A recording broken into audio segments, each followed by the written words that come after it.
Hello, everybody. Welcome back to Grid Break. Today, we're into the finals day. It's going to be great. It's going to be fantastic.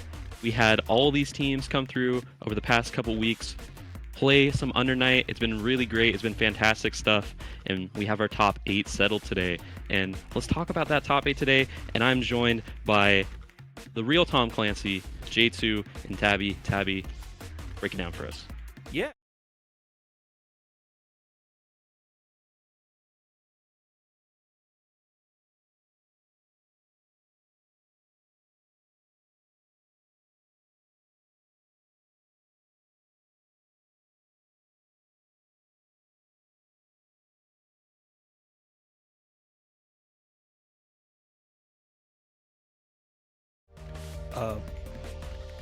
But yeah, so we do have our top 8 already set up. So our first match that we're going to be having through it is Team Mario versus Team Just Evan. And then it's going to be Team Lid and Team OmniD. That's going to be our featured stream match of the weekend. And then on the opposite side of the background of the bracket, not background, it's going to be Team Tama versus Team Foxoff and Team Defiant versus Team Red Blade. So pretty exciting, very, very exciting. Team Lid versus Team, like I said, Team Lid versus Team OmniD is going to be our featured match on stream through this round 1. We'll have a couple matches being played off stream, but if you want to catch the action for those matches, all of those teams are also streaming their own POVs. So you can make sure to tune into those as well, both live and through archives that will be available.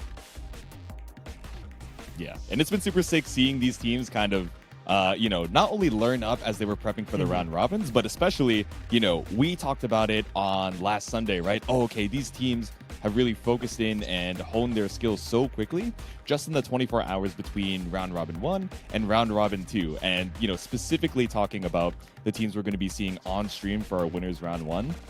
Team Lid, as they were kind of reviewing from round robin number 2, they were like, okay, we had maybe a shaky start for round robin number 1, but once we solidified some parts of the game plan and also just got a little bit of confidence playing in the limelight, they felt a lot better going into day number 2, and especially now going into the top 8. Team Omni had some killers that I think everyone from the other tiers was kind of scouting out ever since a lot of them had some pretty strong performances in day 1. So in a lot of ways, there are killers on every team, but there have been some sights set on taking down some key members of Team Omni. So I wonder how that's going to go up against Team Lid as we wait for these gamers to load on into the lobby.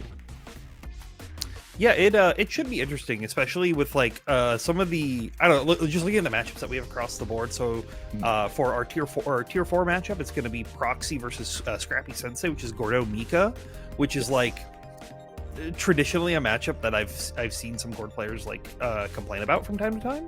So it should be interesting to see what like Proxy's game plan is around that. I know Proxy was definitely someone towards the beginning of the slam that I was feeling like they were picking up the game very quickly, very, very like, and doing a lot of like very natural uni stuff to it. Yeah. So it'll be interesting to see how, if they've been able to elevate that game plan, or if they've sort of like stabilized around that like just solid game plan, and other people within that same tier may have leveled up. I mean, Proxy from start to finish has been like a Grim Reaper enjoyer. I played him pretty early on, and I was like, oh, okay, Proxy, you're like still getting used to some of the systems, but you have gotten good guidance from your coach on like what is good to show. Like a lot of 2-2A, a lot of Grim Reaper, and I'm like, okay, I can't just willy-nilly jump to the skies and like charge full screen projectiles. Like you're policing that. But I think what he's been working on, especially after round robin number 2, is being a little bit more greedy, right? And so many times he's like shown these block strings that are like, okay, if you're mashing, I'm gonna catch you, and if you're mashing out of panic, it's gonna work out really well. But one of the big pieces of advice that he got from Lid was, okay, once you've established that respect, here's what you can do now that they're a little bit more patient or a little bit more afraid, and you have to make them kind of guess. And he's like, oh, okay, so rounding out that play style, I think is something he's been working on for this past week. Most excellent. Then over up on our tier 3 is going to be Lucian versus Yaesian. That's going to be Hyde versus Wagner, and that's just kind of a like, they're both going to swing their arms at each other level of matchup. Like it's Lucian being a like longer time gear player through the the more recent Strive iteration, and Yaesian being a little bit more apt on the mostly Marvels where I know them from, but also DNF Duel. Shoutouts to that. Yeah. But they both play very aggressive play styles within those games as well. So it'll be very interesting to see how they like handle that range 1 interaction that comes up a lot during that matchup. Yeah, exactly. So Yaesian in particular loves up back drill, and also really loves 2 and 4C, right? Like EX Shield Bash was just such a, especially as you're picking up Wagner and still getting used to Uni once more. Like obviously he played, I think, a lot either in ST or Clear era. I forget which one in particular. But that was one of the big ways that he was using meter, especially when he was like, okay, I'm at like 3/4 to like full, screen range, and I have 100 meter. Like, I'm going to send it and see if my opponent is committed to something. But I think that's a big habit that a lot of the coaches have kind of been going back with the rest of the tier 3 players and being like, okay, when Yaesian has 100 meter, you need to be careful and let him just like use this resource. You can't just let him, get away with some of these free hits. But yeah, in terms of tier 3, he's definitely been a demon. He had a very strong record in round robin number 1 and in number 2. So this is, one of these players to beat in that tier. Yeah, definitely someone to be worried about. But that match is very like I could see it going either way. Just like I could see our match in tier 2 going either way, which is Prodigy XCD versus Toledo on Mika versus Ogre. Prodigy, someone who I actually got the pleasure of playing like right around the slam started. Turns out they live in like they live in my region. Didn't even know it. Oh, for real? Okay. Yes. Like I was picking for games locally, and then they popped up. I was like, oh, okay, sure, yeah. Hold up. And even then, like where they were still like fun, like still trying to figure things out. They had a very, very solid fundamental Mika game plan, but it looks like our players for this first match are actually getting into it. Yeah, here we go. So, of course, Scrappy Sensei pulling up on the Mika, Proxy on the Gordo for our first match of Team Lid versus Team Omni D. The general game plan is Proxy, or like you were saying, going for Reaper immediately, just trying to deal with that space control. And I think that Scrappy Sensei has a good idea to be able to try to use the Mika Tornado early aggressively in that those longer ranges if Proxy decides to approach. But Proxy is just staying so safe, spacing out those 3Cs at the exact timings that you want. Just with this pressure.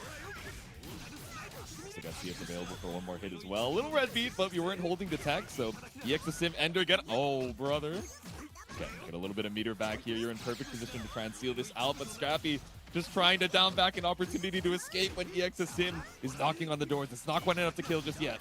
Ooh. Yeah, and then one more run up with that CS as well, and just be brawling with those plus frames. It'll be very interesting to see how Scrappy wants to adjust right here, but that's a good start. Finding the Mika dive, try to get some tempo going, but Proxy is able to find an escape out. Big whip on the 6-6 didn't quite get the confirm off the whip punish, but Proxy's looking for it now and off of the slide. There we go, counter hit starter. Sim CS, this is exactly what you want to be seeing as the board player again and again and again. But Proxy not finding like the biggest rewards off of any of these hits, which gives potential for stuff like this. Scrappy Sensei finding an opportunity to side swap out of the corner, and now you're just cashing out with that IW, trying to get as much damage as they can. Scrapping it out, cashing it out. You had that meter, so you might as well get the guaranteed damage, but we see the red post CS, so Proxy looking for the EX Grim Reaper. We escape the corner, and we send it once again, just scouting out that Mika missile. Do it one more time. We saw the 6-6 come out, and one more run up a Sim. We'll do it for game number 1 for Proxy. Very interesting. That like Proxy, I feel like has a super solid grid control through this. This is not something that you see from new players picking up like very readily, but the amount of times that it felt like Proxy was just like, yeah, I'm just gonna always be playing at these ranges that even if you come forward, the natural grid gain will be in my advantage. And obviously, like a Sim definitely helps with like a little bit of that. You just being able to steal some of that grid out, but Proxy looking very solid so far. Once again, fighting another good Sim, finding another 6B. Speaking of grid management, right? Definitely a bold way to start off the round. It's okay, like you've shown so much of Grim Reaper round start that you're like, I can get away with round start assault and just easily get such a lead early on in the cycle. So CS for the pickup here is now Proxy brings us to this East Coast corner. Getting hit with that 60 once again. It's a very strong tool, especially because you get like such a solid reward off of just like this. A great up back right there, getting ready for the Sim to come through, but one more run up 2B for Proxy is all they'll need to take that round. I like the idea from Scrappy, right? Up back into the JA, but didn't quite get the confirm to escape the corner, but now finally 6-6 makes purchase. Yeah, and this is like the sort of the first big time that we've seen Scrappy gain control of the early tempo of the match, but Proxy still finds a way to slither out right there and is once again to be stealing the corner, but sideswaps themselves, which could be huge for Scrappy if they could find a hit. Ooh. Okay, got the pick up, but not the full confirm. We saw the tornado, and we see the red after the flash. It's EX the Sim to escape. Scrappy is just trying to do anything to get out right now, but getting hit by a couple of these reset opportunities from Proxy. Grim Reaper CS, but we don't have the timing on the run-up 2C to get any kind of extension afterwards. Scrappy Sensei finding a Mika missile, but gonna get hit with the Reaper one more time. Even with the opportunity to escape, it's an uphill battle, and when you're playing Mika in a way that I'm sure you're used to in other matchups where you're like, okay, I'm going to up back, I'm going to up forward, I'm going to show a lot of tornado and missile and see how my opponent kind of squirms to try and anti-air me. Meanwhile, you're going up against Gordo, specifically Proxy, who's like, all right, every time I'm slamming Grim Reaper, I'm shouting, let it ride to the VC, and then it's sniping you out of the skies, right? So maybe a little bit more dash block. We saw 6-6B working out as well for Scrappy, you know, time to time. So maybe seeing a little bit more of that would have changed the outcome. But it is a 2-0 for Proxy, like you mentioned. Yeah, definitely some solid stuff, though. Like, once again, it was really for Scrappy, it was just like they found those right reads, they found those hits, it just wasn't finding those full extensions, which happens. That's like picking up Uni 101. This game's got so much going on at any given time that you always have to be worried about that. Exactly. All right, worrying about our next match, like you brought up before, we got Yasian, kind of the demon of tier 3 on the Wagner, but Lucian, I mean, they have really been enjoying, just grinding out the game, especially as they were kind of in a character crisis early on. They were thinking, do I want to rock with the Carmine? Is this going to be too complex to learn in the time period of Grid Break? And then as soon as they, learned some Hyde's strong tools, of using Fireball, TK Pogo, 2FF, dude, the first time I saw them hit 2FF, their eyes lit up. They didn't have a cam on, but I could feel it through the screen. They were like, this is an awesome move. Yeah, we'll have to see if they can keep it up. Going for a round start orbiter right there is really good versus a lot of the Wagners. They're not prepared. We're just trying to be able to pop out that fireball game with these. So their force function, you're getting that very solid strike throw game come out from Lucian right here as soon as it got Yasian locked down in the corner. Yep. Okay, run up assault to try and ban out the throw attack. ADPCS. Yasian maybe trying to up back in the corner, but still caught out by Lucian. Lucian running high pressure like they've been playing under Knight since ST right here. But Yasian finally getting the start, and everybody gets opened by the full charge forge function with the grid break and finding some very solid reward. Gets the sword buff as well. So you can see a huge extension right here, potentially going into burn routing if Yasian's ready for it. Yeah. Lucian, they have like the Zoomer gamer buff, but you know, just looking out for that ICFF, right? That overhead check. And also, Yasian is excellent at scouting out the defensive habits of the opponent, whether it's, oh, you block one and then you're looking for shield, you block one and then you're looking for throw tech. Yasian, once he has his turn, it feels impossible to try and escape. Yeah, that is definitely the game plan that Wagner's trying to show. You can even see it right there. Finally throwing out shield car right at the very end right there to catch Lucian trying to do any kind of anti-stagger pressure. 2-2-X actually hitting the strike portion of it onto the 214C. So good read right there for Lucian to keep themselves safe at the round, starting to find themselves once again locking them down on the corner. But we saw these tides turn very quickly in the last game. Yeah. Once again, going for the run-up assault on Wake Up, but Lucian not fighting on these throw techs, but still gets bitten up by the throw. Red beat, but didn't tech out. Yeah, I tried to tech right there, but Lucian opting to go for Assault. Just gonna be able to close it out should they choose to. If they want to go for the IW, but no, they're keeping that meter. They want to save it on deck for the next round.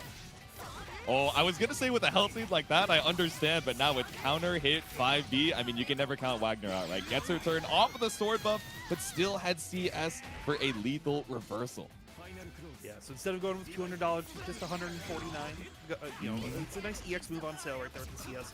But Yasian just opted to go for that VO right there. Didn't pick up any buffs afterwards. We'll have to spend it right here to try to put him in a little bit of danger time. But the 6B from Lucian, a great tool to call them out at that distance. Yeah, look how far ahead we were on the cycle, right? Just so comfortable sending out full screen fireballs where it's like, okay, if you shield one or two, I'm still able to win CS. And there we go. Gets a little bit of meter back for it as well. Just barely spaced out off of that 2A and runs up for the counter hit throw. Yeah, finding a lot of great like counter hit throw opportunities throughout this whole set. Hasn't really found any big TRMs, but Yasian's been the one who's finding these big grid breaks right here. Yeah, so, you know, content with just going up for stagger 5A or a couple 5As, and then immediately going for that run up throw where opponents are getting grid broken so often. It's the title drop farmer.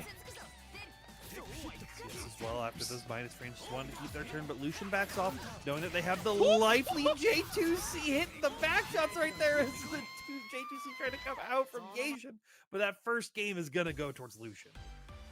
Nah, my heart was, I was ready to pog out, and then I was like, no, I don't want to jinx it, because so many times I've been in the middle of saying the phrase, amazing pickup from so-and-so, and then I see the combo drop. But the stabilization off the back hitbox J2C, in the heat of the moment, Lucian, all right, with the game. Yeah. Oh, but a nice wake-up 5B right there, recognizing that the timing wasn't you know, that safe on the run-up after the fireball right there. So Yasian doing a really good job of trying to control as much of that screen space as they can, and of using 5C to press in those situations, cover so many of these options that Lucian has been showing again and again. Exactly. All right, gets a single sword buff. Oh, yeah, you baited up the throw, but you already committed to the run-up assault, so no punish. Stands up on the 6C. Big chilling on the defense right now. Yasian wasn't ready for the throw combo right there with the sword buff afterwards, so needed to find this one last hit to close it out right there. It's still enough, but you still have a bit of a battle to climb up here. You see Fireball, keep your plus frames, will VO once again. We saw this before, but can it go into Yasian's favor this time? Yeah, shielding early on against Yasian just feels so terrifying, right? He's looking for that 5A stagger to throw so often. So not only are you losing the cycle for this, right? You lose a lot of meter that you would normally get from being hit as well. But Lucian with a hit of their own, fighting back to tie up the life lead. Yeah, Yasian didn't see the red mist right there, so wasn't ready to get the TP after the CS. He's unfortunate, but did find the assault over the fireball, which is such a risky option if they try to go for the strike follow afterwards. Speaking of strikes, we're going overhead with another big grid break force function. This guy is actually the crouch shield destroyer. 5A into throw, 6-6C into FF, and we didn't even need the CVO to tie it up one apiece. Yeah, like Yasian has these really good reads on exactly when Lucian wants to be trying to shield out a lot of these options to gain some of that grid advantage, as well as space out so they have more opportunities to match, which is, you know, that's the anti-Wagner game plan. You want to shield her out so her plus frames turn into even or minus frames and use your option to either trade out or, you know, take your turn back. But Yasian is staying that one step ahead, showing a little bit of that legacy uni knowledge that they had coming into this right beforehand. Put in the work. All right, one throw, two throws, and so many grid breaks. Only on game 3, but the assault still able to secure cycle. the fake 50-50 right there, but Lucian doesn't bite. They will bite on this last hit, though, right here. Yasian should be able to stick with double buffs, so this could be huge if they can find the hit, but a tech out gives them their turn. No! Weekend FF on the run-up post-tech. I mean, it was great awareness from Lucian, right? As the cycle was about to turn over, Yasian really needed to make a big read to try and get that CS, and Lucian just ready for the tech. But still, again, these assaults over again. You mentioned this earlier, Tabby. This is risky, right? If Lucian is just content to, you know, walk it back, walk it forward, and wait out for that assault. But so many times at that spacing, Lucian is sending out the fireball in a almost predictable fashion. Yeah, and you can see like sort of the anti-walkback right there. That sucks. That interaction, by the way, it's 100% Hyde favored. It works on every other DP in the game. Nerf Hyde. Anyways, back to the match. So, yeah, just like a good read right there. No! Not as good of a read from the Asian right there, trying to DP of their own as soon as they got knocked down afterwards. But excellent stuff. Good tech out as well. Cycle, though, in Lucian's favor. We can see what they want to do with it. Just pop it as a reversal. Just even trying to steal their turn back after those plus rings. Okay. Yeah, sent out the fireball to end the block string safely and just tried to wait it back out, but Yasian able to find his turn with a sword buff. Keeps getting baited on these throws with these run-up assaults. I think Yasian smells the blood in the water right there as he's going to continue over and over again. Gets the double buffs afterwards. No increase on the throw to kill right there, so he needs one more touch and they'll find it with the stomp. There we go. We had lethal, we missed it, but still in a rough situation with Wagner and sword buff up against the wall. Lucian with a strong start, but not able to make it to the finish line as Yasian takes it 2-1. Yeah, excellent stuff. Yasian definitely very, very terrifying through that entire set right there. All right, so that's going to tie it up 1 apiece for both of these teams. So Proxy took it for Team Lid, Yasian took it for Team Omnidig. It's TNS infighting right now on Grid Break, but heading on into it, it's our Tier 2. We got Prodigy versus Toledo. Yeah, and this should be interesting. Another Mika matchup, though, this time on the opposite team side. And this is going to be the first Ogre that we see of the day. Definitely one of the like more popular characters, I think, throughout the teams across the board. So it should be interesting to see how people's game plans are ready to deal with them. I know Prodigy as well has had a lot of Ogre experience. Like I said, they've been coming out to our locals and stuff. I've seen them playing against some of our stronger Ogre players. So they should have, at least hopefully, should have an idea of what the character wants to be doing. But Toledo is like no one to mess with. Like Toledo's, like for those of you who don't know, Blaze Blue commentator, a very, very like good Blaze Blue player as well, playing a weaker character like Bullet, so giving them maybe a stronger character like Undernight, and they gave it some similar like play patterns and play styles. Toledo is very, very scary. Exactly. When people tell me, like, oh, commentators can't play their games, I point at Toledo and I go, next question. Like, this guy is very, very good. And also, you know, his playstyle in particular, right? We're seeing walk back from round start, send out the FF, and then try and play the concentration war to see if the opponent, like, either tries to run up and interrupt or if they're going to try and concentrate as a counter. But Prodigy takes first cycle. Yeah, like Toledo had that cycle right up until the very end where they went to go for TK Fireball because it slays them slightly back, so the cycle just swings at a very disadvantaged situation right there. And Prodigy now going to take advantage of those distance, finally getting up close to quickly even up some of these life totals after these trades. Sending the gauntlet, single missile actually, bold choice, but Toledo just waiting for that delayed missile follow-up. Yeah, this one thing I really like about Prodigy's game plan is they are just very, very patient. They're not trying to go for the super wild Mika plays that you'll see from a lot of Mika players. They're just like, I'm going to go for the basic options. If you know how to deal with it, then I move on to the next layer. And they try to keep that going again and again and again. Toledo, though, trying to gain some mileage on this, but right now, even with Celestial, Prodigy is dealing the damage. Stack it out on the 5As. CS? I actually wasn't sure if that was going to be close enough to reach with the DP, but tries to shield. Close enough. Great shields right there, spacing out of the 2C, but Ogre is always plus. That should give Toledo round number 1. All right, another walk back off of the round start, right? So content to be at this full screen. Maybe trying to go for, you know, up forward JC to catch a errant Mika missile, but still able to find the punish. That, I think right there is the exact reason why you're seeing Toledo be a little bit more calm, because they're just waiting for Prodigy to come in and knowing that Ogre is so good at providing like counter attacks. Just being like, yeah, I'll wait.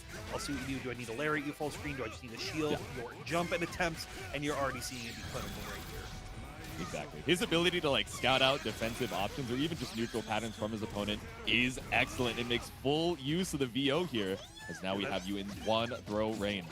The mid combo VO route was saucy. I cannot deny, but I also cannot deny that you just got Grid Broken Prodigy finding the great read on the green shield right there. And now this is your chance to make a big comeback. Let's go for the second follow-up on the missile. This time tries to be a little greedy, but even off of the whip shield, Towedo able to find game one. Yeah, Prodigy definitely having the game plan, but Towedo just knew that they just had to block it out, had to be very patient until they got ungrid broken so they could have that opportunity to shield themselves out of that situation. And it ended up working out for them very well. And Prodigy taking a little minute to think, maybe getting some coaching advice, be like, you got this, you just have to, you know, they did this, find this right line of counter. Expecting another slow round start here. Prodigy pulls up with the 2-1-4, but big grid swing in the side of Towedo. Finds the 6B. Oh, and gonna get hit with the dash C as well. But Towedo not able to find any big rewards off of any of these hits so far. Oos. Okay, stopping your tracks with the FF. How are we going to try and approach this time? Double Mika Missile into air assault, but already lost 50, 60% just trying to approach. Towedo doing their best Super Turbo Ryu impression right now, just trying to zone out Prodigy again and again. And Prodigy just trying to figure out what option they need to get, and using some of those delays in the airs to catch Towedo off guard right here. Will end up with the cycle, and that's enough to punish the J2C. Yeah. Oh, okay. Tried to go for the shield there, but didn't see the startup of the 2-1-4. Maybe thought it would be a 6-6B, and now grid broken for it. Prodigy needs 2 good hits to try and bring this back. No! What? Plus on whiff. Plus on whiff. Plus on whiff. This is real Under Night now. It's plus on whiff to Rose. I'm saying, oh, we've been at the DP too. Towedo is a reversal enjoyer. Not gonna lie. Sometimes he'll have his DP blocked, and he's like, they won't block it out again, though. I was expecting another real talk, but Prodigy able to bring the round back. Yeah, this might force Towedo to play even a little bit more safe, but the safer you play gives Mika more opportunities to eventually come in. You saw Larry try to come through, but no punish on the whiff right there. You just concentrate, we're force functioning where we can. And that's an even cycle right there. Both players have CS on deck, which could be huge. Exactly. 2 grid blocks apiece. Double Vorpal tries to find something off of that awkward spacing, just barely at a point-blank range, but doesn't bite off of the Rekka. It's 2-2 BC and a back throw to give you Celestial. The Saggers right there. Got shielded, but ended up safe and has Celestial of their own off the Mika Tornado, but we don't have the follow-ups afterwards, so Prodigy now needs to find another big hit right here. Cycle goes to Towedo, but it does not matter when you get hit with the mix-up. Exactly. Tried to go for that 3C, but was maybe just a hair too late as Mika crossed you up just a little bit, behind the back here. But speaking of, Towedo able to find the side swap, sets the bomb, and waits things out. Towards the end of the cycle, you're not looking for the Lariat. 200 meter to your name should you choose to spend, and you got to put that round on the board. Yeah, didn't pop the cycle, though, to gain some additional meters, so has to go into this round with no quarters in their pocket. Got a full wallet over here for Prodigy, though, and potentially you can see that. We saw them using some of those anti-projectile moves to get through the zoning pattern that Towedo had been going for, but Towedo now knows that you don't want to hold this, and that's my opportunity to strike, getting hit with the dash C. See, I like the realization from Prodigy that, trying to run in past the FF and past the air fireballs is getting me hit and chipping away at my health, so let me just try and play the grid cycle. And then as soon as Towedo pulled up, he was like, wait, you're staring at the bottom of the screen? You're not ready for me to do YOLO Rekka, just YOLO pull up with the overhead as well. So keep you on your toes. Prodigy down to 30%. Yeah, had a great guard thrust though to get out of that bomb situation, but now you're just getting hit with force function again and again, right as those dash blocks come out. And the Assault JC from downtown is what Towedo will use to close that game out. There we go.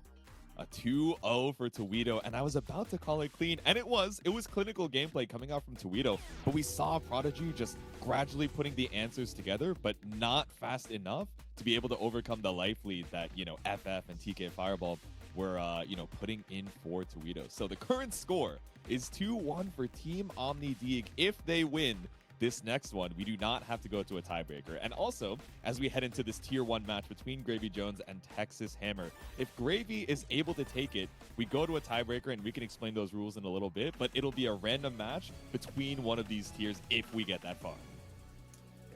It'll be very, very interesting to see. I know these two on their head-to-head when I've seen them play in both in tournament and casual sets is pretty even, so it can go either way. Gravy also sticking with the Merc, not wanting to bring out the Ogre, knowing that they want to be spaced out a little bit more and use that character that they've been known for through their time in Under Night right here. But that MF Texas Hammer already starting off very, very strong, just utilizing these Rekkas to bring Gravy into the corner. See Rekka catching out the attempt of the up back fireball, not only avoiding the projectile, but able to snipe you out of the skies too. It's that CS for Hammer. Pops the CS right here just to try to utilize plus frames wherever they can, using the 236. See, both players just playing very, very patient right now. Ooh, okay, FF, trying to keep you in the corner. And I mean, we don't have enough for a 100-meter reversal, so even spending the CS wouldn't have given us the opportunity to escape, but a grid break is even worse. Hammer working on a perfect. Yeah, pops that CS as well with the IW to get as much games as you can to get that meter. Oh, that killed. Okay, I was not expecting it to deal 5,200. I was thinking it'd be like 49, but here we go. That's Londrekia light. I really thought it was going to be a live with a sliver moment, but then it said, you know, breakdown. I was like, all right, and we're breaking it down with a round start 4C, right? Retract that hurt box a little bit, find the counter hit, and put Gravy back into this East Coast corner. He's running it back once. Again, this is very, very scary corner pressure. Finding these shield opportunities to try to swing it into Gravy Jones' favor, but Texas Hammer doing an even better job of just constantly running that dangerous Londrekia game plan. Hits with the J3C right there, and that was almost a no-round Brown, but now this is Merkava's chance to make something happen. Up, back, away. Texas Hammer trying to do whatever they can to still keep it clean with the double perfect. The double P is crazy for game number one. Hammer trying to make sure we don't have to see those tiebreaker rules just yet. And I mean, it was clinical from Hammer, right? Just so many times winning early on into the round. Whether it was, you know, okay, I found the hit off of 4C Hurtbox attraction, or I've just pushed you to the corner and you're looking for this up back fireball. So I'm going to look for the C Rekka in turn. So Gravy headed back to the lobby and thinking, okay, what's my game plan, man? I got a deep breath before I head into this next game. Yeah, like I'm trying to. It didn't feel like there was times where Gravy Jones was like wrong. It just felt like Texas Hammer was more right, right? And that happens a lot sometimes in Uni. Just sometimes a player is more on point on any given day. So we'll have to see if Texas Hammer can keep that up. But right now, Gravy already changing up, finding the first hit of their own to make sure that they can't continue to get those that life bar to stay at 100. Okay, layers on layers. We saw the 4C to try and, you know, fade away, but instead we slammed to go right on over it. Gravy working on a perfect of his own, hammer down to 50%. Yeah, this is the scary part right here. Gravy can find one more knockdown. We could potentially see Worms, but we're not even needing that so far. We're just backing away. No up forward, JC. You are not scratching anything here. The only thing that you're seeing is the loss screen. Gravy taking the first round of game 2. Okay, it would be really funny if we also got a double perfect from Gravy. I'm not gonna lie. It would one hit closer to it. But now you brought it into existence, so it might not happen, but Gravy's going to try to make it. Worms will connect as well afterwards to keep this combo going all the way to the corner. Oh my god, the stagger off the drop, tech forward and tried to tech. Still got caught out off the throw attempt. Gravy. All right, 100 meters to your name, CS, in case we want to scout out a green shield hammer, but didn't quite catch it. Green shield to the worm. I think they recognized it was just slightly too late, so they wouldn't get the grip break on it. But now Texas Hammer has CS, so they can get out of the stagger pressure. You're already seeing it here, and the 2-3-6C gonna connect. Yeah, I think maybe we were trying to scout out an up forward JC, right? We saw that 4B coming out from Gravy to try and catch the skies, but instead caught this express train to the East Coast corner. Whip throw, but it's plus anyways. Clean tech, clean tech. 4C not going to connect right there, but Gravy is expecting it, so has to be very patient. Also needs to be patient because they had to find a hit like that to get rid of Ice debuff, because the next hit that would come from Texas Hammer would have been very, very scary. But we should be able to close it right here with the IW. Gravy quickly tying it up 1-1. Yeah, keep it simple for the kill. Confirm 100 hands to the 1,000 hands. Now we are one apiece in our Tier 1 match. If Hammer is able to take this, it's 3-1 for Team OmniDeeg to stay alive on the winner's side. If Gravy takes this, we get one more set between Team Lid and Team Omni. We will have to see what happens right now. Hammer now taking that time to breathe, that time to think, trying to do whatever they can to bring us to our game 5. Walk it out. Patient round starts from both of them. Not trying to, give up too much space on a big read, but does find the counter hit. Saggers, great press with the 5BB right there. Hammer recognizing that they just need to be a little bit more aggressive in these early stages of neutral to not allow Merkaba to do what Merkaba wants to do, but Merkaba is going to do it. Finds the great 2A connection right there, but not able to finish it out, so Vortex back out, and we're back in neutral, baby. No, we're seeing the nerves from both of them, right? We had a great read on the run-up JC from Hammer, but just dropped the confirm, so Gravy fights back, and not only that, finds the reversal, but Hammer back into the corner. So the mix-up goes for late flight this time, so Hammer actually getting flipped out of it and going for delay. Tech trying to keep himself safe versus some of this Oki, but it does not matter. We'll find these ice skates to connect. Lucky down once more, has CSS 200 meter. This is exactly where you want it to be. Wasn't fine. Double assault with the left, right. Save it for that final game. And now we're going to potential final round. Hammer on set point. And they say Under Night has no left right hits. That's what I'm saying. That's what I'm saying. Ooh. Okay, caught it with the 63. We'll just tech out immediately once we get back into that scramble right here. Good shields right at the very end of the 623A. Some great recognition to prevent any EX canceling as well. To make sure that you can get your punish just like this. Hammer trying to go the distance right now. Wasn't fine. Back up with the 2-2. And we wait out the reversal as well. Not trying to be tricky with shielding the last hit of it. Instead, just going for that guaranteed throw punish. Speaking of shielding, though, Gravy doing a great job of healing that increased JC right there. Could use that opportunity to quickly even it back up and now take the corner as well with the worms going on. But Hammer just blocking and doing some risky shields. Yep. We're so far away that FF would have whiffed, so fine to just hold it with the shield, but still off the trade. Gravy Jones staying alive and should be able to find one more hit off of this after you set the 2-2C. It's a rough situation for Hammer as we go low. It's final game, final round. Gravy, you need one more round to keep your team alive on the winner's side. It is anyone's game right here. You're already seeing them try to catch if Hammer should be a little more aggressive, wanting to turn that tempo up early into this final round, but instead we'll catch him out with a 6-6B. Still a little bit more time in the grid cycle. If you find a good shield, a green shield, able to secure CS for Hammer, but that's still not the escape just yet. Extreme, but not going to be able to get the air unblockable. We bring it up, back. Yep. Hammer now just playing patient, knowing that they have the life deficit and they need to wait for Gravy to make a mistake right here. Tried to punish that green shield, but couldn't get the timing on it. Gravy popping that CS as well just to make sure they can get their turn back. The increased C Rekka that will finally open them up, and this is the start that Hammer needs to make this comeback. Yep. And we're just trying to run down the timer at 12 o'clock. The grid cycles that CS 6-6B. No! AB is okay. Actually, what you wanted, because we're putting them into the corner on block, and we had CS to keep the turn up. Yeah, but not enough to find the air unblockable they were looking for. The flower didn't keep them in the air long enough for the 6-6C to connect. Great microcharge right there for Gravy Jones to be able to steal the cycle. Finds the JACS with 200 meter on deck. This should be enough as long as you keep it tight right here. Infinite worth to close it out. And I'm feeling like Gravy Jones because we're going to a game number 5.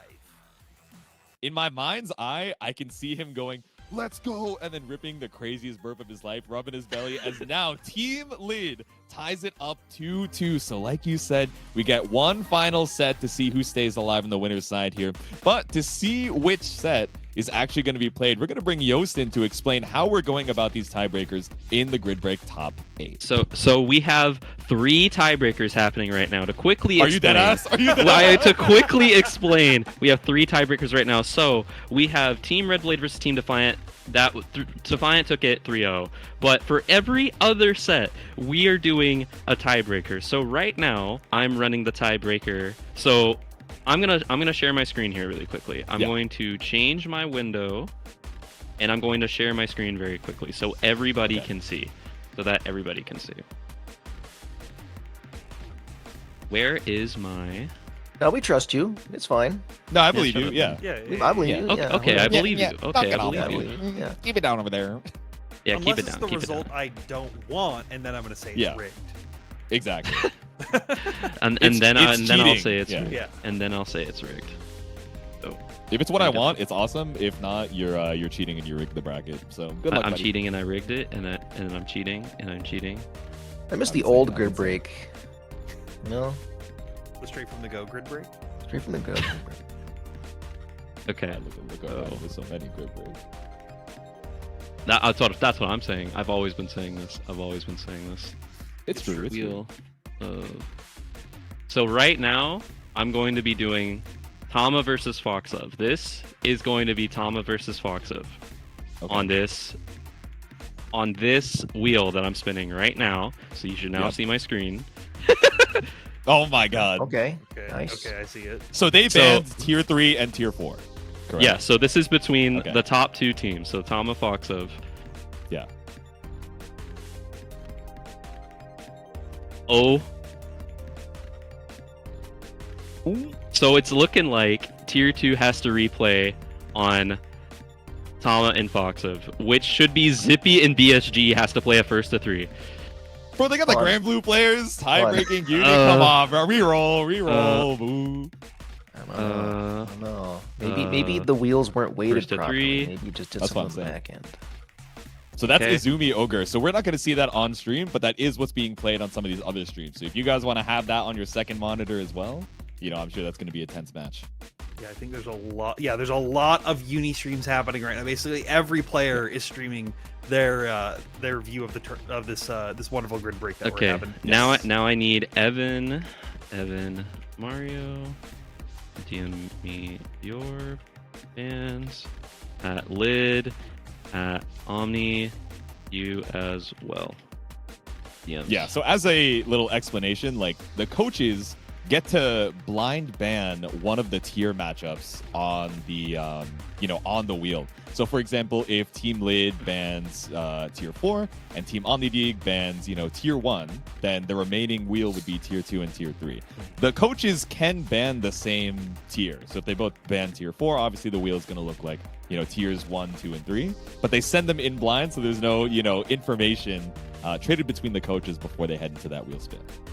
That we know of.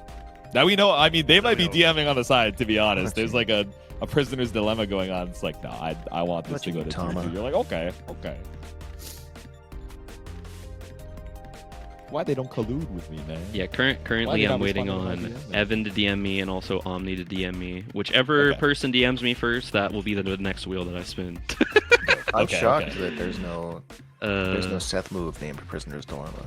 I feel like that would be. That's for uni 3. Ah, okay. Oh, It's yeah, for yeah, uni yeah. 3. Okay. Yeah. That makes sense. Okay. I'm looking forward to it. The other decisions, but I want to say thank you everyone to tuning in to Grid Break Yes. and showing your love Yes. for this event. It's been great. I've had a great time. I know a lot of the players have had a great time. I see them in here, not in this VC, but other ones. Okay. Playing some matches, doing all the fun stuff. But Quickly Yes, jump Ed. in. This next one is going to be for Team Lid and Team Omni. So the set that's going to happen now on stream. Did Tier 2 neither is of them ban? banned. Wait, why? Oh, okay, okay. Tier 2 is It's like a banned. full wheel. And then tier 4 is banned. Okay. So this is for Lid and Omni, which is about to happen. And then next I'll do Evan and Mario. So this is between Okay. tier 1 and tier 3. Oh.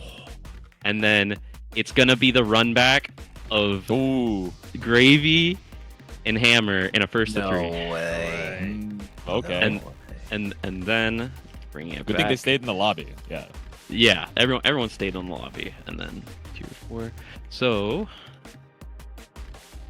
okay, and then Evan and Mario is between tier 1 and tier 4 for Evan Mario. Okay. Okay.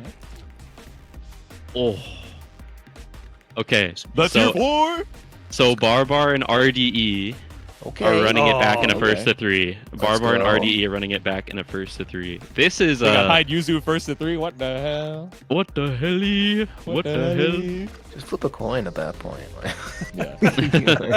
This is insane. See, Rurik's in the chat immediately. He's like, my student will lock in. My student got this on the run back. I know for a fact the Count Fenestrator said, you know what? I'll play Bar by Hide, and just kept jump assaulting at him and doing DPs, and it's like, are you ready? Are you ready? He did that for like probably 15 matches, I think. I didn't see the end of it, but Oh my he goodness. was putting him through the ringer. So I hope he's ready. That's what you have to do, just like our players are ready for our tiebreaker match. We're getting a run back of what you just saw. Duh, MF Texas Hammer versus Gravy Jones. And this is a first to 3 now, if I'm correct, for our tiebreaker. It is, yeah. Yes. So we rolled the scores back. It's set number 5 between Team Lid and Team OmniDeeg, but this one is for all the marbles. Once again, looking for the 4C to see if we can snipe Gravy being a little more aggressive on the round start. Yeah, and you're going to be seeing a lot of layers come out earlier in these matches, right? Because we're just getting a continuation of the set that we just had. So these guys already have a lot of information onto each other. It'll be very interesting to see what they want. But Gravy does have the momentum from that set, taking the last 2 wins into their favor. So we'll have to see if they can keep that up. They have the cycle up, but they're about to lose it as well as Hammer, finding the first big hit of the round. Yeah, and even just looking at these past couple cycles, right? It's just been such a, battle of inches, cycle control. The Hammer was able to block out a couple of those 5C rebeats, but just barely was like 0.1 grid blocks behind, but able to seal it out this time as Gravy flies back and still, with the CS and with the low flight as well, finds the hit. Yeah, even shielding on the low flight, so it doesn't give Hammer the punish opportunity that they were wanting for. And Gravy now getting a Worm's going to get the free damage on their 2,600 damage throw. We'll do it once again right though. Here, a little bit less though as we keep the pressure up. They're chilling on the stand. No Aaron crouch shields to be seen just yet. Yeah, speaking of the shields, Gravy recognizing that and just CSing out the fadeaway, knowing that they'll have Celestial. And they cashed it out early, even though that they had 200 meter on deck, so not going to gain any of the benefits from it. No damage either, because they couldn't secure the hit. And Gravy Jones taking the first round. Yeah, heartbreaker for Hammer, right? I think we crouch blocked the first hit of the 660, but just stood up a little bit too early, maybe trying to jump afterwards in the tick throw attempt. But round 1 over to Gravy, looking for the 9JC, and catches out the jump back, but yeah, with the 2A, it's hard to pick up there. 2A of Ari right there as well. Hammer finding the good form swap routing as well. This is going to be scary. It's the opposite end of the set play, but Gravy Jones now ready for that mix-up. They weren't ready the first time it came around with the previous set, but that's why we say when it goes the distance, these players are going to have to bring up every tool available to them. Exactly. Recognize the setup, not going to get caught by the left right this time, but the delay wake up, not going to get caught by the low as we FF back out of the corner. Hammer with the health lead, but Gravy still has you up against this wall. Whoa, the 5v match! 5v found the distance, knew that Gravy would have to make a run up to make anything possible right here, or just get hit by it naturally.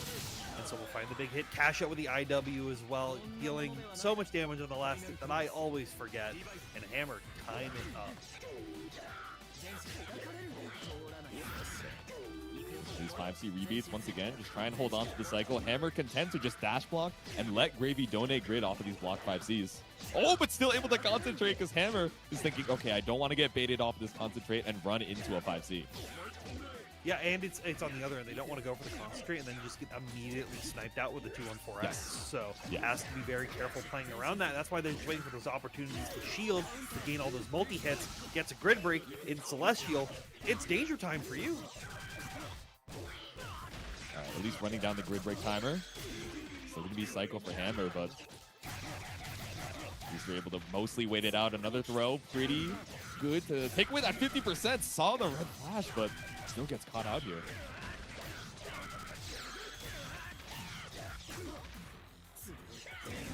Setup once again, but we'll just VO out of it, seeing it on the delay hit right there, trying to get a real mix-up. Hammer keeps himself safe with the universal option out of there. Now the 5C rebeat's not going to be enough for the increased Rekka. Yep. ICC Rekka. I got you frozen up. Oh, but with the tech forward, is still able to hold on to cycle. All right. Big slam, nothing found, so it's shields off of the 100 hands, trying to look to, bait out a green shield, but Hammer did it early on enough that he doesn't get caught. And one more throw will do it for our first game for Gravy Jones, continuing the trend that we had in the previous round of going towards Gravy's favor. I'd love to see what Hammer can do to make that adaptation and make these changes that they need. They're so close, but Gravy is always just finding that one extra hit where it matters the most. And I mean, in neutral, right? They're just constantly ascending these layers of like, okay, I know you're looking at the cycle, but I know that you know that I'm looking, so I'm going to play patient because you're going to overextend, and all of a sudden cycle goes to them because they're like, no, you're right, I will just concentrate. But in terms of defense, right, like Gravy locked back in after that second game, just like, I'm not going to get caught by these tricky setups. Yeah, and you're already finding these chimes trying to concentrate where they can. But Hammer doing a really good job of fighting their own concentrates, finding some better shields through that pressure, and allowing them to steal that first cycle into their favor. But Gravy still has control of the match. Oh my god, yeah, Hammer just barely able to take the cycle with the last second concentrate. CS just gives us so much meter. Keep the pressure going. Flight once again. Gonna be the hit that Hammer isn't ready for. Just gonna give Gravy the cycle, give them the opportunity to mix. Goes low. This time Hammer ready for it. We'll just VO out once again. Dive kick gonna whiff, but it doesn't matter. Whip dive kick, Hammer just waiting it out. And I mean, you get so much more grid when you're blocking and bail off as well. So much more grid in general, so runs up for the throw. You back up against this 2-2-C. Yeah, but unfortunately popped that CS while in VO states. That's all it did was just give them more time to use that meter. Didn't give them that refund that I know could have been very advantageous for them. They still ended up a way to find the cycle right here, though. Will still find opportunities to shield it out, but it's always very risky. CS during the VO. Lock it up, see the red, but you're too far away for FF, but you are going to look for the C Rekka, a little low crush action. Really a big thing that for Hammer has just been finding those opportunities to get those low crush situations, because they haven't had the big opportunities only in those post CS situations when Gravy's starting to autopilot it into the pressure. But this is what Hammer needs to try to make this comeback. But the time has run out. But you chipped him enough. I wasn't even looking at the timer. I was staring at Gravy. I was like, you need to find the escape. It slipped my mind. And I'm sure the same could be said for Gravy, but still able to find the match out here. 2A on the Rekka. Yeah, I was like, okay, there's probably not a lot of time left. So I looked up, I was like, 1 second? Exactly, yeah. Okay, 3D to escape the corner. Throw tech to keep it, though, and there we go. Run up to bait out the throw tech to the 9JC. They can't finish it up, so drops the combo, tries to keep some of that grid up. Gravy, though, gonna VO and find the throw out. Gets a C-worm set as well. So Hammer has to be very careful on this pressure. Will force function you out of the skies, though. That's the start that you want to make this comeback. Yep. Trying to look for Rekka's even on block. We're going to get a little bit of Cordic area, but in the mid-screen, we're looking for a low crush of Gravy's own AB plus the CS still isn't enough with the scaling. So FF once again comes out for Hammer, trying to live on a prayer right now. Halfway there as we try to find the 2-3-6 to close it out, but the up back fireball snipes Hammer out off the ground and quickly ties it up. This is anyone's game. Okay, shielding 63. Good 2D press right there. This is what you want to be seen from Hammer, right? Like taking a round back after losing so many in a row to Gravy through the set in the previous one, and now finally getting some of that momentum back, finding opportunities to punish the first really big 2-3-6 that we've seen come out from Gravy. ABCS keep the block string up. That's CS available for Gravy, and the back throw too with a big reversal fortune.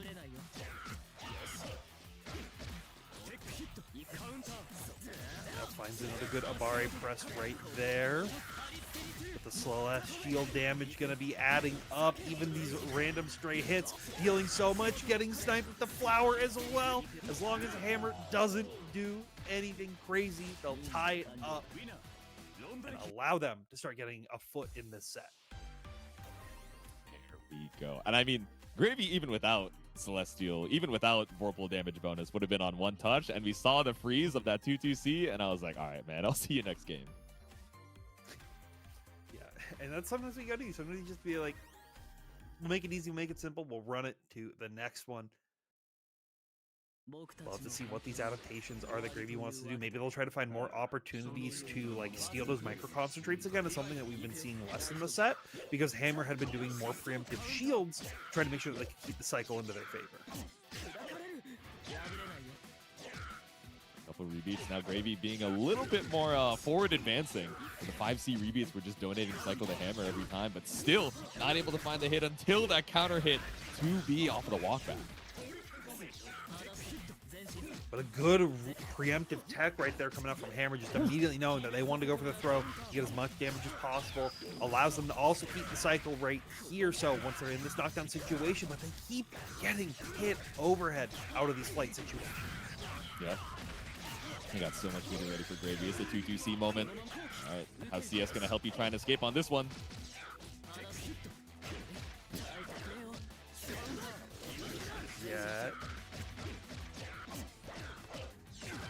Gravy just like not even opting for staggers right here, just opting for the most height pressure, trying to create those natural frame traps to think or try to get Hammer to think that they can mash, but Hammer knowing that they're one step ahead, so has to go something a little bit risky at the very end to make that force function on giving Gravy another round win. Yep.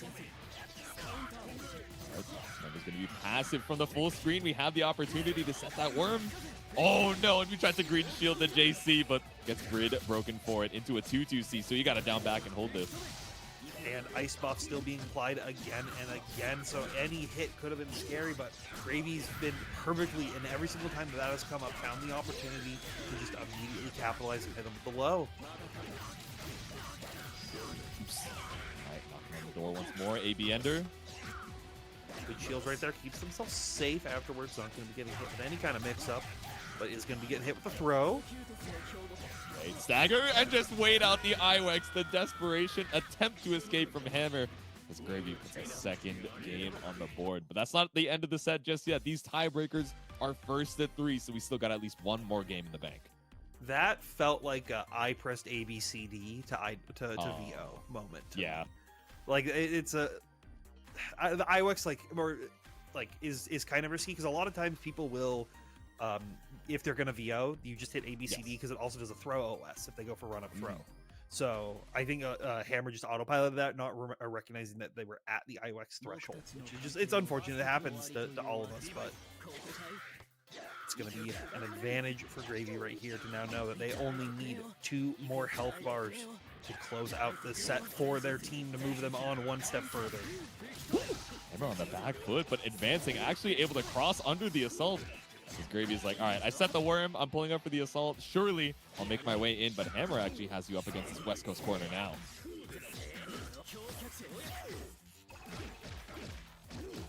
Continuously finding chances to Obari out, but Hammer knows the spacing when they need it, finds the 5A, 5BB, confirm that they're looking for to not put themselves out this early, gets the flower set as well, so he has to hold this, but the aggressive run-up throw is what they need, concentrates as well, but it's not enough to win the cycle.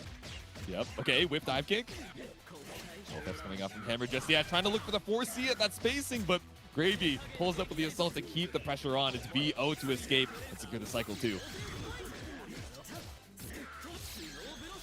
Utilizing all the EX moves where they can use the 60 to 2-2C, give them a chance to reset out into the mid screen, and now it was Hammer's turn to trade it back, but we're just trading these turns oh so quickly back and forth between these players. Yeah, I mean, great spacing awareness earlier from Gravy with the 2-2C set, the immediate run back to try and escape, but now Hammer, off of the hit, you got 100 meters to your name, you got it frozen, but with the scaling, it wouldn't be enough. Whip the J3B, and you thought you had one more opportunity to mash, but the throw tech is caught. Hammer with the round up. You see Gravy just being a little bit more patient, right? Trying to wait for an opportunity, thinking Hammer was going to come up forward, thinking that they had that pendulum of momentum swinging in their favor, but Gravy knows that it is always their turn when they want it to be. Tries to catch the up back with the delay flight. This is the party that Gravy wants to get started right here. You see his set. Goes for the high, waits out the FF, no DP to be seen, so CS for a little extra meter. It's not quite enough to build up the IW though. Once more goes low and quickly ties it up, bringing us back all the way to the start of the set where we were trading those perfects, radiating another one on board, and now they are feeling confident. You could already see them being a little bit more aggressive, just being like, okay, you're going to down back, fine. It's my turn to just run the Merkaba pressure. Once again at the end of the cycle, but that jump back maybe just barely put it in Hammer's favor, but CS isn't going to give you the escape that you need because Gravy is playing right out of the range of this FF. It plays out of FF, it plays out of the with 5BB. It's such a good spacing against Lundraki, and Merkaba has so many good options to cover it when they need. Able to get the cycle as well, but immediately pops up to catch him low once more. 200 meter on deck as well, so should be able to get some sea worms after this. Back out, the escape, the shimmy off of the throw tech. A little backdash action into 5BB. I'll see you on the other side. Potentially the other side of the living realm with that Celestial. That damage was adding up, but Gravy finding the 6C right there to catch him with the overhead. It's the mid-screen worm set as well, which forces Hammer to backpack so close to the corner and catches him overhead. As long as you keep this stable right here, you only need one more touch. Shields the low mix right here, but it's not enough. Greedy backing up, has the CSJ. CS once more will be enough for them to close it out. And that should be Team Lid moving on forward. Dude, Gravy Jones locking it in on set number 4 with just barely pulling ahead in the 2-1. They rolled the tiebreaker, and Gravy keeping the team alive in the winner's side with that tiebreaker 3-1.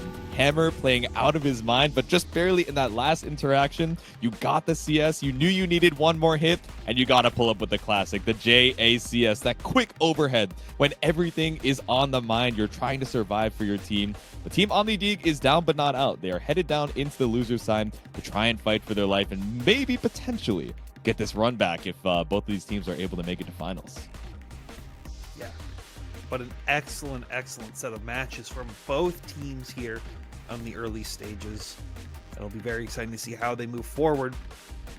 But to talk about some of the other matches that we've had through our top side that we didn't get to talk about while we were going through all our wonderful tiebreakers. So Team Mario versus Team Just Evan. Team Mario ended up taking it 3-2 in the very end, so they'll be moving on forward to fight our wonderful winning team of Team Lid right here. And then Team Tama did also beat Team Fox off 3-2. So they'll be moving on forward. They'll be fighting Team Defiant, which that's going to be our winner side stream match that we'll be having eventually come up. But I believe first we are going to be moving down to the loser side for our Team Fox Off versus Team Red Blade stream match.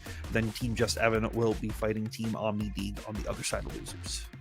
Damn, battle of these Northeast coaches. And also shout out to some of those tiebreakers that we didn't get to see off stream. So Barbar versus RDE, he originally took it 2-0 in the tier 4 match, but then RDE in that run back for the tiebreaker actually brought it down to the wire. I didn't get to see it myself, but as soon as that match ended, I see tournament chat just explode with GG's. That set was insane. You almost made it the distance in such a close 2-3. So that's one of those matches I want to go back and see from like some of the other streams' perspectives. And on the other side, Zippy actually takes it 3-0 over BSG in that tiebreaker after just barely losing in their original tier 2 match 1-2 against BSG. So, you know, these tiebreakers are giving us such awesome opportunities to like, you know, see these runbacks in the slightly longer set format where it's like, okay, we have a little bit more time to, you know, prep some adaptations, some quick lessons from our coaches and see if we can hold on for the rest of our team.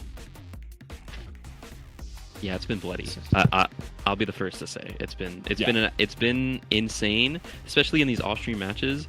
I need you guys to understand that Zippy getting the redemption arc after BSG beating them out in the first set 2, he's like, you might get me in the first set 2, but nah, like I'm better than you. And then just 3-0ing, not even close, and then Gravy Jones stomping the dominance in that scenario, and then Barbar RD getting the 3-2. But enough about that. Yes. We have a set to play.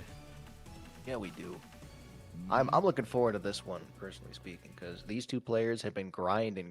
You feel me? Like, they've been at it nonstop. Exactly. Cusco kind of being a demon of his tier, also kind of hopping back and forth between Wald and the Merkava, but this is, you know, one of these bosses of the tier because Cusco does not like blocking on wake up. You know, rotating between 360, you know, 3-frame command grab, or just jumping and seeing if your meaties are on point. But I know that's something that Ultima has been working on as well, just tightening up the offensive pressure as soon as you get that knockdown. Yeah, you really have to have your A game locked down, and Cusco is getting away with murder with these 360Bs. This is a hard thing to keep aware of. Like, I think you're dead, actually. I think you might be dead here. You get double circle. Yeah, you got CS for it as well, so Cusco knows that you can tack on a little extra damage, but we whipped to the 3C. But when it doesn't work, let's do it one more time. Cusco knows the, you tried to 2-3-6, but no command grab. We're just gonna DPL wake up Ultima. Get down, but not out. These 360s, man. You gotta tech those. I'm sorry, but you gotta tech them. Tries to 6-6B again, I think that was, but Cusco sniping it out. Yep. Ooh, body splash, but just went for the EX cancel behind the back. I would have got you. Yeah, this is the classic. All right, CS to keep the combo going. Almost 100 meter as well to do it again. But, oh no, drops the combo. Ultima some signs of life.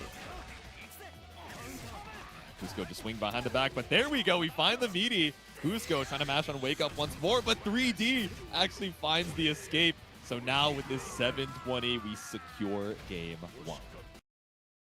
And this is part of what makes Wald so annoying defensively to deal with, right? Because you get a knockdown, you're like, oh, I'll bait out the 360. He just rolls. He can just roll out of the corner and then do it to you on the backswing. It's just a lot to police, especially at this level of play. All right, we 5A, Ultima, Mistakes and Miracles. Ooh. Okay, clean pickup from Ultima as well. No! We got a meaty nose! Wake Up swipes. This is Cusco's lack of like combo knowledge coming to bite them a little bit. Ultima getting a lot of these stray hits because Cusco's not confirming them fully. Yeah, we saw the forward tech from Ultima, so we were like, oh, okay, I'm just going to 5A to meet you. Ended up just barely whipping, and then he was like, I'm going to send out the 5B anyway, but all right. Damn, okay, good cycle awareness from Cusco, able to concentrate, and not only that, catches Ultima in the approach too. Cusco's aware that, oh, this is working. Okay, I'm just going to keep doing it, all right? Until you show me that you can deal with it, I'm just going to keep letting it rock. Are you dead? Wait. The confirm was so solid. I was like, okay, we've left some opportunities for lethal on the table before, but Cusco keeping it simple, just lead into the AB, IW, and now puts himself on set point with the Assault JC to scoop you out of that barrier. Yeah, this is the RPS you play in the matchup, right? But Ultima trying to keep Cusco in the corner. A-grab whiffs, and Ultima is able to get a solid hit here. Celestial for Cusco, but he doesn't have 100 meters to represent anything yet. Yep. Couple drops, but again, we're not holding the tech, and once again, the meaty works out for Ultima. Ooh. C trying to call out the command grab, but okay, wake up throw. He's actually nice with it. Okay. Oh, the wake up 360 coming out from Cusco in turn. Trying to out-grapple the grappler, but tries to concentrate only to get EX lariated. And again, a drop from Ultima. Oh. Yeah, these 6-6B whiffs are getting Ultima killed here. Cusco doesn't have CS yet, but one more solid hit will do it. Okay. Still able to secure the cycle. Actually ends up armoring through the body splash. Ultima, as long as you keep the combo clean, the 2B ties up the rounds. Cusco still on set point. Ultima fires the gun. 2360 does it again. What are you gonna do? Throws the knows that Cusco's going for that right. You cannot full combo that. I'm so sorry. Trying to be a combo throw character like some of the other uni casts, but still a really strong start. But I say that, but look at the life differential. A bold jump assault into the ICJC secures the hit for Ultima here. Ultima maneuvered around that perfectly. And Cusco, their unwillingness to trades with the 623C swipes, but that's okay. Cusco's still in the corner. Yep. He keeps doing it, man. It keeps working. It's a solid JC, and he's turning the 720 as he's like on the way down, but finally, now we actually get the jump in. Cusco, one more hit away, but once again, armors through the barrier. I actually thought we would have side swapped there to go to the corner, but Ultima still able to pick up and finds the drop. But the J2C behind the back. Ultima, you gotta confirm the combo. It's not quite enough. No, it is. The final hit of EXDP ties it up. Ultima is still in this. Cusco, I gotta be real with you, Doug. You gotta hold a button to tech out. You gotta hold A or B or C to tech out. The only reason you died there is because you didn't. Yeah, you gotta hold a button while you're getting hit, man. So many of these red beats coming out from Ultima, right? Whether it's nerves or, you know, just going for the wrong confirm at the timing, you have a lot more opportunities to try and escape here. Cusco is such a demon, man. He just keeps doing what works, and that is such an active hitbox, and it's an overhead too. All right, Ultima perfect. No, I was gonna say let's go 6-6B, but the whip from the 5B actually gives Cusco the opportunity to pummel you straight back down into the asphalt. I was waiting for that, but yeah, that does have, like, the startup is deceptive. Ultima though mashes with the longest 5A I've ever seen in my entire life. Yep. No, you gotta hold the tech. It's okay. Yeah. You're still in a situation where you have Wake Up CS and all the health in the world to gamble. That was a 50-50, right? Either the command grab or, you're down 100 meter now, and you get knocked down. Nah, they brought Cusco with the right answers on round start. Raw God Press puts you into the corner once more. Oh, no, and caught with the dash up, too. I will say, you can't. Yeah. Cusco's option cycling is just such a breakneck pace, and Ultima does not have a beat on it. It blocks the overhead, but again, Cusco's like, it's always my turn, dog. It's always my turn, and with the perfect, no, not dead. Oh, still swinging. CS available. Waiting for that 100-meter to come back up. But until you do, Ultima swings through with the 5B. But any stray hit should be lethal here as we jump assault body splash. Cusco takes it 2-1. Ultima getting a lot of hits, but when you're up against a character like Waldstein, you really do need to maximize your damage and get your knockdown, play the resource game as much as you can. And Ultima just wasn't really comfortable with confirming into, you know, high damage starters or getting a knockdown from the Rekka Ender. Like, I don't know if he was just like not inputting it fast enough or was like, what do I do here again? Like, I'm not used to getting this hit quite exactly. And when you're up against a character with Waldstein health, it's bad. Like you need as much as you can get. Exactly. And I think there were, you know, situations in neutral or even like in these scrambles where Cusco definitely did his homework, right? We were seeing the round star 360C to catch out like, oh, I know that Ultima, you're going to EX Lariat, so I'm going to, you know, come up with this immediate counterplay and just show it in the first of two. But, you know, like you're saying, right, when Ultima was right, there were these drops in the combos or just barely a little bit too late on the meaties where, yes, sometimes you're going to meaty walled and he's going to reversal and you're going to get hit, and that's okay. But sometimes Ultima was right, but just a little bit off on the timing and still ended up getting grabbed, even though the decision was correct. But hey, with the pressure of being the first stream match for your team and, you know, just playing against Wald, who, like you said, has so much health, so you know, need to make every hit count, it can definitely be tricky. But, you know, I'm glad that set went the distance. You know, Ultima showing a lot of improvement, and Cusco as well, right? Like, Cusco was before a thrower, and you know he still kind of is, but those combo confirms, especially the one at the IW, was indicative. Like, okay, yeah, he knows what to do in the situation and how to use his resources to most effect. Exactly, so, good stuff. Yeah, my eyes widened. I was like, oh, okay, yeah, you can confirm into a solid knockdown, one more hit. You know, I don't know if they know how to go into IW off of it, but when he did, I was like, all right, he put in his time. But speaking of a couple of gamers who have put in their time to try and level up, it's Scam Likely with all the help of the VAT chat and Zeta Slow pulling up with the Akatsuki. Scam Likely. They've been a ride or die VAT player since day one with the Vox Up palette too. I see you. Let's see if Zeta Slow can get on the zoning. Oh, damn, right up behind the gem. Didn't even need the A-ball for the confirm, but fortunately not able to get the full combo.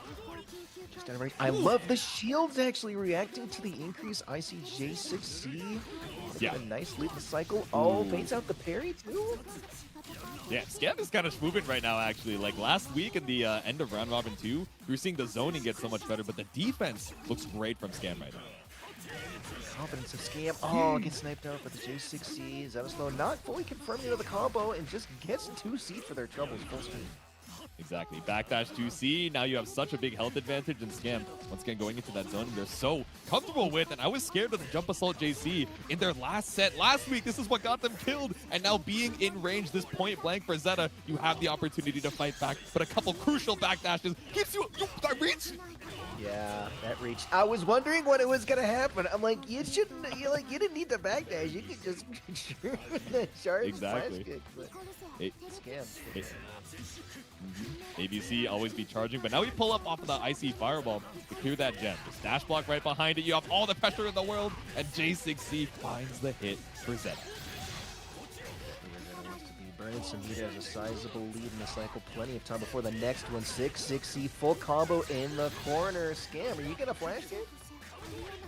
You want to flash kick so bad? No! I thought we saw the stuff on the backdash there, but didn't stay standing in time. Zeta, once again, just running away with this round, almost with the pseudo perfect, but spends the VO here. I don't know if I agree with such a big life lead.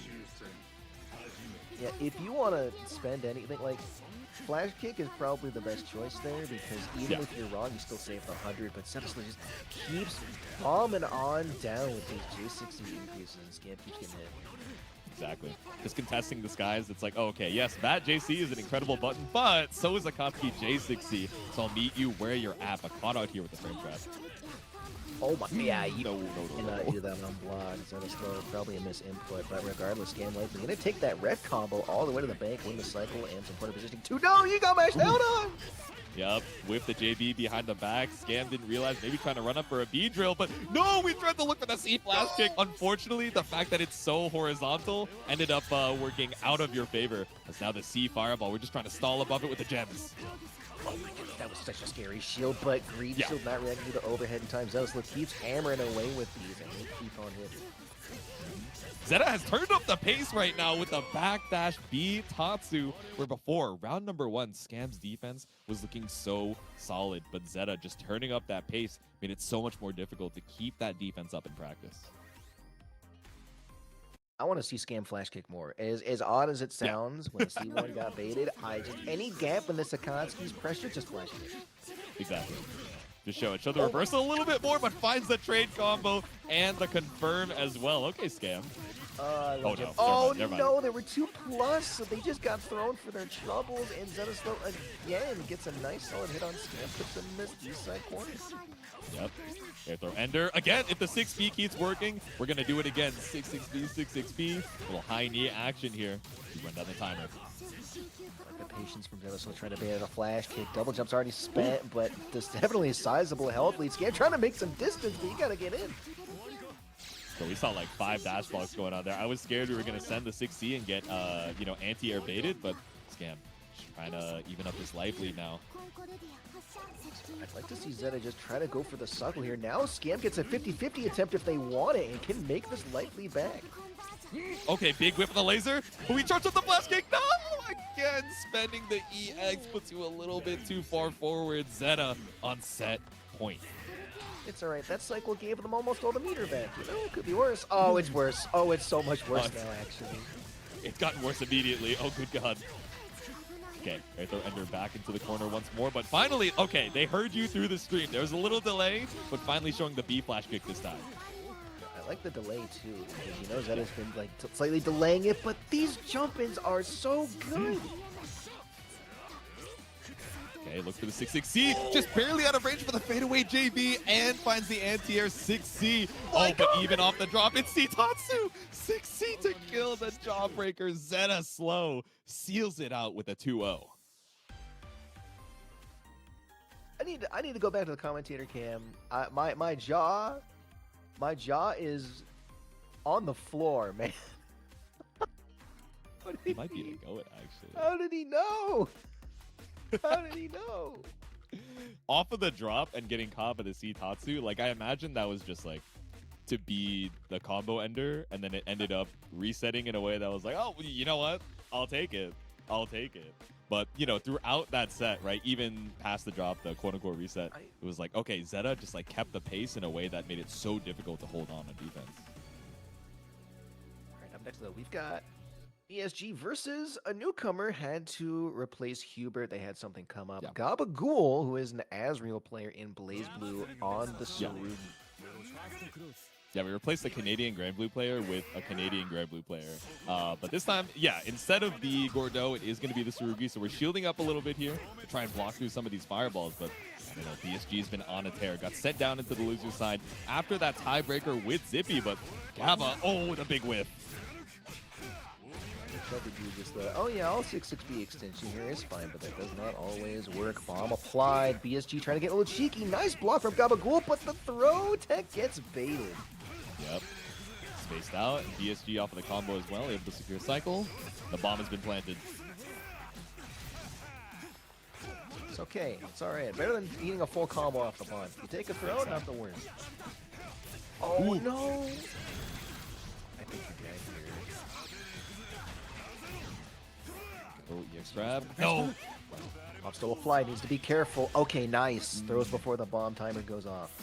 Exactly. Clear the bomb with the cinematic. CS still available. I've seen Gaba come back from worse, but we won't be seeing it now. First round of BSG. All right, 200 meter. Yeah, fires the gun. BSG respects it. What a DP, whiff! big whiff on the 2A. Gaba was ready for that. Oh no! That's one of your best starters. That's tragic that you didn't confirm it all the way. But BSG able to shield the JB after the stance hop gets a full combo of their own. Yep. Possible planted once more, looking to stagger and see if you're looking for a throw tech. Ooh, caught with the second overhead though. cool guy. Such a masher. No, Oh no, yes. it's like me again. They're getting hit by dropping their own combos. Right, CS out of the corner, shoot the gun of the 236C, and wait out the DP as well. I don't think it's quite enough to kill, but it puts BSG in. No! If we finish the combo, it would put you into our lethal range, but I think I know what's happening. They're trying to JA, but they're just not getting the 9 in time. So we get 5 damage take out. Oh, your throw's getting crushed, and BSG keeps it simple for game 1. seeing the pieces put together, it's going down to the wire. But like you said, right, these crucial confirms that not only are leaving damage on the table that might swing the round in our favor, but just like losing that knockdown and BSG, you know, getting the leg up in the scramble is so rare.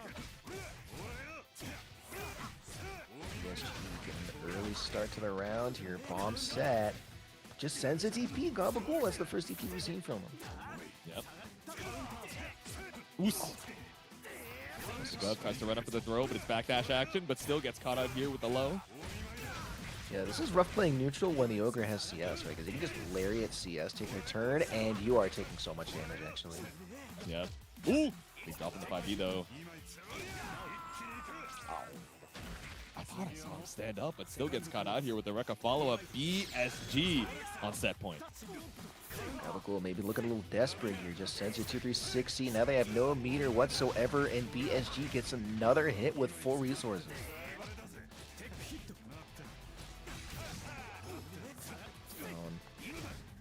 Gabagool, yeah, this is just Lariat with CS backing it up is such a threat. BSG, EX bomb, gonna be another normal one applied here too. 4K.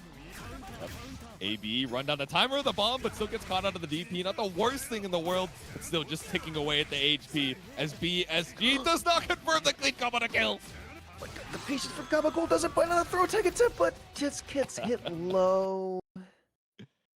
PSG 2-0. It's not fair, man. Gabagool didn't have the same week prep time. It's not fair. I want to recount. He came in as a sub. He was fighting for his life, but, you know, still put up a good fight while still having to do a little bit of last-minute prep to sub in on Grid Break. But, again, you know, dropping some of those crucial combo confirms really ended up making the difference in so many ways. Also, you know, once the bomb is set, we really didn't see any of guard thrust as well, because a lot of that meter was going towards Tsurugi 236C, right? That EX Lariat, which BSG was doing a good job of either being patient and holding out the defense against, or just backdashing and punishing accordingly. Yeah, the timings were very telegraphed, right? Like, oh, what do I do round start? Oh, yeah, I'll just send it, whatever. BSG's like, oh, I'll walk back. It's fine. I'll tax your 100 meter and, you know, be okay. And now you don't have meter for it defensively. But right now, Exactly.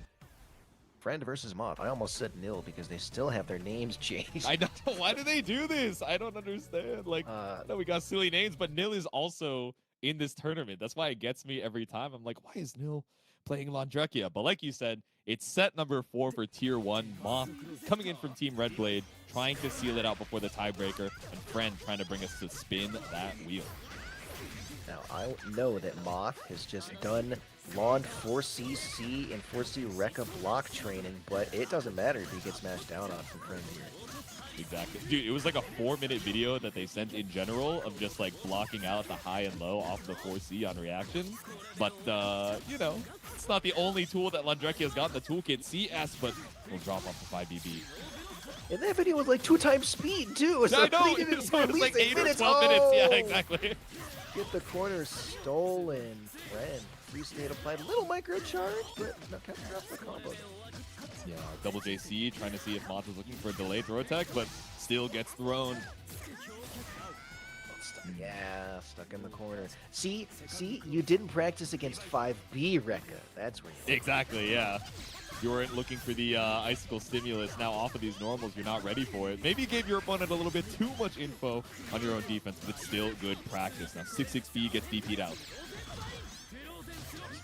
Keep himself safe here. Just keeps patient. Nice tornado follow-up. Has CS as well, so you've got to burn 100 meter for the whole combo. Yep. Send it. Okay, micro concentrate for the run-up throw. Got you. Oh, tried to mash out on hit after the second stagger, but Mika missile JA Moth ties it up. Nice CS, get a little extra meter as well. Mod recognizing, hey, if this Lundriki is going to DP me, that's throw vulnerable anyway, so I'm just going to keep layering that in. But, friend, little extra throw there now. Okay, run up Yo. Trying to be tricky with the tornado, but actually takes the disguise and then delays the follow-up of the third missile to bait out that FF perfectly out of range. The mind games. Oh, tries to maybe snipe out a 9JC, but no, Fred's holding steady, gets a mash out, but drops the combo! Yeah, and finds the punish here into the AB Ender as well. Ends it early to try and make sure we secure cycle and deny CS from Friend. Still 200 meter to his name. There is this Moth going to baits out the force function with CS. Moth is actually crazy with it right now. Yep, might be the best to ever do it. Looking for a reset off of the 360. There we go. Moth with game number 1. I'm terrified of this guy, man. I'm shaking in my boots right now. I mean, this is a tricky Mika player to go up against in particular, right? A lot of the gamers in Grid Break have been practicing against other Mika players, for example, like Akimi. But Aki and Moth, trade notes a lot. And specifically what you said was like, oh, some of like the funny and tricky setups that I try and use on Mika are primarily inspired by Moth, right? So being able to, identify which gimmick we're up against in the, heat of the moment can be so tough. Police it overhead, Rekka puts you back in the corner. 4 resources. This might be the round if Friend wants it. No! Okay. So he has to try and escape here, but ends up getting caught with the whiff Mika missile. Guess you didn't want it that much. Friend, stuck in the corner now. IGC gets baited. Moth is so patient, man. How does he do it? Yep. All right, are we going to go reset? Walk it back and run up to 1-4C. There we go. And we got CS once again for a little extra meter and that extra little bit of damage to kill. Unset point here, but the 4 sees such a high hitbox. Friend is going to get a nice starter here. 4 resources for him still. Yep.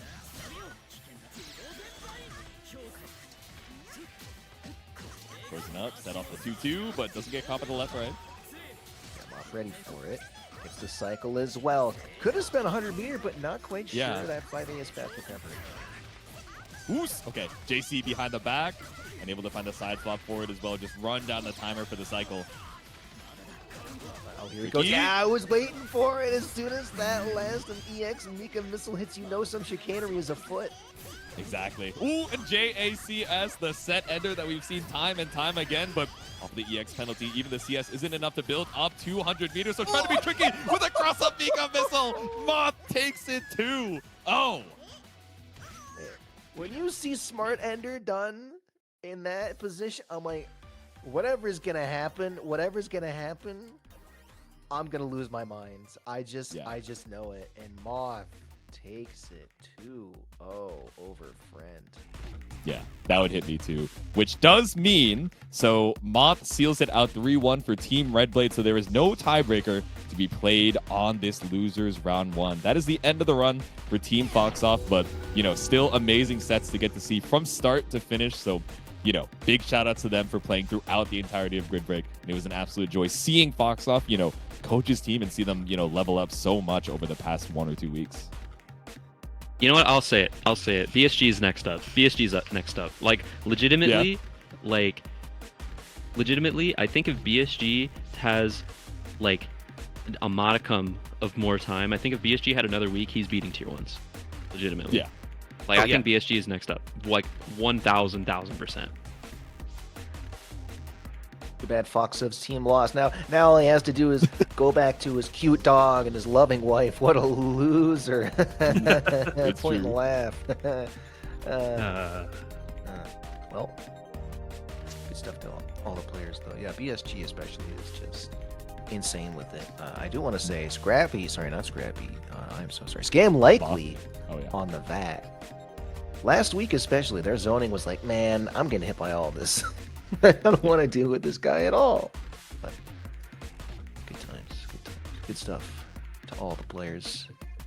Hope to see you guys around in our tournaments, maybe. Not here, but Yeah, that's always the goal with these kinds of cultural player trades. As like, I hope that people who like maybe weren't as like 100% on board with Uni before this, so that after they're playing it for a bit, or even for those of you at home who are watching, go like, man, this game is pretty cool, and you stick around for more than just the wonderful Grid Break era that we have. Yeah. When's Grid Break 2? That's Yeah, what I yeah, want. People have Grid already Break been asking in chat. Like the finals weren't even done. It was like the middle of the week this week, and people were like, "All right, so we're gonna host again in February, right?" And Yost didn't respond at that immediate moment, but I could just vision in my third eye Yost sweating like, "Dog, we gotta survive Grid Break number 1, and then Frosties. we got a busy winter, but you know, I'm We sure gotta get the Chipotle given the time and the sponsorship. We gotta get exactly. We gotta get the cards. eyes on it. You know. It's Frosties into AWT as well. Oh Like, god. Oh, okay. It's busy. It is a busy winter. It's only 2 events. That's not too bad. You know, we can Yeah, we it's can just work 2 with majors, that. yeah. We can work with that. Yeah, whatever. They can just like call in from South Korea. It's fine. They Yeah. can, like VPN. Now, I'm now if sure. crossover That's arc cool. was going on, then you know. we'd Oh, have to- we'd oh have yeah, to stop. 07. Then we'd have to move. Yeah. 07. 6-7. Shut up. My bad. Dude, My fault. All right. Well, If Grid Break 6 is so yeah, that's cool. G2. The problem is J2 thread 1 of 83, but what's not Yeah. a problem is we get our next match is going back to the winner side. So it looks like Team Mario ended up beating Team Lid 3-0. So Team Mario sitting in that winner's finals, and we will be getting Team Tama versus Team Defiant on stream to see who plays the winner of that. Up first to the stand, Seabats, one of the players who has been grinding this game every day. We brought in Tama, who is their coach, so we didn't really have to bring him in. But we brought in Tama, who was already here. We brought in Glacy, the phone-on goat, to give them some pointers. They were in voice chat. I can't speak. Voice seam chat stream, Yes. whatever, with them several days in a row, just asking questions, getting some pointers. And I noticed an immediate improvement from the sessions just in the same night. They're like, oh, press 4B more and get the confirms. Like, oh, okay. And then they started winning on rank. So I'm excited to see this. That's the secret to success. Just press 4B more. True. I know that's right. And they are going to be having to fight Slime over in that tier 4 range. That is going to be Phonon versus Enkidu as the first match. I don't know how much experience Slime has in this, but I feel like if you're, going in maybe not with 100% familiarity of what Phonon does, it can be sometimes a little scary. Yeah, this the close range, brawler character against the longer range whip character, one of the matchups of all time. But I believe in Slime. He's got the Havoc starters. He can do this. Yeah, if you can get those Havoc starters, you can stay that consistency. I already like the early game plan of just like, I'm going to just back off and play at a longer distance, try to find opportunities to shield, knowing that CS is going to be the most important part of this kind of game plan. But Seabass just taking the hits wherever they can, taking the damage, so that as soon as Slime comes in, they know that they can just be a little bit more safe. Tries the 3C through a little preemptively, but it's not going to work out.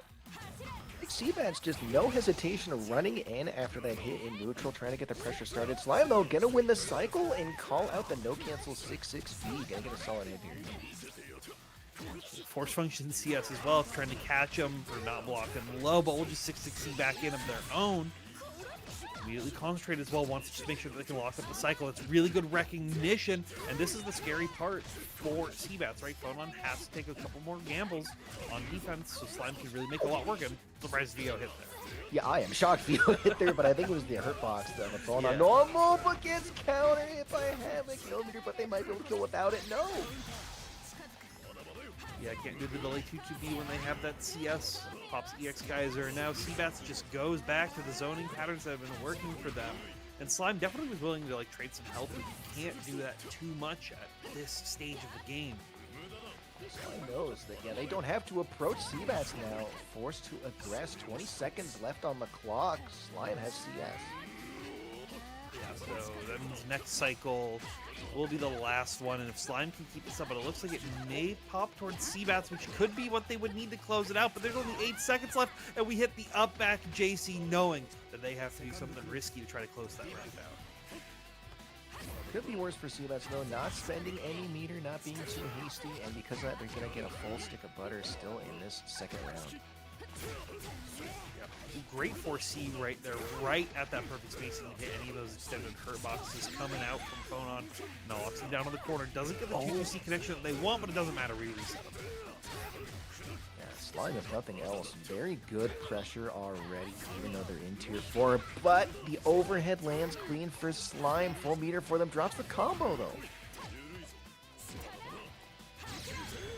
Patience, 360, not going to connect at that distance. Clenching my teeth, man. I thought that was going to hit for sure, but no. Seabats gets the throw. Here's Slime. Boneless CS on Wake Up. Seabats happy with that. Can still CS, but no full combo, though. Gets this DP reversal. Slime back in the corner. And EX parry not going to work out either for Slime right here, and this is what Seabats wants, to try to make this comeback. Just able to lock the momentum down. Good tech, but the CS is still in Seabats' favor, so they'll just let that go away. Can't find the confirm that they're looking for, but they'll try to find him on the ground. These conversions are so unfortunate. I feel like if Seabass was just a little faster on a ton of these double cycle for both these players, they know what they're fighting for. It's gonna be close either way. Woo! Oh, it didn't kill. It wasn't enough. Saw the red base, but wasn't ready for it. Seabats gets another hit here. It didn't even pop CS of their own, so maintains it on the cycle. Afterwards, we'll pop and immediately try to catch him. Up back JC, not going to work out, but the fadeaway will from Seabats to tie it up. My heart, I can't take this 10 feet. It's only tier 4 and I'm losing my mind.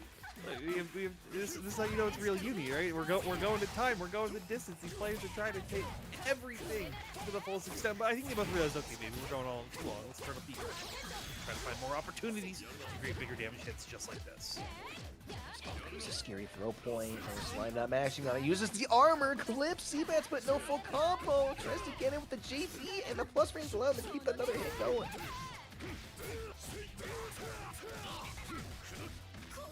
Once more, just goes for the fake ender, and finally, that force function CS is something that they have been looking for this entire set, and it eventually works out at the very end. We'll catch up with the IW to make sure they can get 4K, because one more throw will be what they need to close it out. Game number 1 going to Slime. I need both of you to calm down, okay? Yes. Slow it down just a little bit. That's all I ask. Oh no, not ready to punch the parry. From Slime. Oh, fadeaway dive kick too. No full combo though. It's alright. We 5C for the counter hit starter. You're already in the corner. See, that's how you get Slime showing shades of Rick Jr. right here with a lot of this pressure. This looks like Slime has been playing this character for thousands of hours at this point, but has only been playing through this slam and is only trying to close out this round with one more touch with the increased 5C. I'm on set point here, Seabass. You have to stem the bleeding a little bit. I like the neutral round start, but you're getting clipped by these stars. Great confirm from the 4B, though. This is exactly what they need. Like the run under as well, tries to catch him to mess up the tech to see if they can get some advantage off. Been able to find a hit, but not able to find the full confirm. But isn't not enough to punish. It's at the very end, but it get grid broken regardless. Seabats will confirm, but drops it after the EX spent 3C to whiff punish the wreck of them. Safe at a distance, but the anti-air 3C from Phonon. Oh my goodness, big fight. Tough some movement there. Slime not out of it yet. They're still only a round away. Can win the cycle too. Seabat's last possible chance gets the CS. Slime has been looking for these preemptive 3Cs versus so many of these fireball attempts, and Seabats I think is just knowing to wait now at this point. Full distance being like throwing fireball is the quote unquote worst option in this given player matchup. So just waiting and doing the delay 3C to catch him out is being so important. But it doesn't matter if you're going to get hit with up back dive kick and counter hit 5C. We've got mid screen up kick extensions. Let's go. Yeah, Slime just 4.5 and a little extra with the air tech from C. What a whip punish, Slime! Oh my god! Yeah, misses the full combo, misses the confirm right at the very end, and Seabats is not going to let them go unpunished for this. They Sends get him out in the DX climb, guys. willing to make the trek up here. Needs to be careful to the 60 whip. Slime still gets 100 meter almost with that refund, but again it whips. Seabat still has a chance here. Yeah, like the momentum of the fireball just keep moving right outside of the 260 spacing. Slime, though, still has 100 meter on deck somehow after spending 200 immediately. So, will be able to potentially make something happen. Does get grid broken right at the very end. And this is where it's scary. Slime knows that they almost had it right there. And they just are going to be so desperate to make the comeback. Fireball's coming out there. No 3Cs coming out from Slime. Oh, they're on a Razor's Edge at the overhead 2-2-C from full screen. Seabat steals it away. Excellent stuff. Seabat's keeping it calm right at the very end. Or Matimos, they were literally just like about to be knocked out from their match, and still just the confidence to play patient and not let it get to them. But Slime is definitely letting it get to them because they are dialing up that aggression to 11. These tactics have been insane. Especially just like you know how to deal with this. Do you know how to deal with this? No, I'm just gonna keep doing it. Seabat says not no.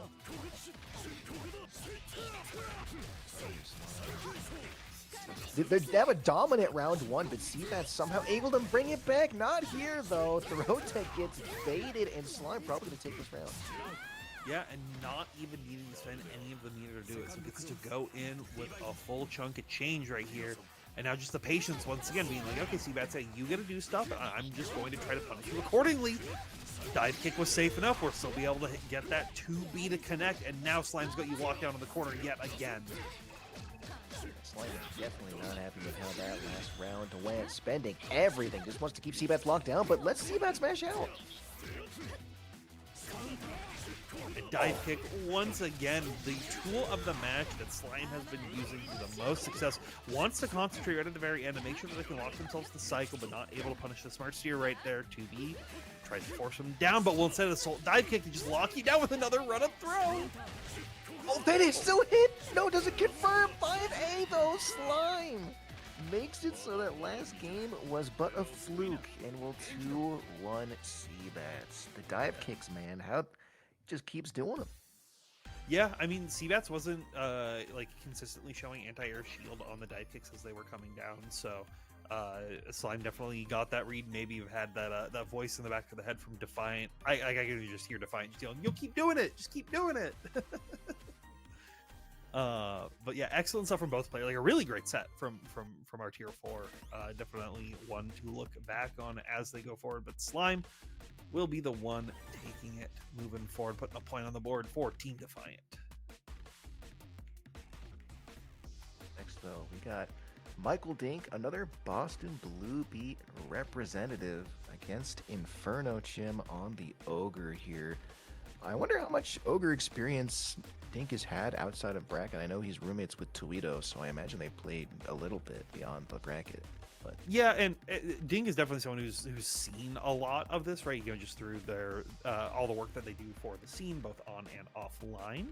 But it just really comes down to like, what's your actual like player matchup experience?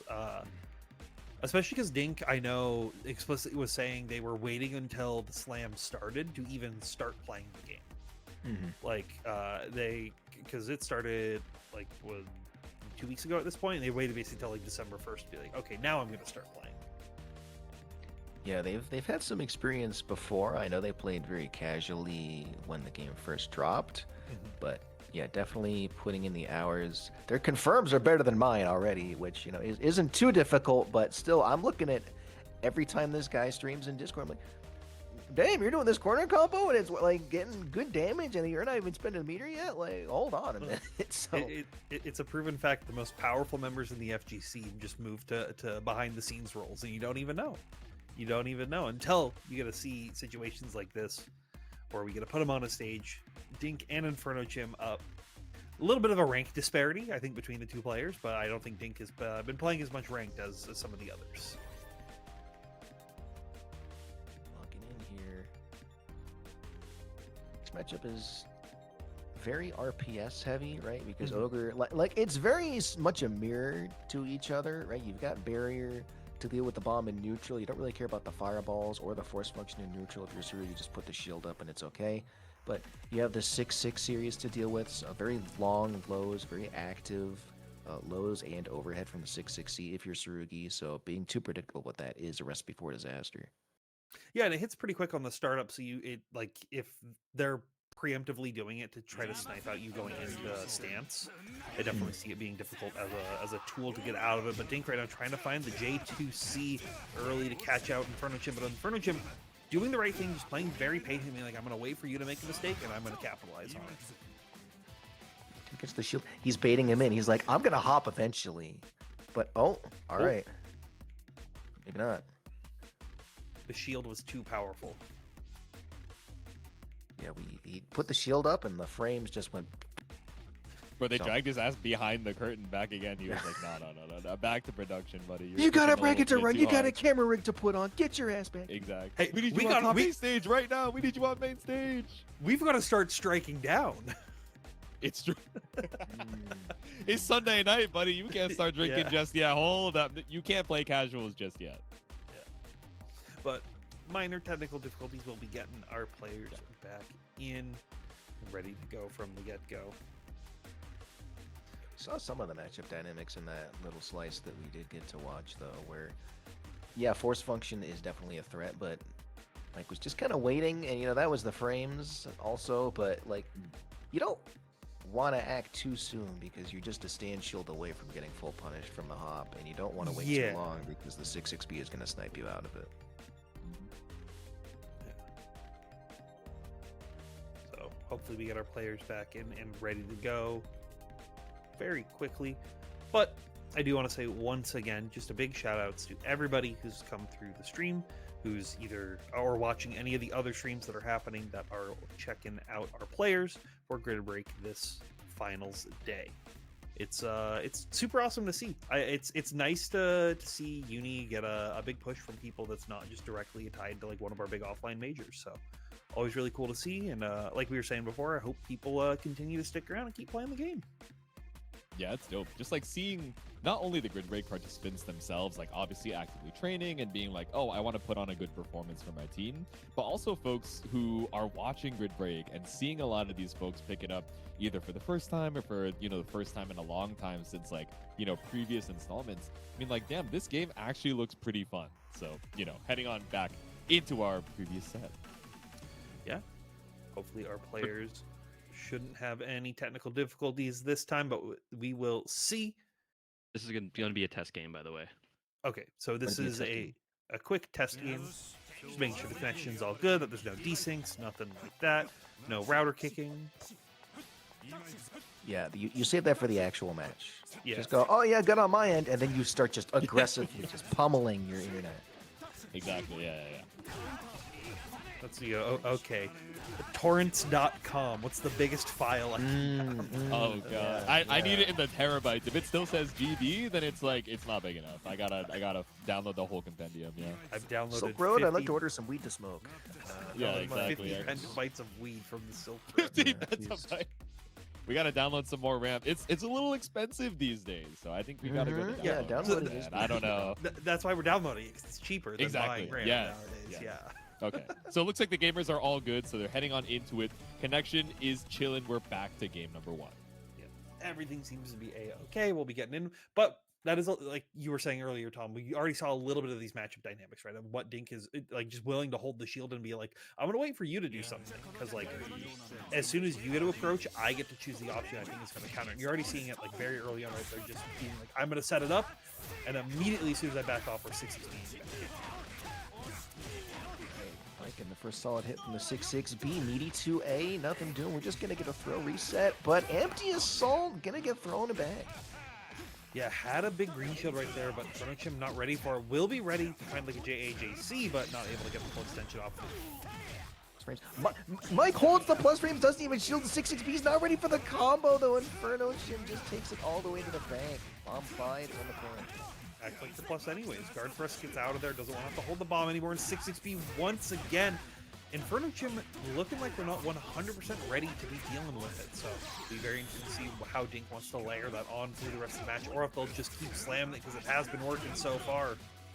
I Nice PvP, one hit away, Inferno Gym on the back foot. EX Fireball spent. Mike just cancels into Rekka. Oh, sorry, Force Function gets a bash, and that's going to be round one. Just coming up forward, and as soon as Inferno Gym decides to press things, like, nah, I'm already ready. We're going up. We're going high. Hesitation on the stance, but gets it through the card. Mike with another whiff punish here. Inferno Gym stuck in this corner. Pressured down, but Dinka backs off and immediately just re-challenges back in with the high momentum that's really he can bring. 6-6Bs are eating Inferno Gym alive. Finally, just rips a DP out. Wake Up barely gets a cycle because of it. Force Function CS enables this confirm here. Bomb set in the mid-screen, though, so like you were saying earlier, they can get out of it, but they did have to hold it right there. Gets clipped with the 6B, but no extension of the bomb afterwards, so forces guard thrust to reset out. Oh, just get the 6X extension. Dead. Mike's wants you to be. Yes, sir. Game 1 to Michael Dink. These 6-6Bs are eating Inferno Gym alive, man. Yeah. Dink really said, like, okay, we had a longer game 1 in our tier 4. We had our technical difficulties. Let's get it back on track. Let's just speed it up. And it's just been constant, like, balls to the wall aggression. Sets the stance. Fireballs are useless. Gets clipped low, though. Inferno Gym knows what's up. Set right there. Nice. The walk back on the 5B to try to catch. Dink doing exactly what they want with the try to have RA2A out. Gives Inferno Gym the big game plan that they're looking for. The beta DP blocks the overhead, forces a CS, but a throw whiffs. Dink gets punished severely by Inferno Gym. They get another bomb on him, too. More bombs set as well once again, and we try to DP out, but you are not invuln through that bomb all the way. Inferno Gym getting around on board. Oh my goodness, these shield bashes for Mike have been hitting exactly the right times he wants them to. We're gonna spend the 100 meter here, get a little extra damage. Empty jump assault to a no full confirm though, and a miss input 6-2-3 gives Inferno Gym a punish. Yeah, I don't know if they were if they were potentially not ready for it and couldn't prepare into like the J2P6C to take yourself plus, but Inferno Gym gonna get a big reward for it here as well. Big hit on the ground, bomb set in the mid-screen once again, and a great 2A of RA. A shield on the jump, and Mike knows that Inferno Gym, after doing empty assault a bunch, is like, no, you're just gonna regular assault me. Put a normal out there, it's fine. He's so good with these shield bashes, man. Like, Mike just knows when Inferno Gym is gonna challenge in the corner here. Oh, you're dead. Yeah, and he knows that they're challenging again and again and again, and that's what you need. You need those player reads to be able to play Sarugi to the full extent. 236C read you like a book as well, hitting you out of the sky, and Dink put you back into the corner once again. The scariest place on the screen that you have been, but Inferno Gym finds a hit out quickly, trying to get up the side. Airborne 5C hit, there it is. Very difficult to confirm, but just a DP from Mike. No CS required. Takes the initiative back, and another armor shield bash. Inferno Gym, you're bleeding pretty bad, man. Text outrage there, so safe. Goosey connects, and a DP gets a block. Inferno Gym saying, hey, the scramble's got to calm down a little bit right here and keep it up, but not able to find the biggest reward off of it. They had the right idea, but not a long enough button. Mike gets away with a stance. Oh, tries to 6 too early. 2C so active. Inferno Gym still staying alive. Full meter still. Rekka's into the bomb as well. Keep yourself +1 touch away. And it just The DP. Yeah, it doesn't doing anything right now. Shield is up. BO from Inferno Gym. This is still close, Daddy.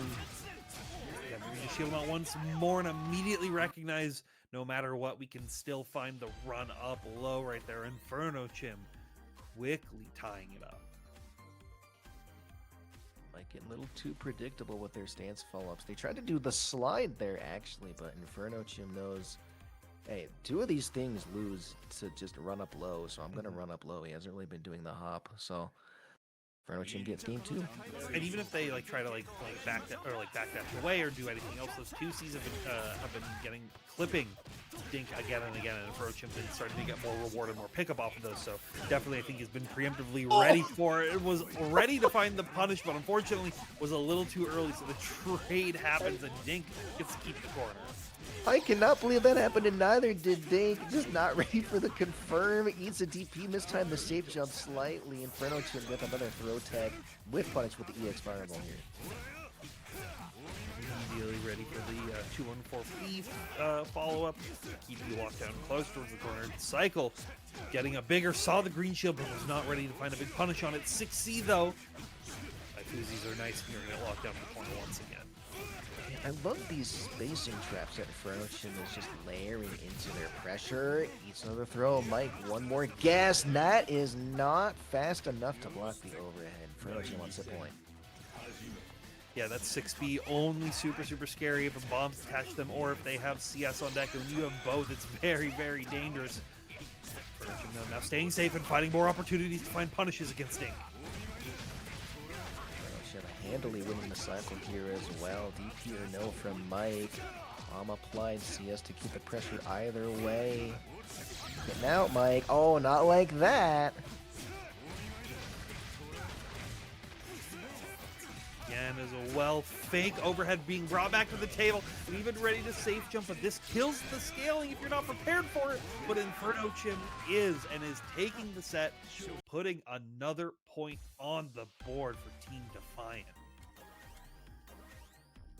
I was a little worried for Inferno Chin for a hot minute, I'm not gonna lie, but able to clutch it up, bait the DPs at exactly the right moment, and it's gonna put another point for his team, like you said. Yeah, Dink was definitely cooking in the beginning and having those really good play reads, like kind of knowing exactly what Inferno Chin was wanting to do. But I think Inferno Chin got the right layers, got the right adaptations, and was really ready for it. And now we get to see Zippy versus Diaphone. Hashtag netted up. Which this is going to be interesting because Diaphone has been malding about this matchup. He is not a fan of Landrekia and Izumi. A lot of people have been malding about this character overall, man. Like, if it's not Wand, it's Izumi. Look, you have Ice Carmine versus Water Landrekia. Like, that's too much to worry about. You know what chat was saying? Diaphone was like, damn, Izumi is just better Landrekia. And Atkins comes in, he's like, I've been saying that Kaguya is just worse Landrekia for some time now. I'm like, guys, what are we doing? I'm back to the trading room. It's instead of everybody being crabs, we're all the ice prince at the end of the day. We'll have to see if Diaphone has the right reads, has the game plan for it, to be able to deal with it. But right now, Zippy, I think, is the one who's taken the early tempo. He's going to get force function out by Diaphone, immediately getting caught. Eating a force function, no big deal. If you get to fire back with a combo like this and then the cycle on top of it. Get the fish set as well, which allows you to force function yourself out of it. No fear from the Diaphone. Oh, tries to do the bubble bee, but Diaphone already pulling up with the pressure. Gonna attack the 100 meter from Zippy here. And I think this is a big thing that Diaphone is going to utilize in this matchup very well. Is like Landrekia traditionally wants to play a little bit more passively and try to create opportunities for themselves. But I think you have to be the beatdown in this argument. You have to just try to go this relentless pressure. And Diaphone showing in game number 1 that is the recipe for success right now. Yeah, without meter, Izumi definitely has more of a neutral presence. Ice Rain does not land in time. It's just 6XP such a fast option for Izumi. Rising JA! Nah. We're activating those almonds at every single tier so far. Fish set once again, but Diaphone with a great dash block out of it, saying, I don't want to hold that, and it's recognizing that Zippy wanted to play a little bit more patiently. Couldn't find the pickup, but Diaphone also drops it right at the very end. Still gets a low trade with the roll too. Diaphone barely winning this. Like, you are so greedy, man. Oh my god. Zippy has not shown to start respecting the force function, so we'll have to see if that's something that they can, maybe start to bait out later in the set. But right now it's working for Diaphone. Force function of Zippy's own allowed him to trade, blocks the Rekkas. Gets an overhead, but no full confirms. Zippy still has a chance here. Yeah, good blocks in the records once again. Didn't have the meter to go into 260 at the end of it, so Zippy knows. So they can get a full punish. They have a cycle. They have all the meter on deck. Oh, the fish in neutral. You can't interact with it until it becomes active. Zippy gets that round. Why does fish not get destroyed by projectiles? It's like that gem too. It's fine. I love that gem. It's Water Batista. That's what it's. You're so right. Okay. We figured it out. We're moving down layers. Single players are moving layers, trying to open each other up right here. iPhone trying to do whatever they can, but throws being the big thing right now to open up Zippy, and another Rising JA going to be working out for them. Cycle. Diaphone's DP timing is so good, but Zippy getting DP right on back. Yes. Next bubble spaced out this time, so it will connect. No need to worry about a button. Coming and stopping for precedent this time. Sets you up. Bubble 1, bubble 2. 4.2! Oh my god, the 5 BB from Diaphone though. Gets out of the corner, gets a full combo as well. Zippy still gets the cycle. And it's 200 meter on deck, so we'll be able to do whatever they want. Didn't go into C-Flower right here. We'll hop into 2360 for some plus frames. One more throw, one more touch. Has the CS as well. Diaphone can make anything happen here, but they've got to find it, and they found it right at the very end. Diaphone taking game number 1. Diaphone 4C into Rekka or 4CC rotation has been just carrying them across the threshold of all of their matches. It might as well propose, man. I know you're married, but like, you know, it's get another 2 rings out, man. Like you can afford it. It's just the it's a large diamond that's just the ice gem from the 4CC follow up. Yes, yes. There I you think go. would be massive. And the rings the Rekka. Boom, it's problem solved. That's how we did it. That's how we designed it. We're starting the Circular undernight step. line. It's a circle for the ring. Absolutely. Yeah. Early throw, ice debuff applied as well, so if Diaphone could find a hit, they could potentially get some good reward off of it, but Zippy finds the great Ambare out right here. Yeah, we're just gonna go ahead and do a full combo here. Zippy, like Diaphone actually, just has these combos on lock. Oh no, not a bubble confirm. Are you? No, you're not. If they had Peter, they would be. Oh, the splash zone! No!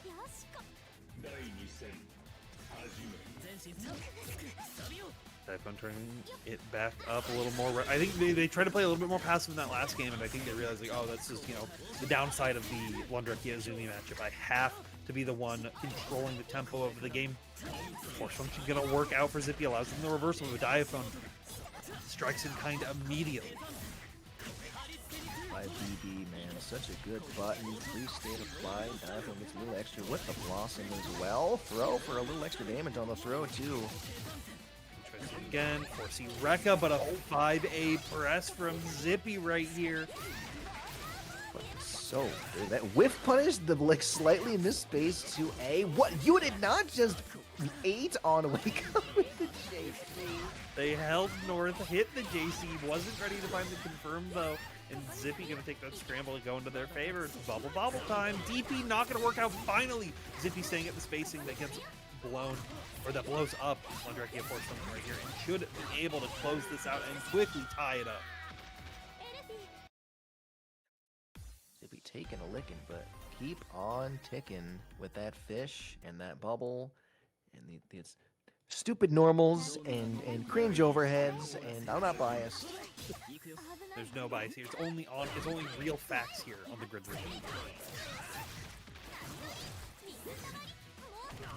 Maybe again, sizable lead in the cycle, but a few clutch shields could win it back for Diaphone here. 5BB also being a clutch tool that they can use to try to punish any of those longer distance scrambles that sometimes Azumi just naturally sets up if she doesn't go for the proper enders. See, oh! 4CC knocks you upside the head. Watch out for falling rocks. Saw the green shield but wasn't ready to blow it up just yet. Good recognition of the blocks right there for Zippy, able to find their own 5A out to reset to neutral. That hitbox This is gigantic. Zippy able to pick it up regardless. CS for them still. Yeah. Oh, 5B trades. Zippy knows they have a slight health lead. Doesn't want to give the cycle away. So patient. Diaphone trying to hold their ground though. Yeah, and just the run up right there to use that forward momentum to try to gain more of the cycle. Tried to force function out, but only involved the first fish hit, but didn't get. It didn't stop the girl hit right there. EX bubble right at round start. I mean, it's gonna catch him out. That's. You have 2 bounces left. You get 3.7, man. All right, sure.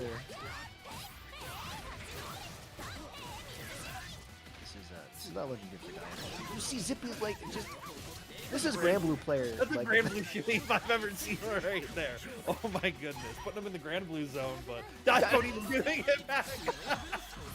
Everyone says, oh, I know your game. I know your game. That's fine. What a whip punish with the EX bubble beam, actually. Diaphone gets CS, but needs to do something with it and quick. Zippy's a throwaway. Diaphone shimmied too hard that the 4C was spaced right there, because they were looking to do like the 4CC, 4C mix that they've been going for pretty consistently. But Zippy found the opportunity to force them into bad spacing, found the opportunity to catch him with an overhead right at the very end as well, and that'll be Zippy taking the set 2-1. Overhead's so fast, man. I don't blame Diaphone for getting hit by that, especially on that play. I'm I would just say, saying. especially on that play, and I don't know exactly where these are, but you know, if you're outside of the same time zone, it can be a little rough. All right, we've got Hydrogen Laboo Bomb. What is this For name? Corey. Okay. Yeah, that makes sense. Sure, man. Sure, man. Versus Jurassic Ori on the Carmine. I was saying this, that my favorite thing about Grid Break is forcing not uni players to deal with Undernight player names. Like, It's a time under tradition, honestly. Aaron Karen's name was like dog petter for fun. Oh yeah. That, Yeah. Right, Corey though gets the first solid hit here, 3.4 with the Quanathan. Lots of shields from Ori though. I think it's a lot of what this matchup is like waiting if you can create those spaces or finds opportunities for Carmine to potentially make a mistake right here. But Ori is just gonna dial the aggression up and really show you what Carmine can do. That's my type Lumina player, Ori. Put you in the blood box. Ori also the only Carmine player in this entire tournament. So I know Lucian was on them for a while, but definitely, obviously Corey is well versed in this matchup, but for the rest of the people across the board, it's something that if you're not fully prepared for, it can be very, very scary. Charge. Oh my goodness, that's so active. Snipes Ori out, but not too much damage. BB just shielding off of the 2-2s right here, trying to make sure that they control the cycle wherever they can. See Corey just trying to weave around the 6Bs, but the 2C non-counter hit pick up. We love to see it. Corey, though, fires back. Double killer ender. Yeah, they're just taking the hits where they can because they know even if they just try to chip them out, Ori will eventually bring their life total down to a point where one good hit from Kuon will be all you need to close it out. So if you can create that opportunity, it'll be very advantageous for you. 6B Puddle once again going to get hit with the backside of the 6-2-3 though. This should be good for Ori. Not a full knockdown here. Blocks the overhead. Good reaction from Corey. And that almost gave the cycle away, but the green shield steals it back for Ori here. I really like this game plan from Ori. Just recognizing that like I can't give Carmine a traditional hit, so I'm gonna force themselves into weird scramble situations. Because if I do, we're gonna get put into situations like this where you're taking a big grip. If Ori could finish the combo, but Corey got another chance to live with that Kuon. I doubt that 6C was intentional, but Corey with these clutch shields gets the cycle. Problem is Ori still has 100 meter. Yeah, gets one more pressure reset, cracks Corey upside the head, takes game 1. Yeah, and once you're in the EX Carmine, you have nothing to lose, so you might as well go crazy. That's exactly what Ori did.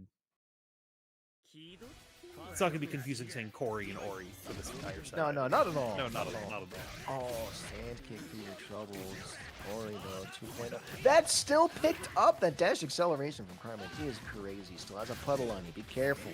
Yeah, and a bomb set afterwards, but we'll tech out of it. Bomb goes away, and cycle goes over to Corey very quickly, so able to steal the corner for their own. Gets to attempt to zone up, but 6B just shoots through all the Kuon pressure.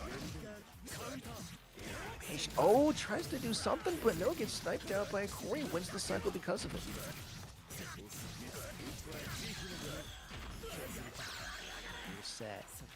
Just, I'll trade you one spinning projectile for mine, but from downtown, Corey full combo here might be able to kill actually. Yeah, has a bunch of meter on deck, so we'll see VO right here with the increased wheel, but couldn't finish their plate, so now needs to find another opportunity. But Ori finds a big hit right here, and they'll just steer Ender with another pinwheel, trying to drain as much of that meter as possible. And the last hit will do it. Ori puts themselves on match point.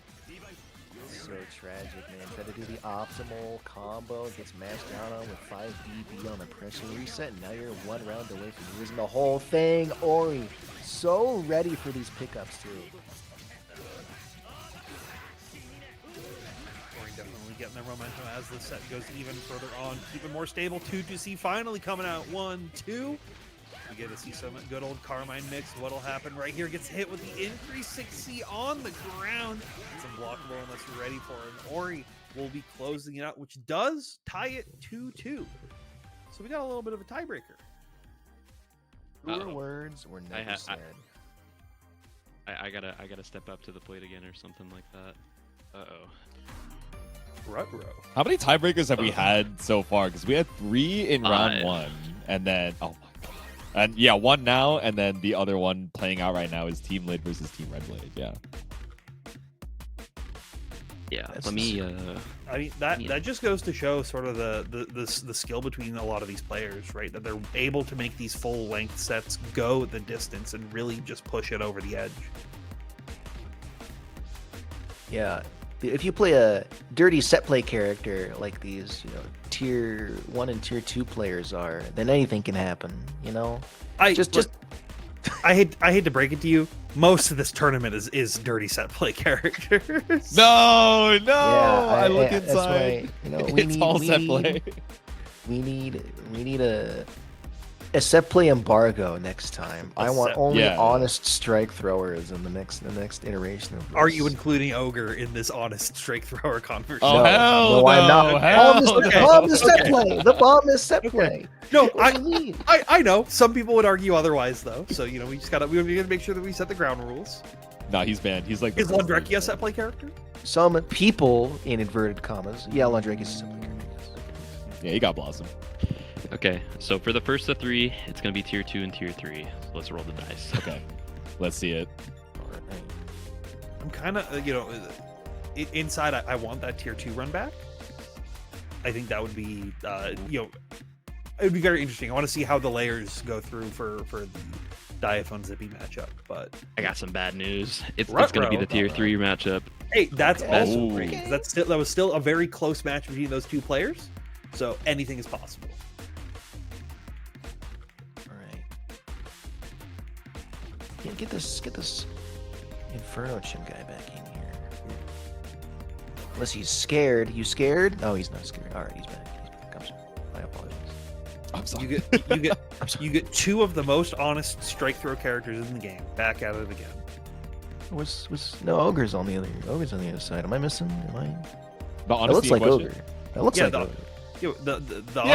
Honest. The honesty is also the joke. So Oh, okay. A command grab counts as a throw. I guess that makes sense. Yeah, I guess yeah. that makes sense. Yeah. Heard. All right. As we get into our final match here, a run back, one of our closest sets of this match as well.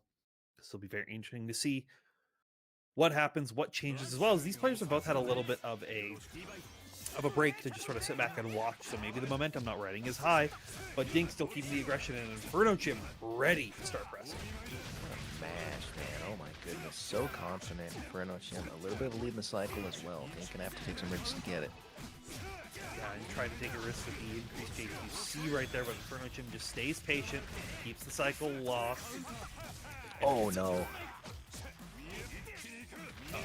Oh no, man. Oh, the overhead I think messed up the combo.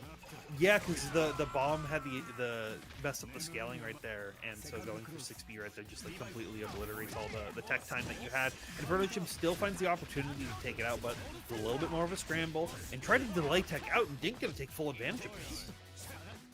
Immediate tech from Vernochim. Dink tries to make some distance here. Uses longer pokes. What a dive kick. So, you know, first time didn't work out, but drops the combo. Vernochim, no full punish. Full Rekka's right there trying to catch him, press him with a little bit of delay, but we'll have to use that CS to keep our turn safe and then try to go for install, but Dink does a great job of making these dive kicks work at any of these scramble situations now. There's not a full combo. Vernochim just not blocking overhead. No grid break, no nothing, but Dink gets eaten up low by the 2C. No grid break though.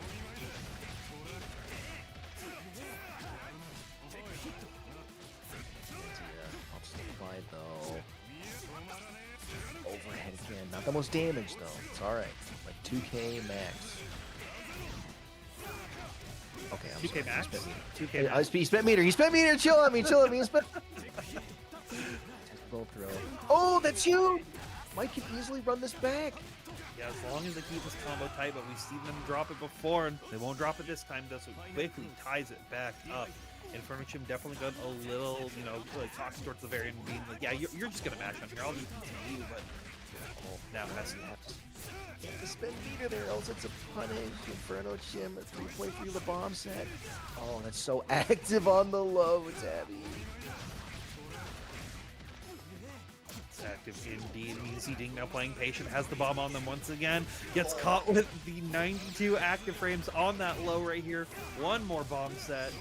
This is a life or death situation here for this first game. 6B bomb, and we keep it very simple right at the very end. Vernochim taking game number 1. The stakes are so punishing in this matchup, especially if you're like, you don't have resources to contest the bomb plus frames, right? And use the guard thrust. Because you just get one turned by this character. Like, you just put a bomb on you over. What a 6-6C from Mike, though. Oh my goodness. Gets the tip end of the 6-6B, but with much damage too. Yeah, I was gonna say, as the Tsurugi player, like, what are you looking for in this matchup as against the Ogre players to really capitalize on and like fully deal with their game plan? Well, I think that what Mike is doing right now is pretty good. He has plenty of time to set up the stance, right? He has a spacing he likes to play at, and he's just abusing that right now against Vernochim, right? You don't have to worry about Fireball, don't have to worry about the Force function, and he's spacing it super well, but not getting these hits to really count in Vernochim. Gotta run it back. Yeah, it's 6B CS. Always utilizing that 6B at the times where it matters the most. And we'll just quickly go for a run-up grab right here. We'll DP out, so no bomb being applied, but he still has a little bit of a battle. 260 not going to connect. He spaced it, not fast enough to whip punish the 2C either. Mike's just hammering away with these shield bashes, but no full confirm. Gets called out by the wreck, and Vernochim is still in it. Yeah. And pops into Iwex. This should be enough, right? This might be enough. It might not be, though. That's the part of me that's like a little worried. Yeah, it's not enough. You're put out a sliver. I felt it in my bones. But so did Dink, and Dink knows that they just have to try to make one thing happen, but a force function. He gives it to Vernochim. Immediately, even despite the plus frames, just mashes out. What a backdash, calling out Mike's attention pressure reset. Gets another bomb on him. Be careful.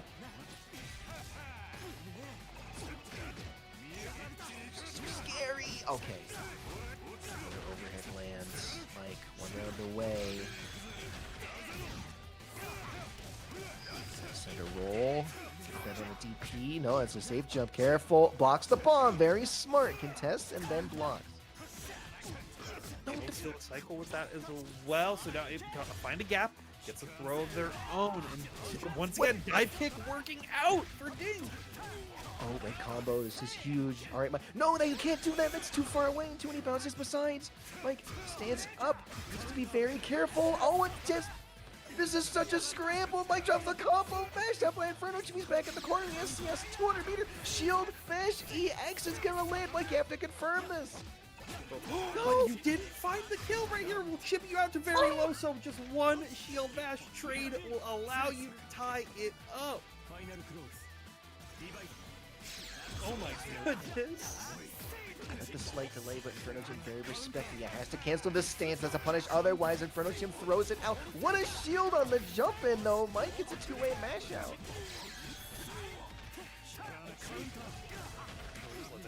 Rip, recognizing that jump wasn't as safe. That was a punish. Inferno Jim not ready for it. Mike capitalizes the hesitation, gets a two-way. They still drop the combo, and so much is on whiff, Mike. It's using your health as a resource to just allow Michael Dink to drop right here. What are you doing? Preston, I don't know if that was DP or what, but 7JB, guard thrust out, no meter, the hesitation being farmed from Mike. He's just on the South Asian continent using the rice fields. Oh my goodness. Tries to go for a cross up with them. Yeah, Inferno Jim doing such a great job. Be careful. Okay, understands that might be a safe shot, but gets smashed. These guys are playing like that. That's the game that decides the match. They still got one more. It's 1-3 in our tiebreakers. You've got to be kidding me. Ugh. I'm losing my mind. I'm losing my mic. We'll have to see which of these players will be the victor or be the loser here. Dink, though, finding a good 6-6 trade right at the start. I love that instant, man.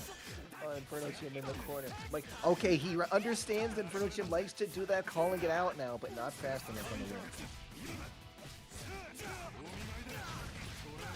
Side of the lead in the sideboard here.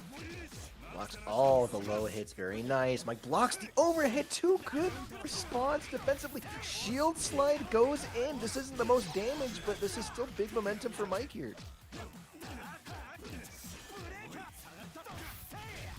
And the backdash 6-6 once again, something that we saw Dink doing very early on in the set and was working very advantageous for them, but stopped as the layers kind of progressed. So resetting back to show like, hey, are you still ready for this? Or do you know how to deal with it? Because right now you're just holding the corner pressure and you're trying to press mids into my guard stance. Oh, Mike could have spent EX. It's too many bounces. He was greedy for it, and Inferno Jim still has a chance here. Good screen. Just gonna give Dink a chance to just have to hold this. The guard thrust low. Oh, good. Mike shield bashes and just paying off in spades here. Still in it despite being down 2 games. Like you said, this is a 1-3. Yeah, you never want to give Dink prep time. That's where he can excel. He blocks in the overhead right there, and it's basically would be a little crazy. But Inferno Jim is just consistently wanting to press mids every single time that Dink is canceling into stance right here. Okay, Gargadors gets baited. That's huge. No resources for Dink. Cycle secured by Inferno Jim and a bomb as well. Yeah, this is huge for Inferno Jim to potentially make something happen right here. Tried to press out, but it's not going to work. Bomb starter will go towards Inferno Jim's favor. We'll do it once again. Nice. Very nice. Mike faster on the punish this time. Gets the shield and to mash it with the 2, and because it hit bomb, gets removed. Inferno Jim tried to throw right there, but as long as Dink doesn't drop the combo in, they don't. They're going to quickly put a point on the board. Currently now 1-2.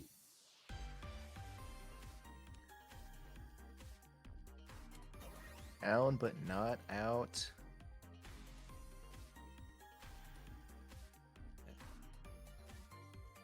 Mike still staying in it. Taking a moment.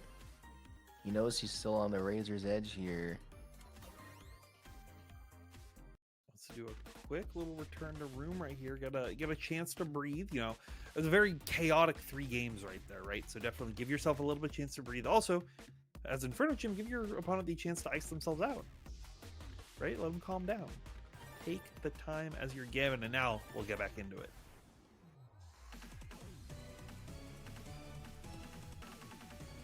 All comes down to this for these 2 teams.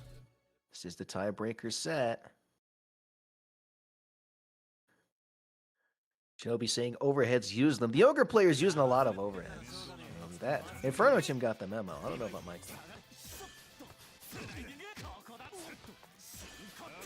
try to whip punch with 5B, but Dink just backed off right there. Now reapplying shield stance right here and goes for a delay 2A press after that. So smart to catch Inferno Chim, who's been wanting to press on a lot of these challenge sequences throughout the course of the set, and will just auto-correct all the way, even when you try to cross me up. It is always Saruki time. Backdash to make some space, blocks the low follow-up of that. Rekka punish on the 2C whip. No full combo, though. Inferno Chim mid-screen, that's good for safe to Inferno Chim, not biting, but biting on the follow-up pressure, though. Caught some movement. Mike, round one.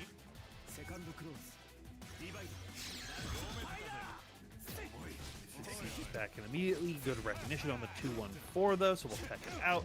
Give Inferno Chim a chance. You see them like create a lot of opportunities to try to just walk back and be like, okay, you're gonna press on this.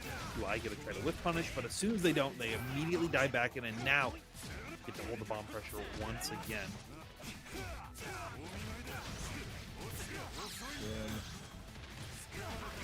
If nothing else, they're getting a lot of these bomb convert. Great bait on the shield. Now you don't have to worry about it. One more overhead. CS for the round. Inferno Chim on set point once again.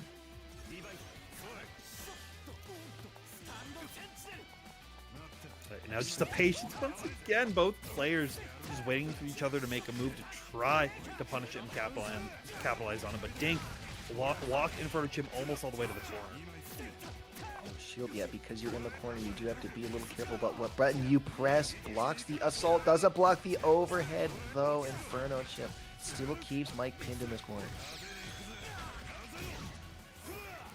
He bumps it as well, misses the extension afterwards, but that's fine. You still have to hold all this bomb CS as well, and we'll just guard it out. Just from Mike, rotating that back in, 6-6B to contest afterwards. Mike gets another hit here.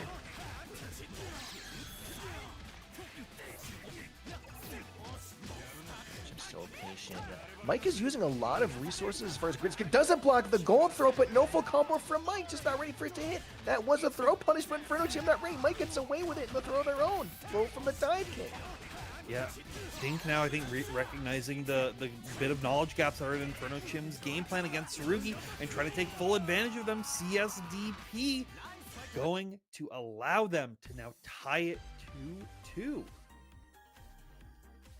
Chat is exploding for Michael Dink here, and it's easy to see why. Somehow able to clutch it up when it seems lost. Mike, with their team on their back, this is the final game for both these players. Toita saying, I can't put money on this anymore. Oh my goodness. This is anyone's game. Inferno Chim feeling ready. Dink getting a little bit of that last minute coaching that will give them the edge that they need to try and take this match over. Team Defiant, Team Tama looking to be the ones that want to move on forward. They want to fight Team Mario, who's been sitting in that winners finals.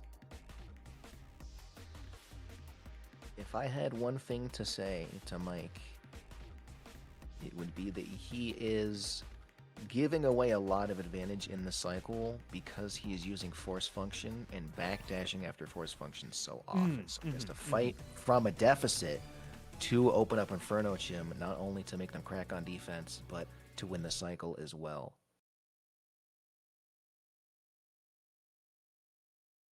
Yeah. So we'll have to see who is able to close it out. Can Dink capitalize on this huge streak that they have, or is Inferno Chim gonna be able to lock it in and close it out after losing these past 2 games? Anything's possible here. Big TRM to start us off. 2+ for a true throw, but Mike not ready to tech it either way. Again, these overheads into CS is hitting every single time for Inferno Chim, getting a ton of damage from it over the course of all these rounds. It's such a fast overhead, and it's you have to recognize hey, they have CS, they know what they need to do, they know that they can be ready for this bomb. Just ending with the CDP to try to get damage wherever they can. One more normal throw in the corner to put Dink at a one-touch situation, but Dink finds a good challenge with a 2C to allow them to potentially take the turn back, but DP once again coming out for Inferno Chim. Inferno Chim recognizing, okay, if Mike is doing stance at this spacing, he's probably going to do the follow-up, so I'm going to let a DP rip and then play it from there. But an overhead for Inferno Chim regardless. Might, yeah, just set a bomb. throws once more, lofts him all the way down to the corner, catches him with the overhead, but the bomb scaling gonna make it a little bit more rough. CS5B punishing whatever Dink was pressing right there. Inferno Chin has to reset into a throw. Archie might have their number here. Dink a throw away. The trade doesn't grab a combo, but 6-6B on the scramble after the CS. Mike, don't count him out just yet. It's been the story the entire set. He still has the Slayer experience from Guilty Gear. No! To the sea! Wake up, Fuzzy Abare 2C from Inferno Chim will be what is used to close it out. Knowing that Dink has been wanting to just hold stance so many times in these situations to try to catch him pressing mids, Inferno Chim finally making that slight adjustment, catching him with the low, and will be moving their team one step forward to that winners finals. Yeah, that was a nail biter. Like I'm shivering. I'm shivering after that one. I had to bundle up really quickly, but really quickly we are gonna in fact go to a little bit of a break. We're gonna walk into the winners final sets. It's gonna be Team Mario versus Team Defiant, and a little bit of an update from losers. Team Lid ends up taking it over Team Red Blade. So thank you, Red Blade, for participating in the tournament. Omni over Evan, and then Red Blade over Fox. So it's been a crazy day so far, but please stick around. We'll get some more Grid Break action after this break.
And we're back. Got some more grid break action coming right at you. We're walking into this winners finals right now for this finals day. It's been a dream so far how everything has been going. And as stated before, I have the boys, the crew. We got Tabby, we got the real Tom Clancy, and we have J2 coming at you with this winners finals. J2, tell the people about what we can see moving forward. Yeah, so I'm excited. We got Team Mario versus Team Defiant. So we're going to be starting that off with Barbar versus Slime. So Slime, it's funny to see kind of the glow up from round robin number 1. We're running into, because Tier 4 has a lot of zoners and a lot of pretty frustrating characters to try and, get used to, especially if you're just learning Uni. But especially on Enkidu, who it's so easy to be like, oh, where is my, I just spammed this move and this is a solid game plan for the first 50, 100 hours of the game. Slime, I think, has been taking incredible advice from Deppy's coaching and figuring out, okay, what tool do I need to pry open any of the matchups that I'm running into. But going into Barbar, right, who again has been a demon of Tier 4 and has been playing super solid on Hyde, who, especially at that level, has no exploitable weaknesses that you can really just dig into immediately. You're playing the player matchup up against Barbar. So, a couple very solid players for Tier 4. For Tier 3, it's Fumiko and Inferno Chim.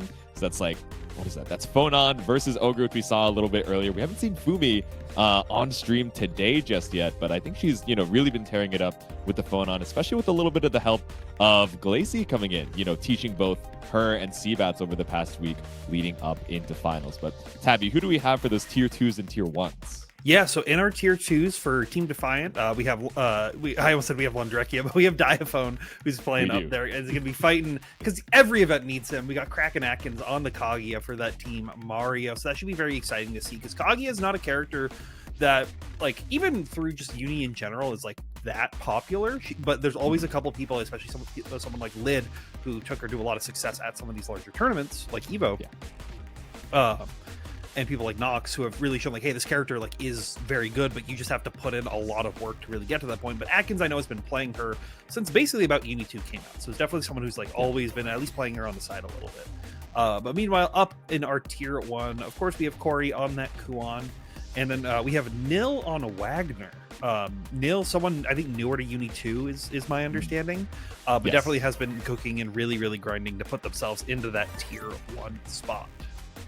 Yeah, I mean, tore it up at Climax, just this past October. So, definitely a breakout performance. And Corey been grinding the Kuan since day 1, right? Obviously, has taken some breaks here and there, explored some other characters. I know she was thinking about playing Uzuki, going into Grid Break and then realized, oh, no, I think I'm going to go all in on the Kuan. So, has made it over to this winners finals. It looks like we got our first match ready. It's Barbar versus Slime for our first match. Yeah, and this should be very interesting to see. Not alone, as you've been saying, Slime has really had to they've been putting in the work to make this Enkidu function up to be very, very successful. But Barbar is someone who has such good player reads, right, with their long experience with games like the Pure Plus R, Strive, as well as their success through City of the Wolves. So it'll be interesting to see if they can find those reads, find those adaptations. But they're already kind of getting that game plan started here as we get early on. Ooh. Yeah, I mean, the first 15 seconds of that was just, okay, I know what your effective range is, and I'm trying to assault over your 2C. I'm trying to stay outside of your high 6P range, but Barbar landing first blood. Yeah, I think it also helped for Barbar that where they did play a little bit of Enkidu, I think, previously. So it's something that they are at least are a little bit more interested in and know where Enkidu wants to be playing. And you're already seeing that very effectively, like you were saying, staying at those effective ranges, finding things like that big Assault J6C right there to get the wall bounce to close it out.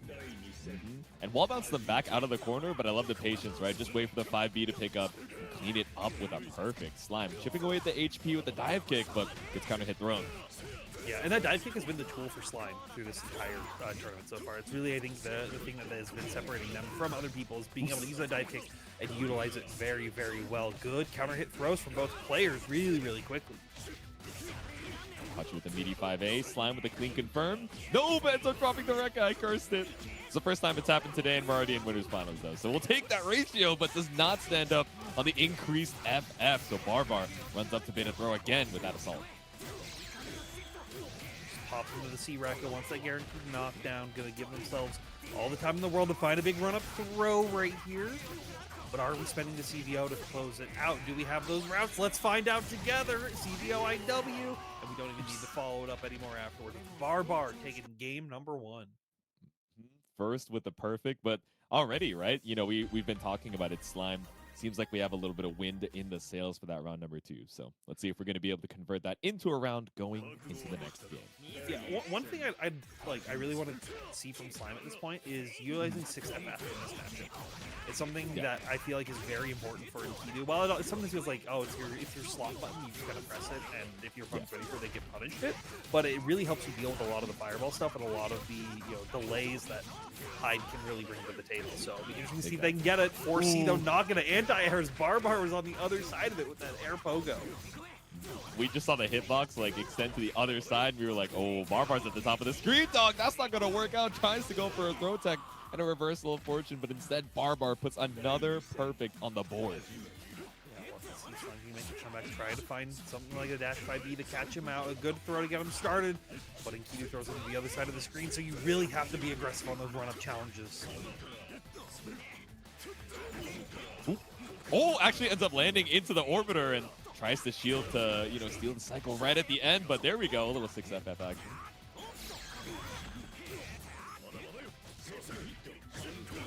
Again, 2B. That's a great button to catch a lot of the approaches that Hyde wants to be doing. Catch with the IW as well for as much damage as you can. Okay, run up, respecting the chain shift. Slime is such a big health lead here, so it doesn't really have to take too many big risks to find that last hit, but Barbar just chipping away at the block, looking for a next cycle, but tries to mash out. Yeah, and even at a huge grid deficit right at the very end, finds a way to take it all away from Slime. And one more corner throw with that 200-meter with that CS. Should be able to keep it simple. 3 buttons, 3 buttons. No, we can do it! I knew it. As soon as I saw the full meter, I was like thinking in my brain, 3 buttons, and I'm like, no, he's not going to do it. He's trying to style and gave you one more opportunity to fight back. But the stand shield with the title drop, it's grid break for 2-0 on Barbar's side. Yeah.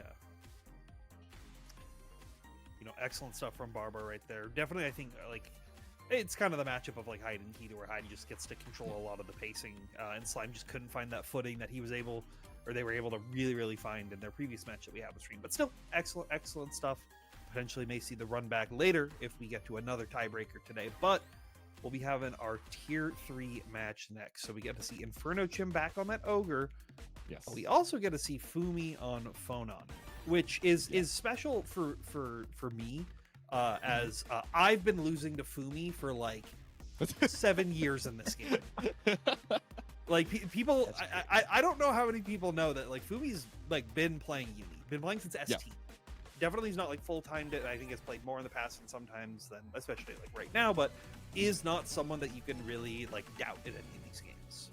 Exactly. She has not only the experience with Uni in general, but especially slam style events where it's not just, oh, it's my bracket run that I'm fighting for. It's like, oh, I want to get this team to put I want to get this win to put my team in an even safer position. But she's rocking the Glacy palette, of course, that guest coach coming in clutch in the past week. And, you know, both her and Mario as well, just trying to lock in some of Fumi's offensive, potential, right? Like, okay, you're getting these hits, you're scoring the stand shield to get the side swap as well, but we just need to get a little bit more damage, off of some of these confirms.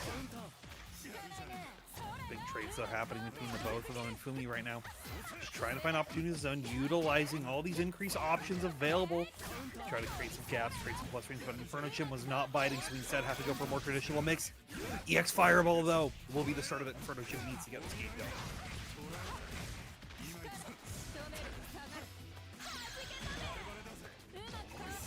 A little bit late on the green shield, but it's all good. You're full screen, and you still have the health advantage, so with the counter hit, falling fireball, you pick up with a lariat. Yeah, that's something that's very important because like Phonon has to take more committal options to deal with a lot of the stuff that Ogre wants to do with the full screen to get in. So if you just have the right read of like, oh, you're going to do the wrong option, then you see opportunities like this where you're able to close the distance, lock him down in the corner, and now you have to deal with the Ogre pressure and also with no shield now. Yep. Oos. Yeah, run up with the Assault JC.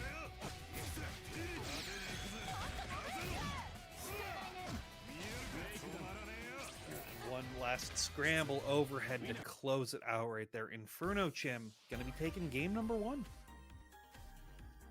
I mean, standing overhead, super tricky. And I mean, Inferno Chim doing a good job of, we didn't see quite as much FF, but even just, you know, whether it's TK, Fireball, or Falling Fireball, just controlling this airspace in a way that's so tricky for Fumi to try and navigate, but sends the 3C and ends up getting JC'd for it.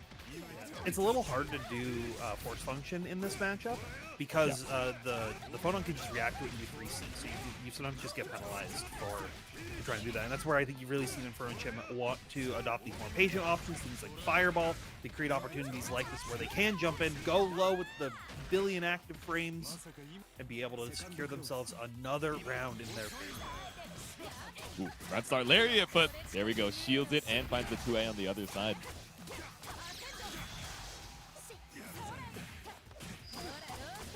Oh, tricky. Whip with the jump 4B. All right, and blocks out the EX Fireball. Still pulls up with the lariat, though. But there we go. Force function CS at that distance, meaning so they can't get hit by the 3C by giving themselves enough recovery time. Ooh, okay, 3D to escape. Who's been working on mixing in some other defensive options, but even off of the bomb explosion, still able to escape with the VO. Catching the overhead as well with the crouch shield. This should be enough for Inferno Chim to quickly close it out 2-0. All right. So that is one apiece here for Team Mario and Team Defiant. I mean, the Ogre from Inferno Chim has been cooking, right? You know, even though a lot of folks, I think, you know, both in Tier 2 and Tier 3, you know, with both Towedo and Inferno Chim showing a lot of, you know, this Ogre. And, you know, the coaches giving good advice on, oh, okay, here's what you can show for defensive options against Bomb. It is still a situation that is heavily weighted outside of your favor. He got the hit and spent, you know, sometimes spent meter for it. So, you know, you're still guessing for your life even with the resources. So heading on into it, we have our Tier 2 match, Kraken Atkins versus Diaphone. So this was funny. So during the break, I came back from the restroom and I saw in the Discord that there was a game going on. I was like, guys, I'm so sorry. Did I come back too late? And they were like, no, Diaphone is warming up with Defiant because he knows he has to run into Kaguya from Kraken Atkins. So a little bit warmed up here on the ice twink as we head on into it, this Tier 2 match.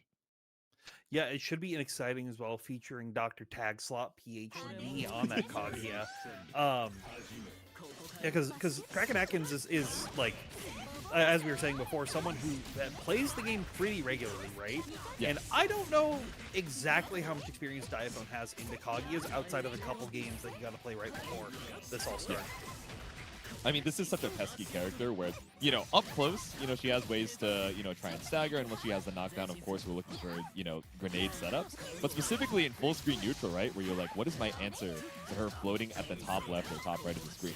Not that that's mattered this entire first round because they have been just brawling it out at point blank and Diaphone basically putting Kraken Atkins on one touch. But it's something that you're going to see if Diaphone didn't get hit up by the low Rekkas right there. Good blocks out of it. Diaphone not able to get the kill and has to spend more meter just to try to take the round. JC will allow them to close it out. Like we were saying, if you see Atkins play a little more aggressively, you see them go back up in the corner of the screen, start trying to toss grenades out. Yeah, it can be a little scary. Just like that, command air dash going to allow them to now come in, get the orbs going. It's time to start the party. Yep, avoided the staff summon, runs up for the throw off the sea grenades. Not gonna have meter for it after this, but still up against the corner. No, it's a whip of the DP too. You're gonna spend your 100 meter to deal 1,000 extra damage, and then 1,000 extra damage after the throw combo as well. This character can be so scary, but if you can just keep damage going and not give them a chance to even start that, you don't have to worry. Yo, 236, yes, and we caught you with the low Rekka as well. 2-2C, just to add a little extra damage off of the Blossom, but Atkins fighting for his life to try and escape. No CS to scout out a safety P as Diaphone takes the game. Excellent stuff from Diaphone right there, trying to secure themselves those 2 wins going in so they don't have to fight for the tiebreaker in that lapsed potential tier. But now Kraken Atkins is, getting a little bit of that coaching from Mario, trying to be like, okay, how do we, calm down the Lundrek? How do we stop him from just keeping the aggression going. That's really been the success for Diaphone, I think, through a lot of these games. Yeah. Has been just like, I may not know all the defensive options at every given time and all the right call and response, but if I am just in the lead, I know I can secure these points.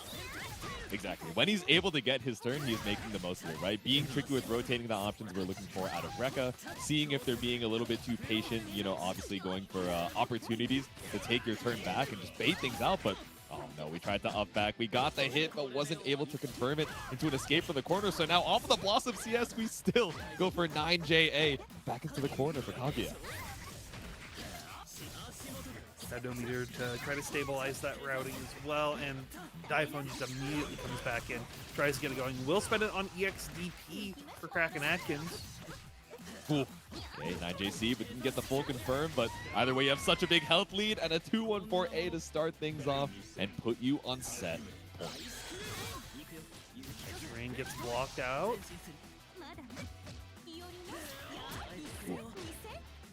Bit at the throw tech, but ends up getting 3D'd back out of the corner, just passing by like ships in the night as the air dash goes right past the A Rekka. But once again, Ice Rain, you gotta watch the weather as CS is now available for Diaphone.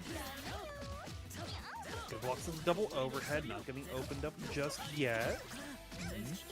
Final CS.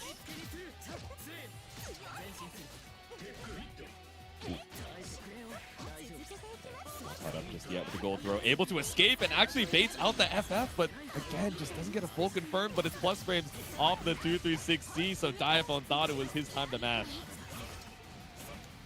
Good roll out from Diaphone that allows them to steal the corner and once again finds that 5DG. That's what's been working so well for them. Throw whiffs, but it doesn't matter. Rematch force function anyways. Just barely in 2A range and just barely tried to walk out, but 6-6B on the sliding low does catch you. The big whip of the JC as we go for Ice Rain, run up for the throw as we seal out the set 2-0. Diaphone putting another point on Team Defiant. Excellent stuff right there, which that does put them in the little bit of the safety cushion here now. Yes. So if they lose, they go to the tiebreaker in this last match. But if they win, then everything's all good. It's all clean and dandy. Exactly. And I almost said we have friend up, but no, this is nil because they've decided to swap names for the day. This is nil on that Wagner versus Corey on that Kua.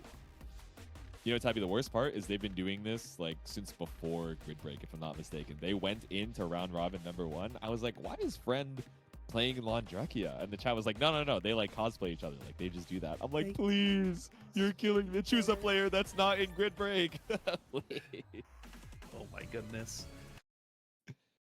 Well, we'll see if the cosplay is enough power for them to be able to deal with the Kuon Menace. But right now, we're already seeing the early aggression come out from Nil, utilizing the 660, utilizing the 2-4, and just staying very patient versus a lot of this Kuon pressure because you need to not take too many big risks. But once you're in, it's very advantageous for you. Good scout on the shield as well, just going for the high wheel to see if we can bait out a shield, but they found on Nil's side, still gets caught out with the 5D. Yeah, it was a really good backdash from Corey as well to recognize that they were just going to want a shield car in to try to generate some free plus frames right there. But instead, we get a wheel set, they forward tech out. We got some mix, but we couldn't open them out just yet. Ooh. Yeah, and even with the whipped green shield, it still wasn't enough to swing the cycle in Corey's favor. So, careful here for Nil as we drill you all the way over to the other side. Yeah, I was able to apply the burn routing, so Corey emphasized to go for VO there to just get it out and not take any more of that free damage that was coming from the double buff burn. Ooh, defense looking clean, tries to go for the air wheel, but instead it's a jump forward from Nil to escape. Buff applied as well. Good CS right there to catch out the flash kick. Force function CS just, playing on Corey's reactions, trying to look for that flash kick to escape, but first round here to Nil, spends it on 214C. Spent a lot of grid right there trying to get it even.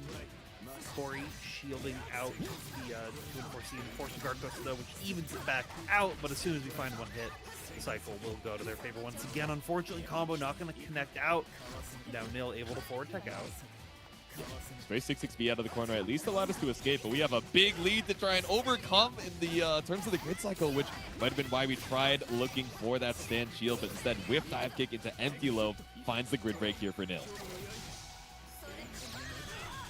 not afraid, but they should have been of that 2-1-4C, knowing that they don't get a true meaty with the wheel afterwards, and Nil ready for that. Just punish it, going through, and now we're setting up lasers once again, plus frames after Tornado. Yep, we got to be a little bit scared of the 214C, but from downtown we tried to TP and got reaction DP'd by Nil. Both of these players on one-touch scenario right now, waiting for that cycle to turn as Nil just keeping the block string up.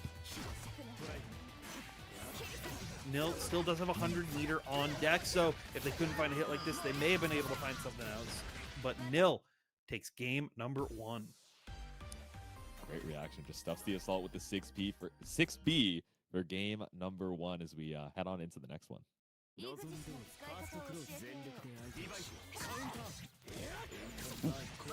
again, 6-6B off the round start here, able to draw first blood for Corey.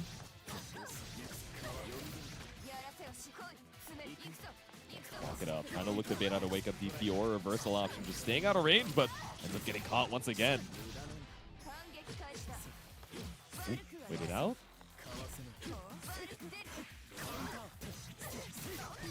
Good hit right there with the backside of the increase. This gives Corey a chance to CVO. And yeah, I think Corey just wants to secure a round on here. You try to steal some of that momentum back and doing whatever is necessary to get to that. Yeah, absolutely not going to be greedy for it. You know, just spend the full 200 and put yourself a round up. All right. Oh, 3D. Try to preemptively catch like a 2-1-4 that was coming through, or like a 6-6C, but Friend just stayed patient. Found the big throw. 2-1-4C, 2 up close. Really make something big happen, and now Nil going to just be looking at this corner pressure once again, which is where Wagner wants to be. Okay, caught you with a 2A. Should be a clean kill confirmed here for Nil to tie up the rounds. Increase stomp to just get as much damage as you possibly could in that given situation, and allows you to EX cancel afterwards, so Nil keeping it safe. Great throw right there from a little bit of a further distance than I think Corey was expecting. 2-1-4C. It's the button of the match right here. It gets through so many of Kuon's offense. We saw the needle and immediately we're looking for our projectile invul. Just pull up with the 6-6B. CS still available as we see the red flash to keep you in the corner. Good shields though, so they can't cancel out of shield card, but it was still plus enough. Stay safe. Now, Nil keeping it tight. Won't have enough to kill, but will put you into a one-touch situation, whether it's a two-way, a barre, or a throw. Anything goes, and the run-up throw will do it for Nil, which will bring the set tied 2-2 for our teams. We did 4K, we whiffed the 2A, we found a throw, and like you said, we got to bring Yost back up to the stand for one more spin of the wheel. Just every time. Every time. What are we at, like 6 or 7 tiebreakers now? I think it's 7. We're at how many? We're at how Or many no, almost. tiebreakers? We're at we're at 6. Get her We're off. at 6. Get her off. Put It's her off just the like we island. didn't confirm the other one. Get her off. Yeah, I'm putting you in the crystal. It's gonna feel like a. It's gonna feel like a. It's gonna feel like a week. It's Yeah. going to feel like a week. It's only going to be an hour. It's going to feel like a week. I understand how it feels to be on the opposite side of the brain right now. But I believe we're waiting for the coaches to DM Yost their bans for the tiers, and then we will spin the wheel. Who are we thinking? Who are we hoping for? Chat room. You know, What a if fun run that be. Don't say anything. I want Inferno Jim and Fumi back, baby. That's what I yeah, want. that Oh, was oh was my one of God, we're getting multiple tiebreakers right now. You gotta be kidding me. No, dude. So now we have 7. That's 7 tiebreakers. That's 7 tiebreakers. Man, we had 6. Now we have 7. No more. So you're saying Ori took it over Hammer to tie it up for Team Omni versus Team Tama, right? Yes. Okay. You got mad wheels to spin, big dog. I know. Okay, so let me get my source ready. Let's do it. All right, cool. So this one is for Team Mario versus Team Defiant. This one is gonna be Tama and Omni. Okay. Tama on me. Tommy D. All right, so tier 2 ban, and then for Team Tama, tier 4 ban. Oh. So tier 1, which is Ori and Hammer, which just played, or tier 3, which, if I recall correctly, Yeah, that'll be Asian and Dink. Oof. Oof. Okay. Whoa. Okay, so once again, this is for Tama and Omni. Tama and Omni. Thanks. Oh. Thanks. Wait, is it gonna push? Okay, so for the off-stream set, this is not for Mario Defi, but for the off-stream set, it's gonna be the tier 3 running it back. So make sure to catch that over on their channels, twitch.tv/cbets, and then this will be for the on-stream set. Okay, I just got their bans in the mail. Who'd they ban? They banned tier 3 and tier 4. So this is gonna be a run back of either Corey and Nil or Atkins and Diaphone. Let's go ahead and see.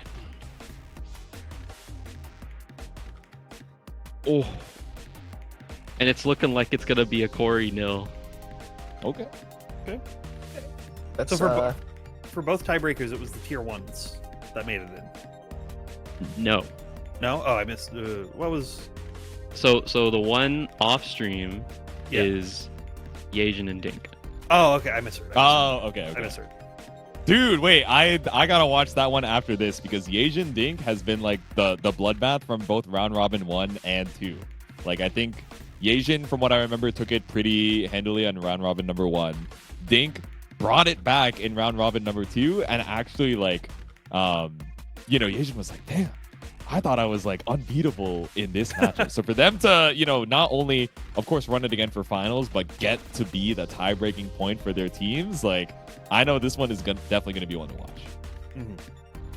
Yeah, so make sure to have that one up in your second monitor as you watch the final game of this set right here, where we'll have Nil versus Corey back on stream to play a first to 3 to decide who gets to sit on winner's side grand finals.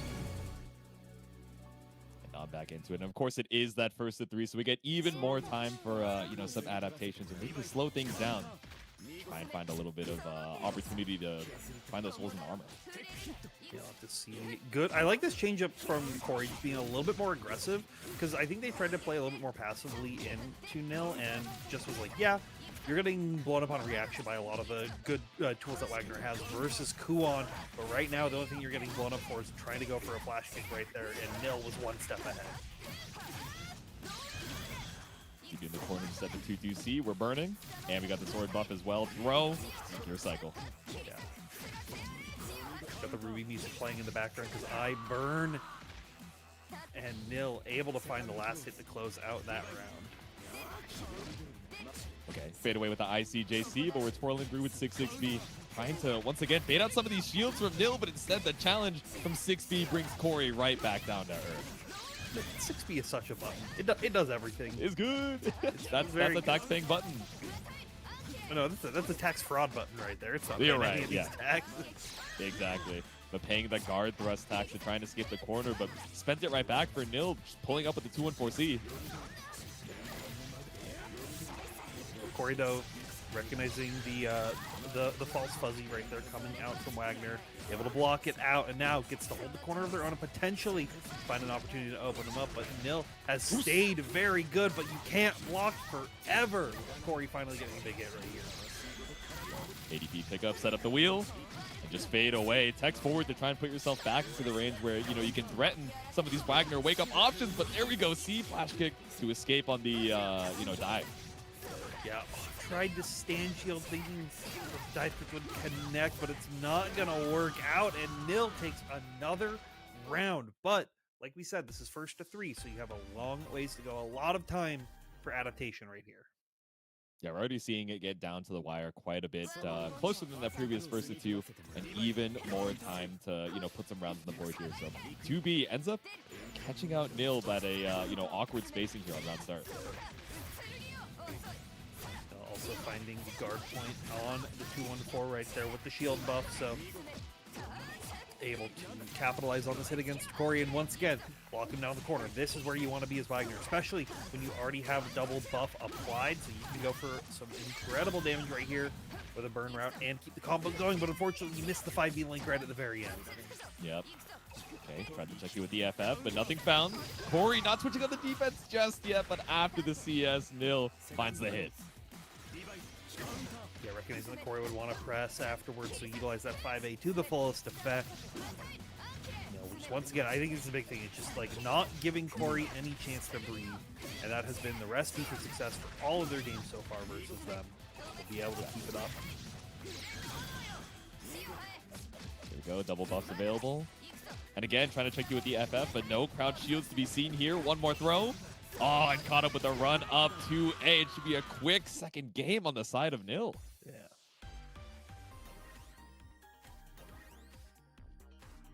Yeah, and this is the interesting part for Corey is like I know Corey technically could play other characters. I don't know how character locked we are at this given point, but definitely at least taking the time to breathe and think about like, okay, what is Nil doing and what do I need to do to stop them? Because right now, I think the big success has been either Nil plays just very reactively, just waits for you to make a mistake that Wagner can easily capitalize on, or just keeps the aggression, not even allow you to make those choices. It's finding that middle ground that you can fight in. That would be, put you at the most advantage situation. But 3C not going to catch Nil out this time as they're willing to just dash block and get a big punish. Yeah, and I mean, it's an advancing low, but definitely a big risk when you have no meter as well. That 3C just trying to catch something from Nil, but instead, Corey caught up in the corner once more.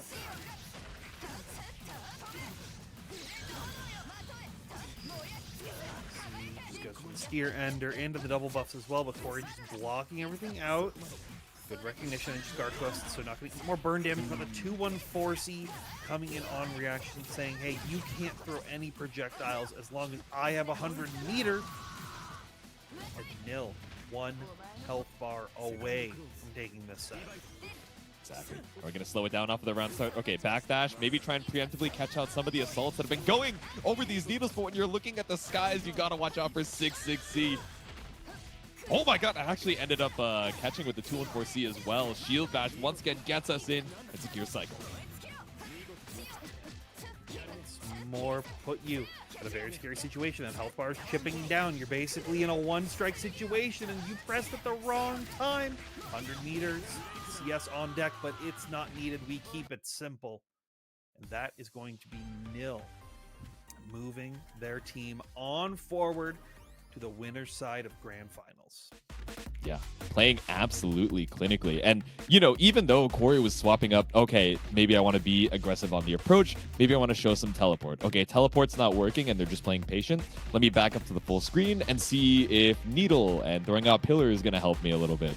Or even just trying to look for some of these like tricky floats and see if we can try and bait out an anti-air or, just go over maybe a 6-6C attempt. But every single time, it just seemed like Nil had the right idea of, oh, okay, I countered this approach from Corey, so now I'm going to, preempt the next layer that she's going to go to. So yeah, Nil killed it. Yeah, Excellent stuff. Right now, we are still waiting on the results of Yasian versus Dink. It's just gut punches back and forth. I'm watching it right now. Yeah, I have it on my second monitor. I've been watching it up and down and off stream. It's just been gut punches. I've tabbed in, but I'm currently watching a Fallout 76 ad. No, okay, I'll give you like the radio comment. Well, I guess I should mute Yasian so I can focus. But I can see it. I can see it in the small corner. Okay, yeah, there you go. Yeah. So do you guys know what the score is right now? I know Dink had at least one game. I know Yasian has one right now, and he also just got hit by Tsurugi 6X. I think it's 2-1.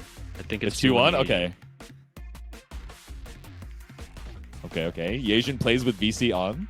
Understood. This is important data. No, he got caught by FF. No.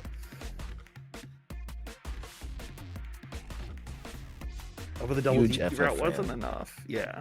Huge. Yep.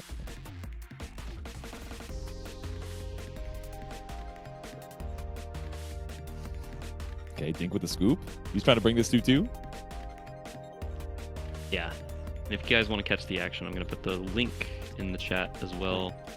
I'm not going to say not gonna say no, but really quickly, I just want to say seriously a very sincere thank you to everybody who stuck around for this event and for everybody who entered and decided to take part in it. A lot of people have been like, "Oh man, like I don't want this to end. I don't want it to be over." But part of the journey is when it reaches its conclusion. But everybody's been absolutely wonderful to work with, and I really appreciate everyone Technically, really rallying behind.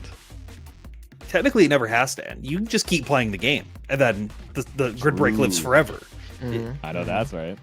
It's true. I've seen a little bit of discourse about Discord fighters, and the fighter doesn't have to live on Discord if you just boot up. Exactly. Exactly. We Oh, got they're 2-2 rollback right now? netcode. Okay, I just saw. Sorry, go Okay, ahead. Okay, But they're we gotta 2-2. lock in. We gotta lock in. We gotta lock in.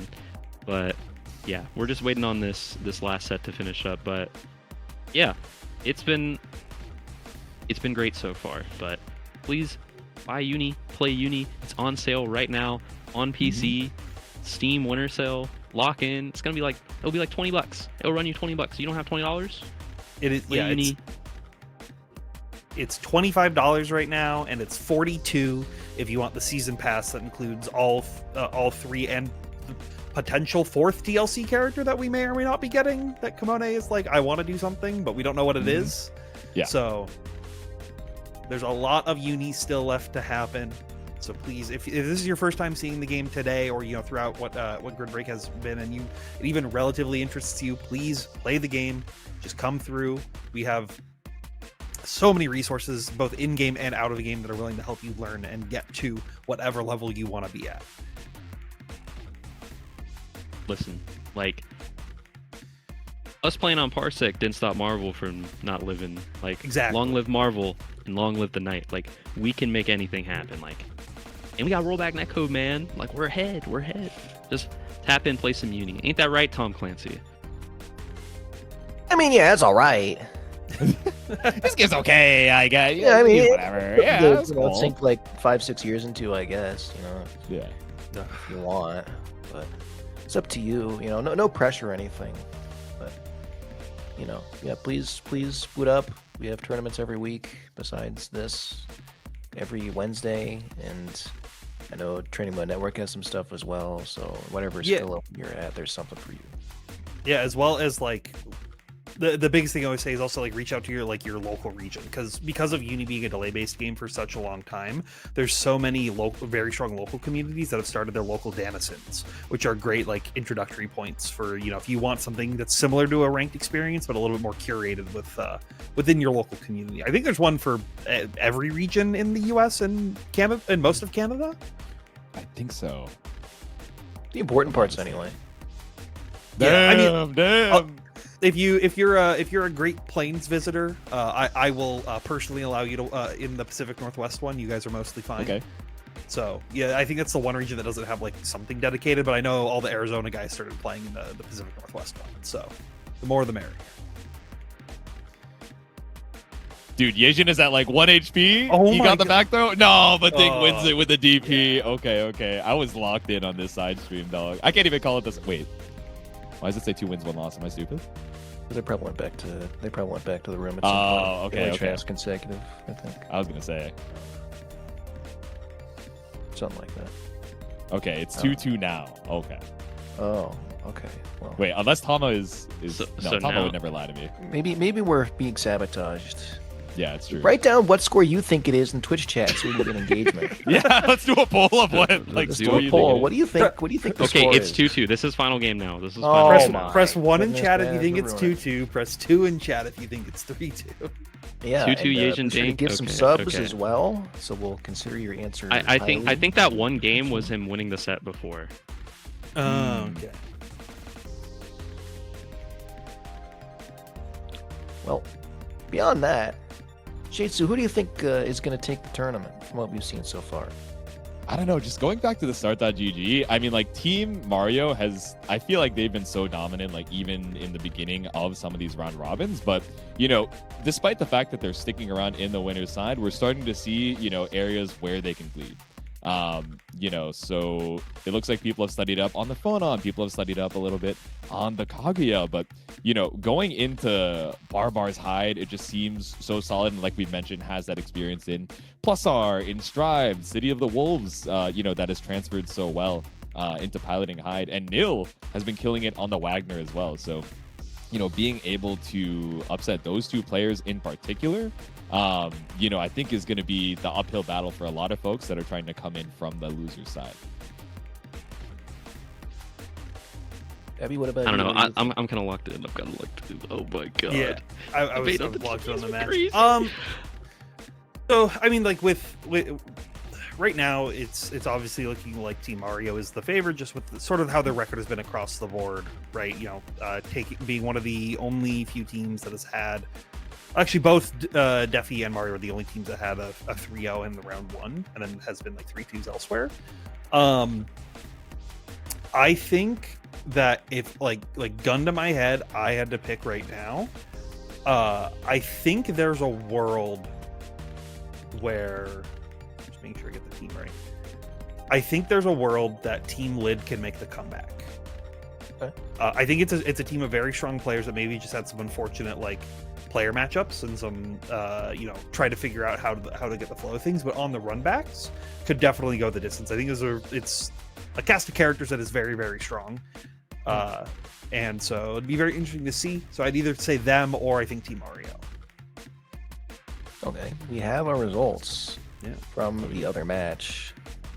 Michael Dink was able to win for Team Tama, so Team Tama will be moving on over Team OmniD. Team OmniD has been knocked out of the bracket with 3-2 score. Dink Tsurugi just getting away with murder at some points, but that's just the way it is sometimes, so we will be seeing them more very soon. Yeah, we're gonna get Team Lid, Team Tama for this loser semis match. Good to join room. Oh my god. Oh my god. I'm like watching the clip back of Dink's win, and like the entire VC is just emphatic. They're just popping off. They're going crazy. Yes. Like the energy was just electric. Bro, Omni pinged him and he's like, at Dink, I hate you, and I'm never going to Boston again. GG still love you. That's so godlike. That's so godlike. That's crazy. That is crazy. Why did... Never mind. I'm not going to look at tournament chat whenever he's typing. All right. Now, we've got... Same reaction. Ori is in the lobby, but who do we have coming up next for our... what is this? We got losers semis coming up, Tom.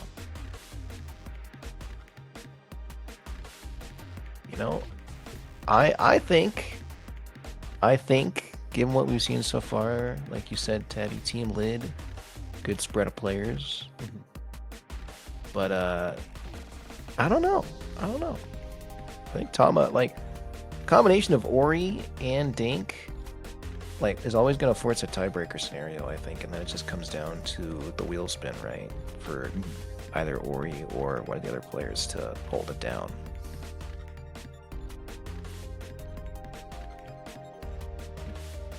Yeah, it'll be interesting.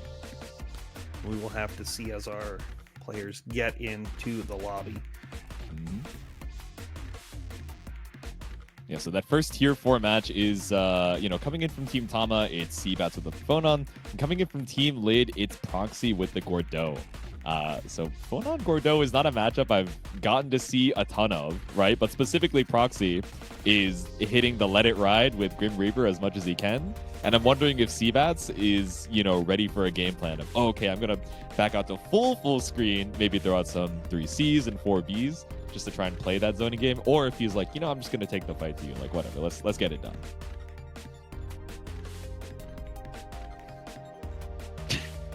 Thomas said half my team went to P, man. What's wrong with them? FIP went to team. Half my P went to team. Hey, man. Because they were all watching the Dink set, and they're like, oh, I should probably use the bathroom before losers semis. I couldn't have done it without my team telling me to play dishonestly. Look, I've been saying since this slam idea got proposed to me, if there's anyone who's like not played the game regularly, you pick Sarugi. It's the modern E Honda of any slam format. Yes. I know that's right. Yes. Kind of spitting. Yeah, no, I tuned in and saw 6C after 6C hitting. I'm like, oh yeah, he remembered this move as a thing. All right, and then he just kept getting hit by them. So, dude, that I might have been briefly a- tuned into Yasian's stream, and then he like won one of the rounds, and I think he had lethal, but then went for a reset, and Omni was like, "Oh, you could have just killed there," and Yasian's like, "No, I was optimizing for mental damage," and Omni's like, "I got you." That is insane. That is insane. I will say that set between Dink and Yasian was Yeah. like the storyline there was kind of ridiculous because it's the production versus the production set. Like both of them work Yeah. within the sphere, at behind the scenes, behind the cameras. If you haven't really recognized those people and you're involved in the FGC, they work on some of like your favorite events. Period. Both of them working Evo, Combo Breaker, CEO, all the time, and you're likely going to see them both at Frosty Faustings coming up around the corner. And Yep. so with that, like they've gone back and forth the whole tournament in the sets, and the fact that Yasian's about to eke it out and then boom, Dink shuts it down. Really strong performance from the both of them. That was cinema. Dude, I need the Yasian Dink like supercut. Like I need the round robin 1, the 2, and then the finals into the tiebreaker run back, like as its own YouTube compilation that I can watch on the side. And I'm sure there are a ton of other storylines like that within Grid Break, but even just catching up with the stream, I'm like, oh, there's this person who's been training with their local to get some matchup experience, but the other person on the other side has been doing the same with their own local, Phonon or Izumi to try and stay alive within their tier. So if you guys have been enjoying any of the Grid Break action as well, and you've seen some of these matches and some of these moments that, you really enjoyed, make sure to clip them because, through the hours of VODs and content, all the gamers are streaming and they're, hitting stream together with their shared chat. Just being able to, quickly relive some of those like favorite moments, I think would be super fun for both the players and also us on the commentary side to see what we missed off of the mainstream. Yeah, I need an Undernight librarian to come through and just make a clip compilation of every. Minus librarian thumbnails. No, we can have librarian thumbnails. Okay, yeah, that's dope. Yeah. Yeah, that's fine. Yeah. I'm down with that. New VC eliminated. What? Why is Tama in there? He's not eliminated. There's no way you called it that. I mean, it's true. It's like the most efficient voice channel name. But... Omnideeg told me losers queue. Oh, okay, yeah, change it to losers queue. That's so godlike, actually. It's being changed to losers queue. This is in the Discord. Did you guys finish taking your pee breaks? That's what I'm saying. Like this ain't Come just on, a how- pee break. Okay, well, Seabats is here from Team Shower. Tama, so he's Good. good. We're waiting on Team Lid right now. Wait, I see the How much- Gordeau in the lobby. I think they're good. I think they're both here. No, that could be Lid. It could be anyone. Oh, it could be. It could even be a It could be you. Are there any other Gordeaus I should know about? It's Hubert. It's Hubert. Actually, it's Hubert. Hubert's back. He like got back from his Hubert is plans. not around. Hubert comes in out of the ceiling to steal the title belt. Just changes his name from Hubert to Proxy. Wow, this Proxy guy's playing a lot differently than they were previously. What's going on with that? It's like they're a tier above. Shout out to The Udo with playstyle the just seems so raid. different. Yeah. Earlier in the tournament, we also had RDE with the raid. Thank you everybody for showing the support. Really do appreciate it. Couldn't do this if it weren't for everyone in the chat. It's lovely. We're here for y'all. Get in the fucking lobby. All right, now play the video game, please. Oh, there you go. You just got it. Okay, well that was Prodigy, All right. but we're getting there. We're getting there. It's good. Yeah, Okay, pressure now works, it's Proxy. game works. Yes, dude. Yes. No, we know. I wonder why he changed his palette. I gotta ask him if this is like a reference to something. or if he Please, just Proxy, kinda I rides with the need SpongeBob this. fans. I need this set. I need this loser semi-proxy. All right, going in. this is definitely an interesting matchup because you like Air Phonon is pretty bad in this matchup, Yeah. right? And I think Seabats is playing a lot more grounded overall recently, so I don't think that's going to be too much of a problem, but it is still something to be aware of. I will say, going into the set, CBAT, what's it? CBAT's proxy, we're like, we got to meet each other in grands, and it's a little too early to meet in grands, but they are going to eventually get their matchup. And like the entire team was like, we're talking shit. Yeah, it's going to be me versus you, man, but we're walking into the set. All right, getting right to it. Haven't seen Proxy much this stream, and I'm looking forward to it. Yeah, I'd say once again some Gordo versus Fauna. It's gonna be Grim Reaper. Yeah, we've been new. Oh my god, he did Grim Reaper blocked into Assault. This guy is unstoppable, bro.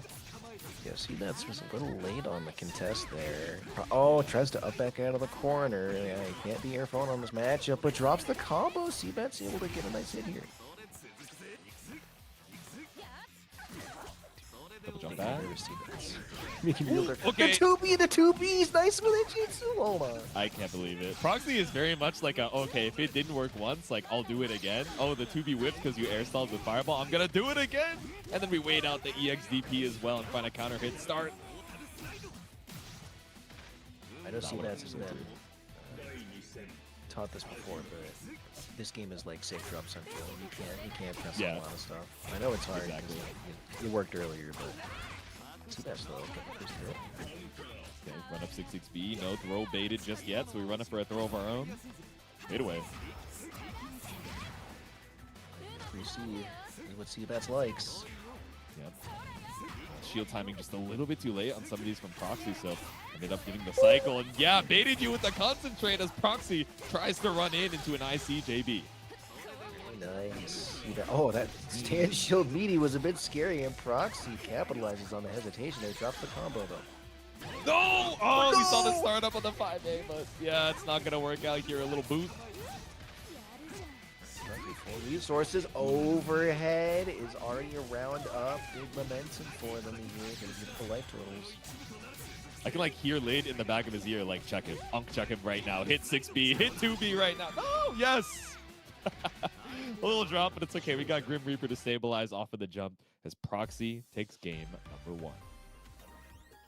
Seabats definitely has a defensive flowchart they're defaulting to, and as we mentioned earlier, against Gordo, it's not great to do up back like that, especially in the corner. Damn, a bold run-up assault from Proxy.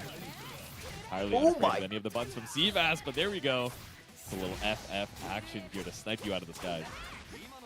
Good combo as well. Just complete confidence. What confidence from Proxy, though? It's just the longest 2 I have ever seen in my entire life. Yep. Oh, caught up the 2-2, but didn't check out.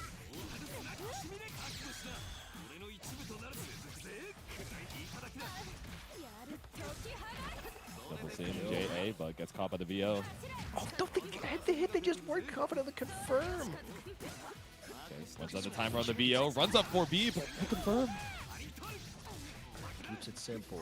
You can meet here for free. Oh, okay, that was a bit scary, but see that's gets hit. Proxy 1 round away. Yeah, that's tricky. We hit CS and we didn't have enough meter for Phonon's reversal, so we were like, oh, I see the red mist, I should down back, but didn't realize it was the startup of the command grab. So now Proxy on set point ends up, whipping that first hit of the Mortal Slide. He's getting these hits, but they're not really leading into anything whatsoever. Proxy gets the cycle, pounces on the concentrate. 4B from Seabats, but again, no full combo. Yeah, that was a good check on the assault afterwards, but like you said, dropping off the 4B, that could have been your knockdown. Okay, +6. They're still very active on defense. 5C1 a few normals that could be locked in the air, and Seabats able to contest their pressure reset, get a combo finally. There we go. Clean ender off the EXDP, runs up and sees red, but we still mash out with the 2B. Seabats running out of fear. And now Proxy running out of HP right now. EX ender once again.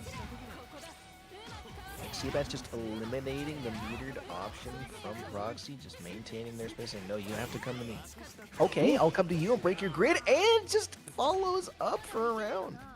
Jesus, bro, from downtown. It was like, okay, I'm just going to keep doing 3C. You're going to get autopilot on these crouch shields, and then I'm going to jump scare you with Assault JC.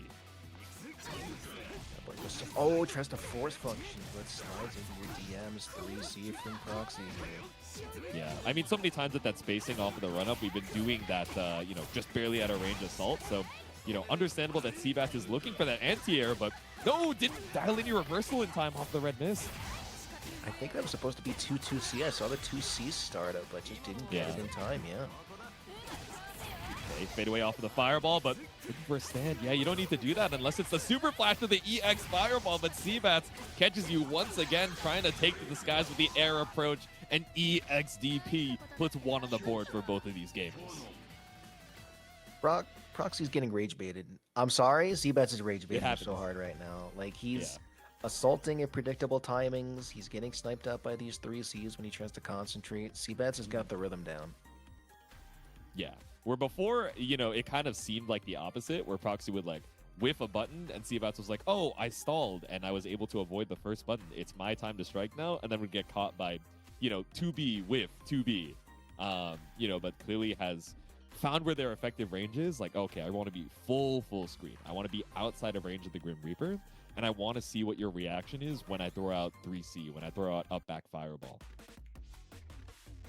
Yeah, Seabats has begun to understand the spacing for Reaper that Proxy likes to be at. Like, you've seen him do up back fireball, like, not even necessarily as a meaty, but like, I want to be far away from you. I don't want to RPS with you. Don't want to deal with any of this. You just make up this life deficit. Come over to my side of the corner, you know, see what happens. Exactly. Just try and see, you know, where normally it's like, oh, okay, my opponent is 3/4 of the screen. Like, I'm going to see if they're going to run into Grim Reaper. I'm going to see if they get caught out by sending a 3C.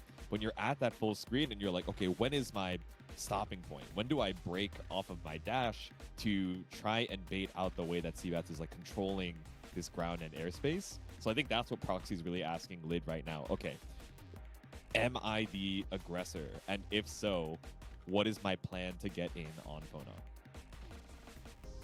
Actually, now that I'm thinking about it, they haven't used much 6/6 FF or normal FF, actually. And I think if they're dealing with projectile spam, and, you know, these longer options, these longer lows from Phonon, I think 6/6 FF would be a pretty good tool to use there. Yeah. Real low crush action, especially going over the 3Cs that, you know, Seabats has been like, nope, you got to stay over there. Even off of some of these like scramble situations, right? Where it's like, I can't tell who will land it first, but I'm going to throw out a 2B, right? Another situation where that low crush could be so useful for Proxy. All right, getting into it though. Our coaching time has ended. Mental reset. And this is going to be our final game between these two. Oh, yeah. Caught out with a straight 4B, but again, no confirm. No confirm there either. Red combo. Seabass just doesn't hold the button. The tech, but Tech's out, not finishing the combo. Proxy gets smacked with a full combo of their own. Ooh, we got the run under. Yeah, we weren't able to end it early enough to secure a cycle, but at least, you know, Proxy is fighting back to put you mid-screen instead of back into the corner. So you see Seabass is just hammering away at these JB increases here, but Proxy snaps on the Grim Reaper. Yep. Okay, plus frames trying to bait out the throw, and trying to bait out a stand shield as well with the whiff JA, but neither of them make purchase, but still find something off of the Mortal Slide. That spacing on the 3C was pretty nasty here. It gets a 2B pressure reset combo. One more hit for Seabass. Mentions a mash 4B. Telling you can't be jumping at this man. Proxy's found the secret sauce. Once again, just walking Seabats down. Seabats is like very much a down backer. I say that as the up back again, but he gets a hit. Yeah, like you said, right, looking for a lot of these increased JBs where Proxy is so content to just pull up with the Grim Reaper and say, okay, I'm going to counter hit you for this. Oh, but that 4B was at the just last possible moment. Proxy matched a little too early. Boneless CS, and Seabats keeps the pressure on, gets another combo here. Yep, sniped you with the 5C, tries to run up for a throw, but gets EX command grab to throw invul right through post CS. The confidence, is that the silent Hooper? Wake up 2A? Mr. Ingolf?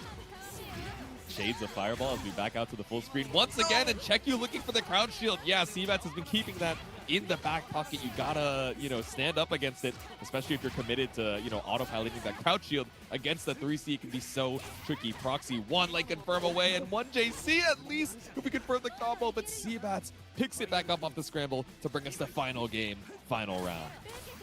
It was a small thing, but just up back from Seabats. You cannot condition this man. He's going to keep doing it. Yeah. Oh no, blessed hit. He just did it again. If it doesn't work the first time, let's do it again. Even if it does work the first time, keep it moving. 50% already down for Proxy. Seabats has CS to try and be a little bit safer off some of these zoning patterns, but still gets caught up by Grim Reaper. Timing problem is, you have to spend all that time running him down. Seabats with the CS, EX, DP. Proxy able to airblock the fireball, though. 2B from downtown before the force punches can finish.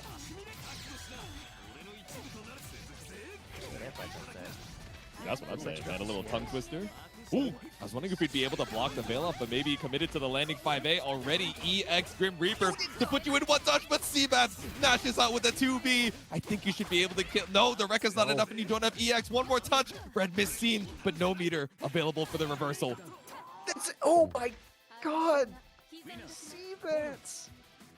You cannot stop this man from upbacking. He will continue to do it until he wins or loses. Yeah.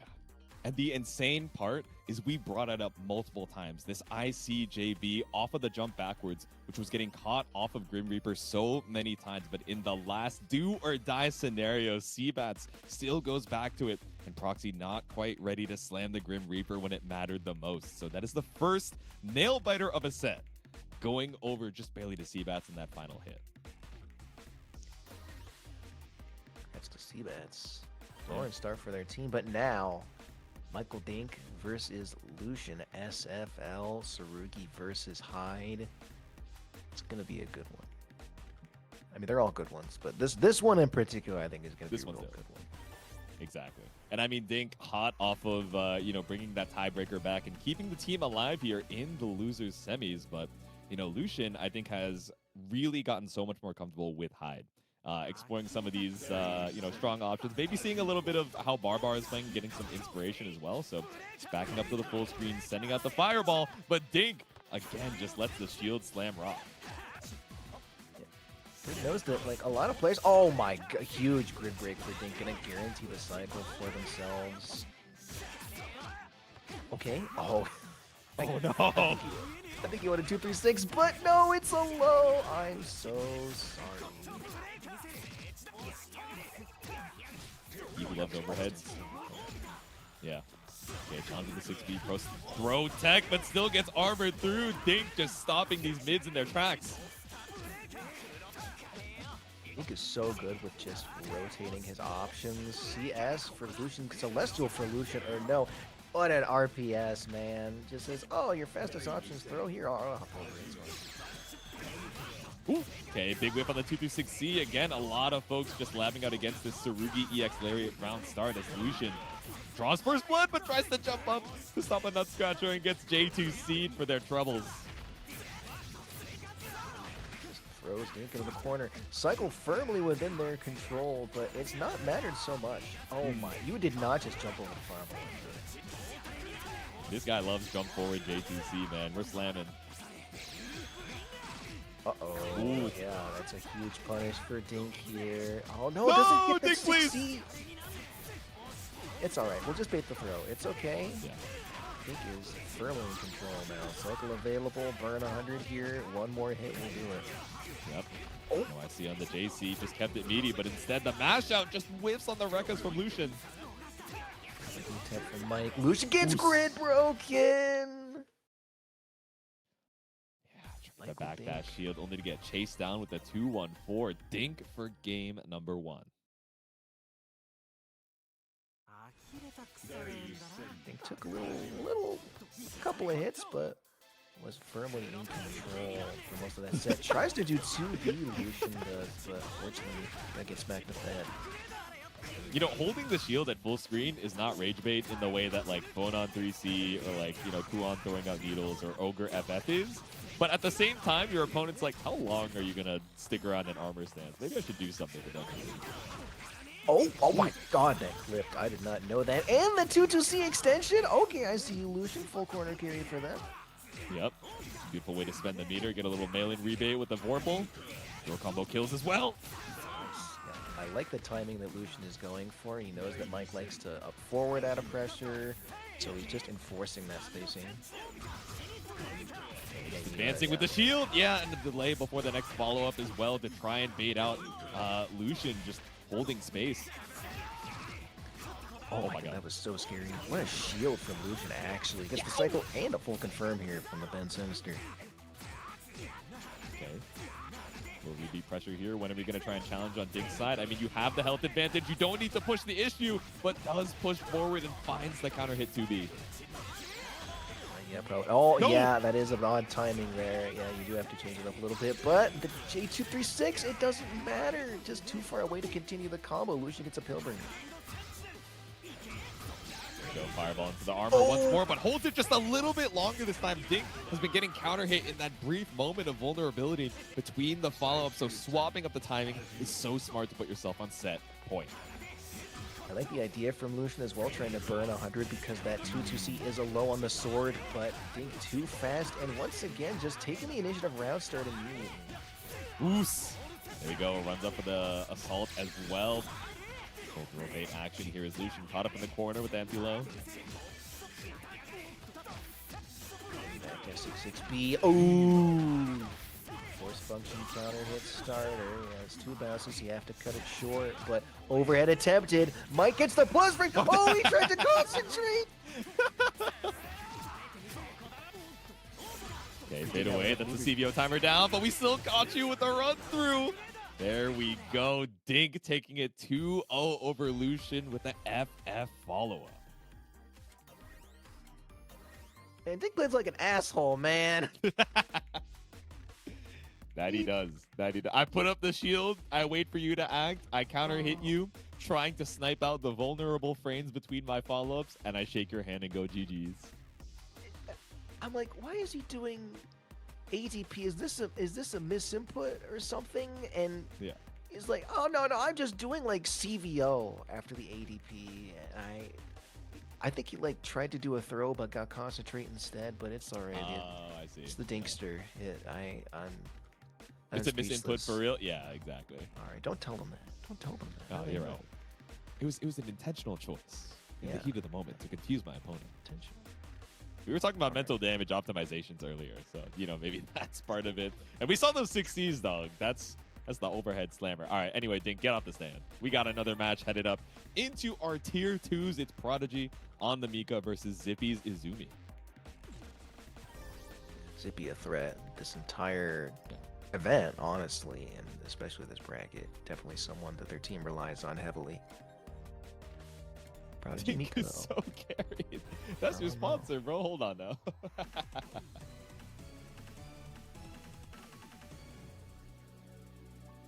Yeah, play nice. Play nice, Omni. That guy's sending you to majors, all right? Mhm.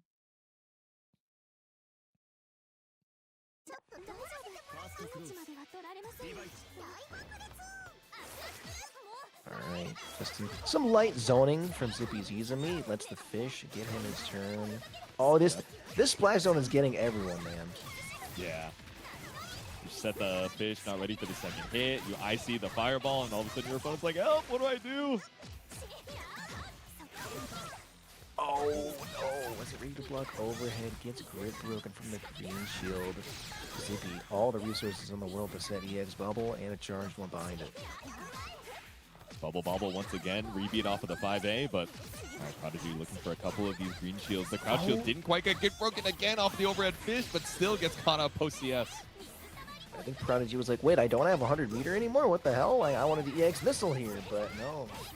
Zippy running away with it, honestly. Yeah, off the throw combo scaling. I don't think you have a way to kill even with the E. All right, never mind. I actually thought scaling even with building up the EX for the 100 wouldn't have been enough to kill, but Zippy able to find lethal here, gets jump scared by 214C. So that's your first mistake, Jitsu. You thought there was a god.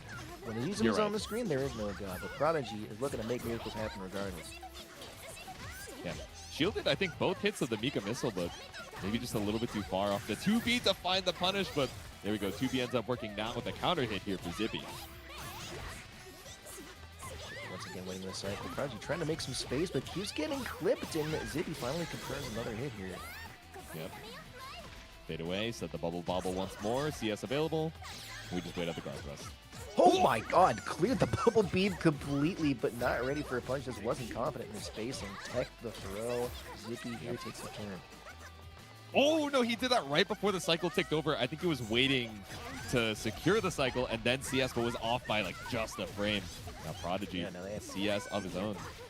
Oh, I saw the delay in needing to make a missile, but unfortunately, Yeah. Zippy takes the turn. 200 in the bank. Let's spend it on the IW to take game number 1. Zippy just playing the resource game so good. Like, I think out of all the slammers so far, Zippy is the one, especially in their tier, that understands, like, okay, I just look at the bop-it bar on the bottom of the screen and everything's going to be all right. Exactly. Just keep it simple. Sees the, the bigger picture of the resources, right? He doesn't have any things at the top of the screen to worry about. Oh my goodness, you can grab those as long as you have meter, but you only have grab those if you have 100 meter, and Exactly. Zippy still such a meter advantage. Yeah, still has not built up 100 meter for Prodigy just yet, but still able to mash out after the throw tech. Didn't quite get a side swap for it, but any opportunity to mash out will take. It's the CS, blocks the overhead, waits, very nice. Yeah, that is projectile invulnerable. This is a huge punish too for Prodigy. There we go. Dancer with the 2-2C. They got a lot of meter to try and find this hit. Just a pixel too shallow off of the run-up throw from Prodigy. So Zippy with a great punish, and you have 100 for C bubble. Oh, okay. Fish flow with the bubble behind it. All right, bubble has been popped. A full meter for Prodigy. Ooh, actually able to stop you off of the tornado with Fish summon the bubble breath as Zippy goes up the set point. Oh, trusted tornado follow-up, but no, the projectile is just too fast. 3.9! That's a good bit of damage. All right, Veil off fighting for your life, but slows down the timer, runs on the timer rather with the FF. Again, another cycle for Zippy. Oh, wasn't ready for it. That move is so fast, man. It has like no recovery whatsoever. You have to just jump it. Yeah. Can you jump it after the super flash? Yes. Is it harder to do in practice if you haven't practiced it? Yes. Okay, shielded the missile, but no, again, we didn't get the punish off of the 2B. Oh, I see. I like Zippy's head. We're being like, oh yeah, I'm just gonna overhead you with the spacing, but the 5 BP is so good. Okay. No go tech just yet off of the run-up assault. Oh god, so many shields coming out here. Gotta be scared of that overhead fish. We did whiff Mika missile, and then we went for 2-1-4C. Prodigy puts a round on the board. Did Prodigy put Moth by mistakes? That's what I'm wondering. These are looking awfully Moth-like. Oh. There's gotta be like a little bit of inspiration from the, hilarity that we're seeing, right? Too much whimsy. Oh, tries to take the throw, but Zippy one step ahead, saw the shield, goes, oh, okay, I'll do it anyway. Fade away to set the bubble once more. 2% here for Prodigy. We have Vorpal damage bonus, and we have enough to build up IW, I believe, for Zippy. So, all right, one more touch after this. A throw confirmed could be a kill. Plates the B. Oh, Zippy is going to take it over Prodigy. They finish this combo. Yes, they will.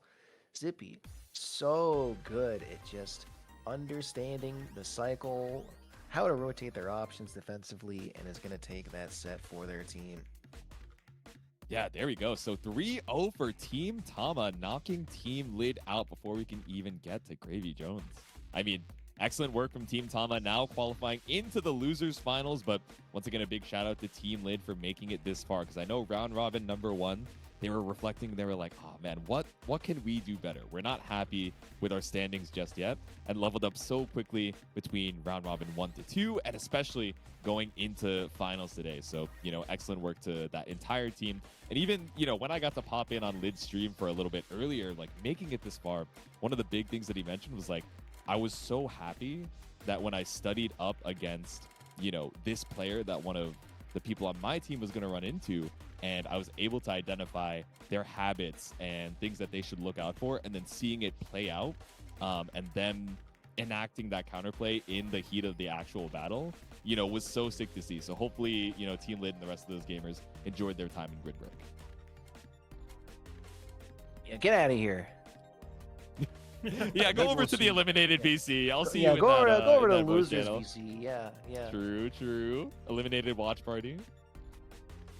All right, now we've got, of course, because Team Tama was able to take it over Lid, got Team Defiant versus Team Tama. So Team Tama just hanging out, chilling out with the crew in the schoolyard, finding trouble, never looking too hard against Defiant's team. And it's gonna be a rough one, I think. You've got Well, Diaphone, you've got a bunch of people like him. In the last time that they played, it was 3-2, right? So it got to the tiebreaker. I think that if they with a different tiebreaker, the result of that match changes. Because previously defeat Tama. Was that Dink? I think that was Inferno? Ori over Corey, actually. Or was it Ori Corey as I think it was continuing Ori the run? Corey or Yeah. Dink Inferno, yeah. I think it was Ori Corey, and I think I think if it was the other one, then it would have been. There could have been potential for, the match being completely different, but we just saw it being a pretty clean match that went towards Ori's favor the last time they were on. So it'll be interesting to see how this set goes. Right, there's a lot of changes that both these teams can make, micro adjustments that could change matches that were one-sided in the previous time to then go towards maybe be more even or even flop completely. Yeah. It's going to be interesting to see. Of course, Team Tom was just on the stand, so they're probably a bit more warmed up than Defiant's team is either way. But I don't know. Defiant, he's like whispering into their ear, yeah, mash here, yeah, DP here, yeah, it'll work out. It's the Evo champion coaching. Like, it's hard to beat something like that. Yeah, What did he say in the documentary? It was like, I just got to mash or something like that. I forget what he said. But at that same time, he was giving that advice to Diaphone during Boston Blue Beat, and then Diaphone's like, "I gotta mute you, man. I gotta just focus." It was two Akatsuki's, okay? What was you supposed to do? It was two Akatsuki players. It was 3 Akatsuki's. No, They beat one. I just know he lost to 2 of them. But I saw him lose to Storytime, and then he dropped down. I'm like, okay, I wonder. I look over, he lost 2 of the other Akatsuki players. Yeah, it was by J60. It was lost to an Akatsuki, beat an Akatsuki, lost to an Akatsuki as his order. Well, you can't win them all. No amount of Evo coaching can corral the beast that is Mr. Blitzconf himself. But we're gonna corral our 2 gamers up here: Seabats versus Slime. Yeah. So I'm trying to remember the last time that these two played. It was it Seabat's favored? Is that where it ended? It was so close. I honestly don't remember. Yeah, it was very, very close between them. I have to look at. Oh, it was 2 on Slime. I just found it in winners round 2. Yeah, because it was Slime and Inferno Chim won, and then Yes. Zippy and Ori won, which then led us to the tiebreaker. That's what that game was. Mm-hmm. Yeah, so hopefully, for if you're on Team Slime, then you get a repeat of that. But if you're on Team Seabats, then you obviously want to go the other way. But it'll be interesting to see what the adaptations are, right? Maybe now that Seabats has more of a familiarity with exactly how Slime wants to be piloting, they know what tools are going to be more effective, and then not.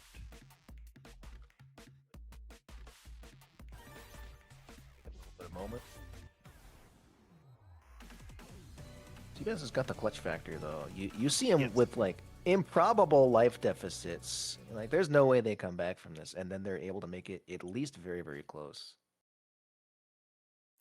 Yeah, so we will have to see if they can keep that up or if we get a repeat of what we previously saw. But we will find out as we get into our losers finals. Oh my goodness. 6-6-E. Yeah, the slime's already. Oh, overhead. Yeah, that is definitely a hard one to react to if you're not prepared. Here's a real question: is Seabat's prepared for these dive kicks? Right? When does slime start bringing that layer out? But right now, it's not needed. These icy 6Cs are working great. And some meter here. Slime kind of running away with it at the moment.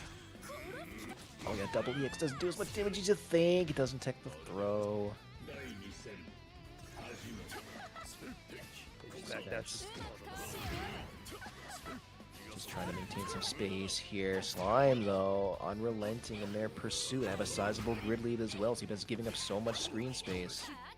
yeah, and I think this has been huge for Slime in all their games. Their willingness to just like, and you have to do this in keeper, right? The willingness to just back off and like, I'm just gonna try to make sure I can keep the cycle, and then find hits like that big counter 5C. But we got real uni brain rot happening right here. Both players VOing back to back on each other. But Slime cashes out first onto it, and just makes him get rid of all the ones from Seabats. But yeah, Seabats not ready to shield those dive kicks as they're coming in just yet, so we'll have to find hits like this instead and bring it even. Slime is backing off a lot and giving Seabats a lot of space to move around and contest his pressure resets, and now we're back mid-screen. But Slime has also been willing to like, yeah, I'll go the whole 99 seconds as long as I have a 1 health lead. That's all that matters. So the willingness to just play out here, find opportunities to close the gaps a little bit closer when they try to steal the cycle back. It is like a pretty like standard idea. So now, it's kind I of like that rock decision. going. I think that decision from Slime, just understanding that he's going to lose the cycle, so get whatever meter he can with that CS and just play the next one.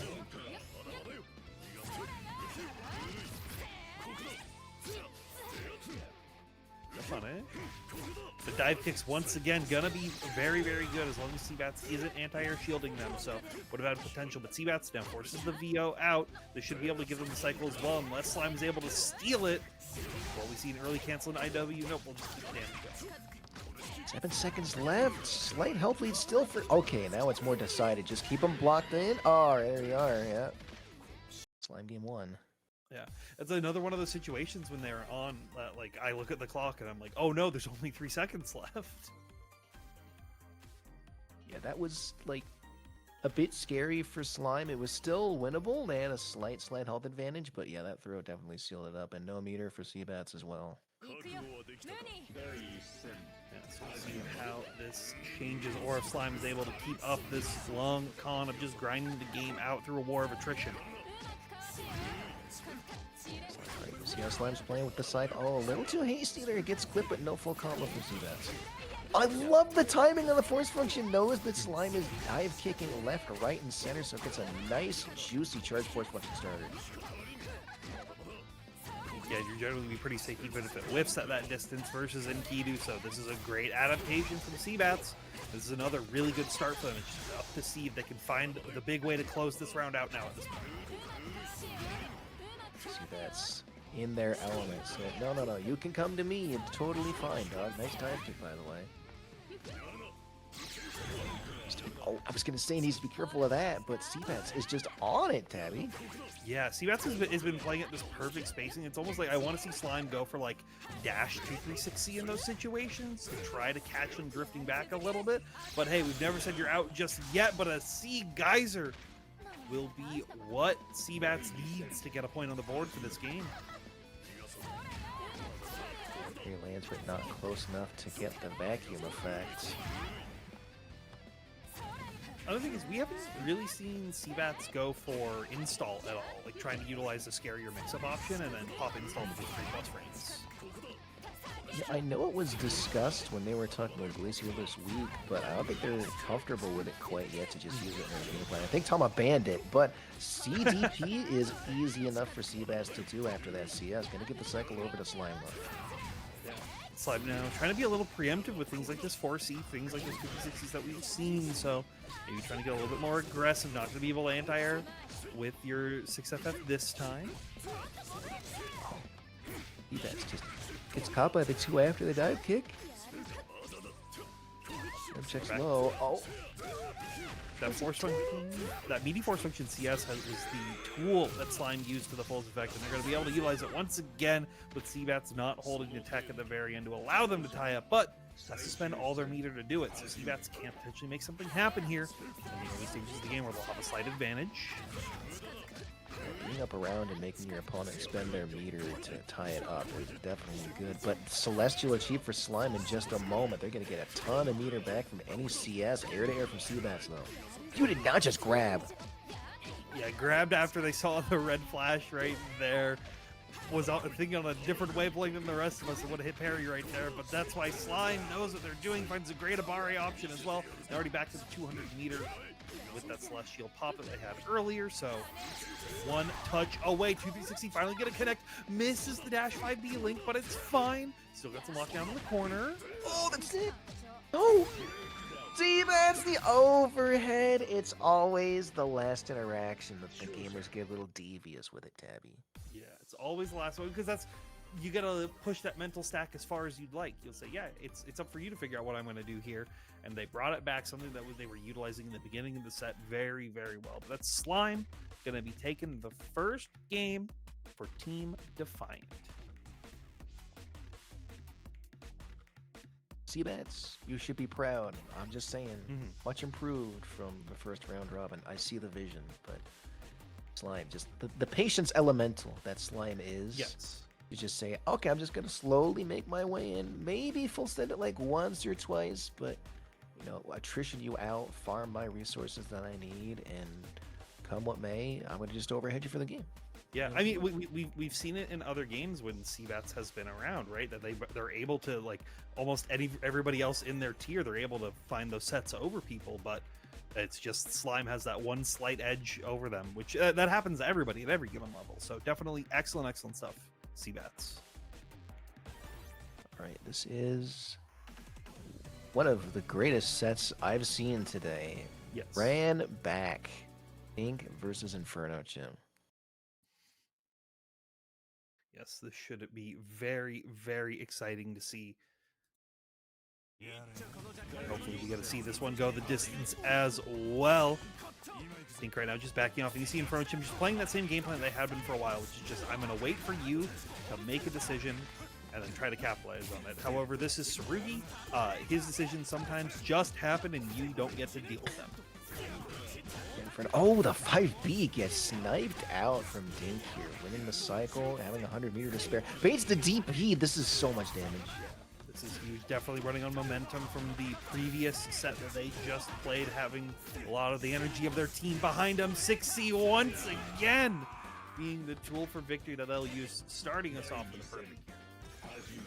This guy's a monster. I'm just going to say this Dink guy's a monster.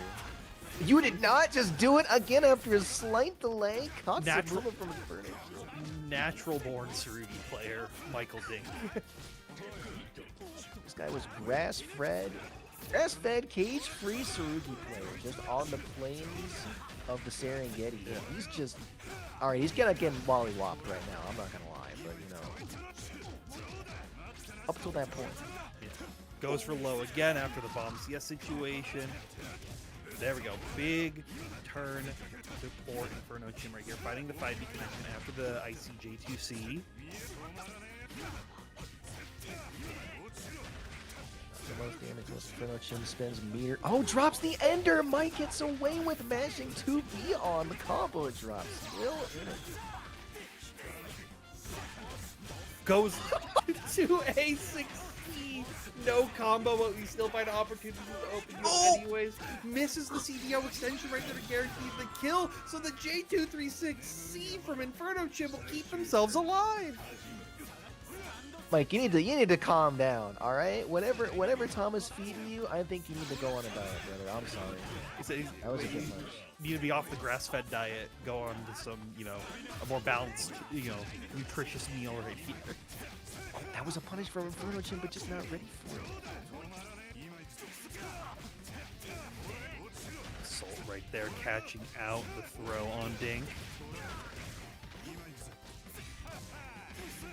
Now just leaving the pressure up. Oh.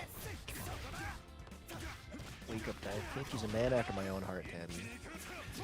And that was right as like the bomb was about to take off as well, so it just had like the perfect timing on it. And we'll just DP out, saying, no, I'm not holding any set play on you if I can press something to get out of it. The 6C button has hit everyone this entire bracket except for maybe one person. Guard twist from Dink. And it's gonna keep hitting the longer these sets go as more and more things declared up.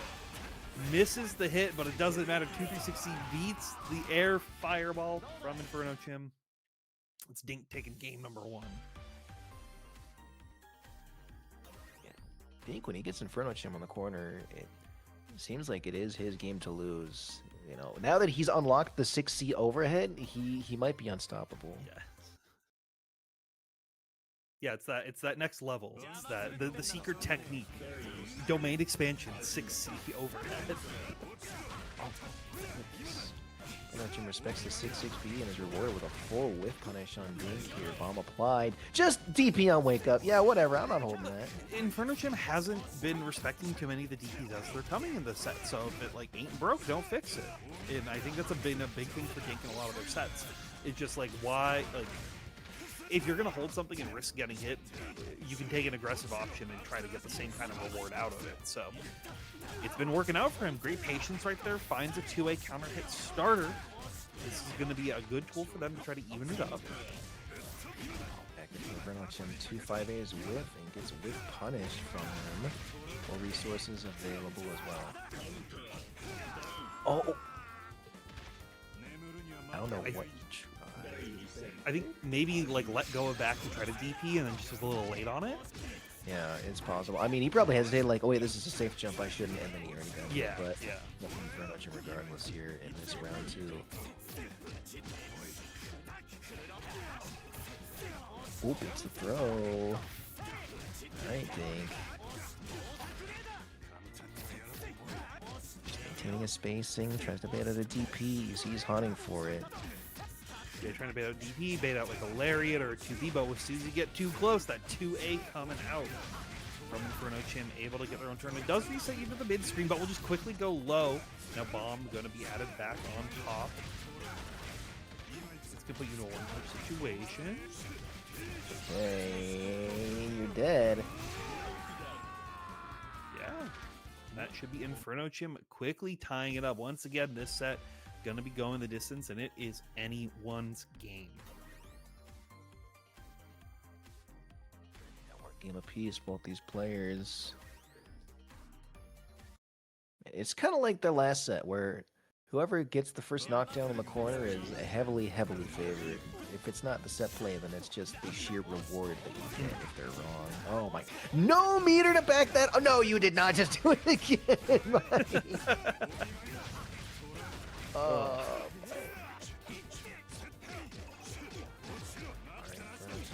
Feels time for the bomb. C has to go low here on the 6-6B. Another bomb player.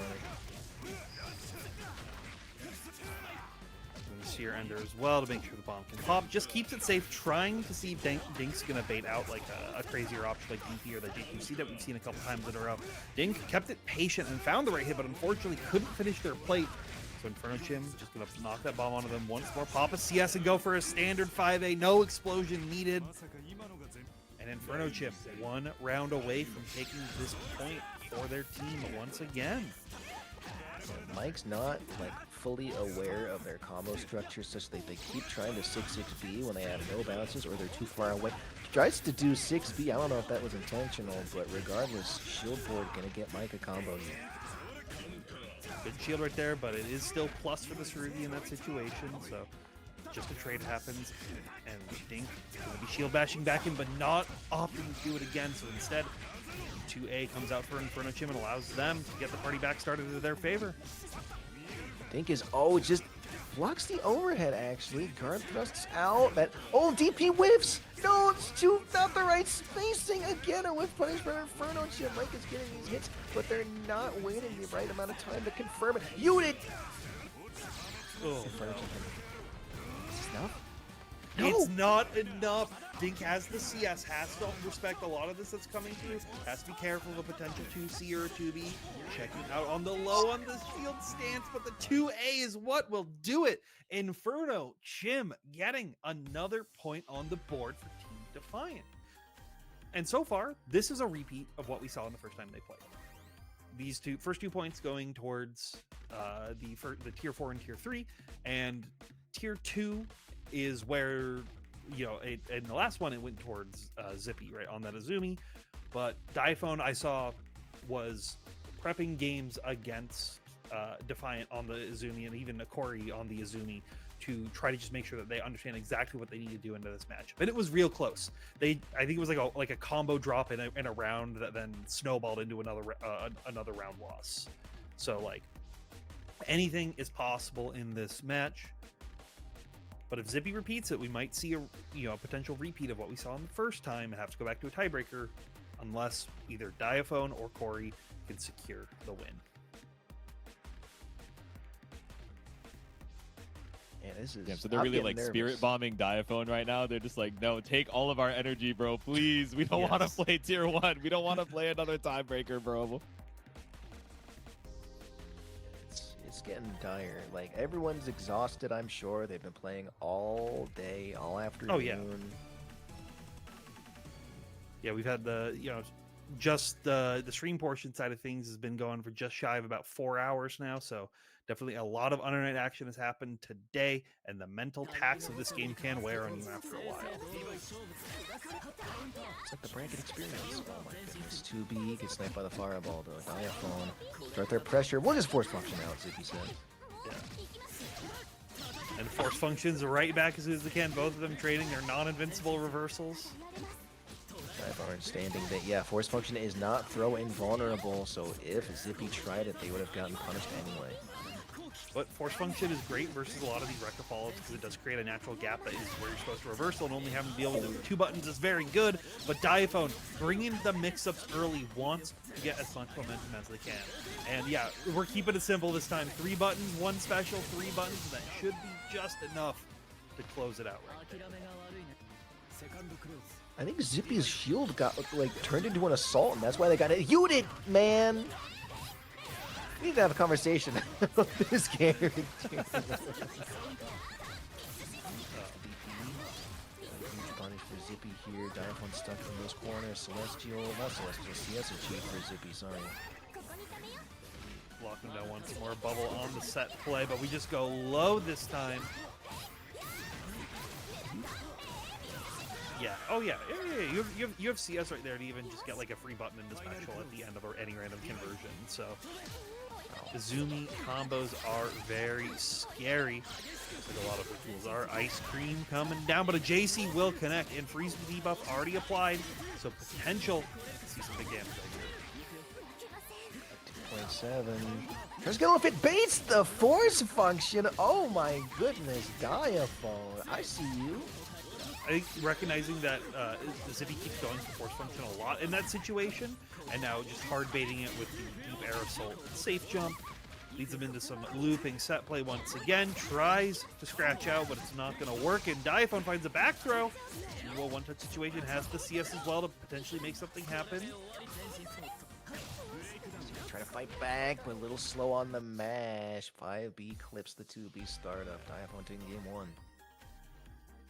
Excellent stuff from Diaphone. We'll have to see if they can keep that momentum up to change the tides of fate, or if Azumi's in control of the ocean this time, and Zippy can make that comeback.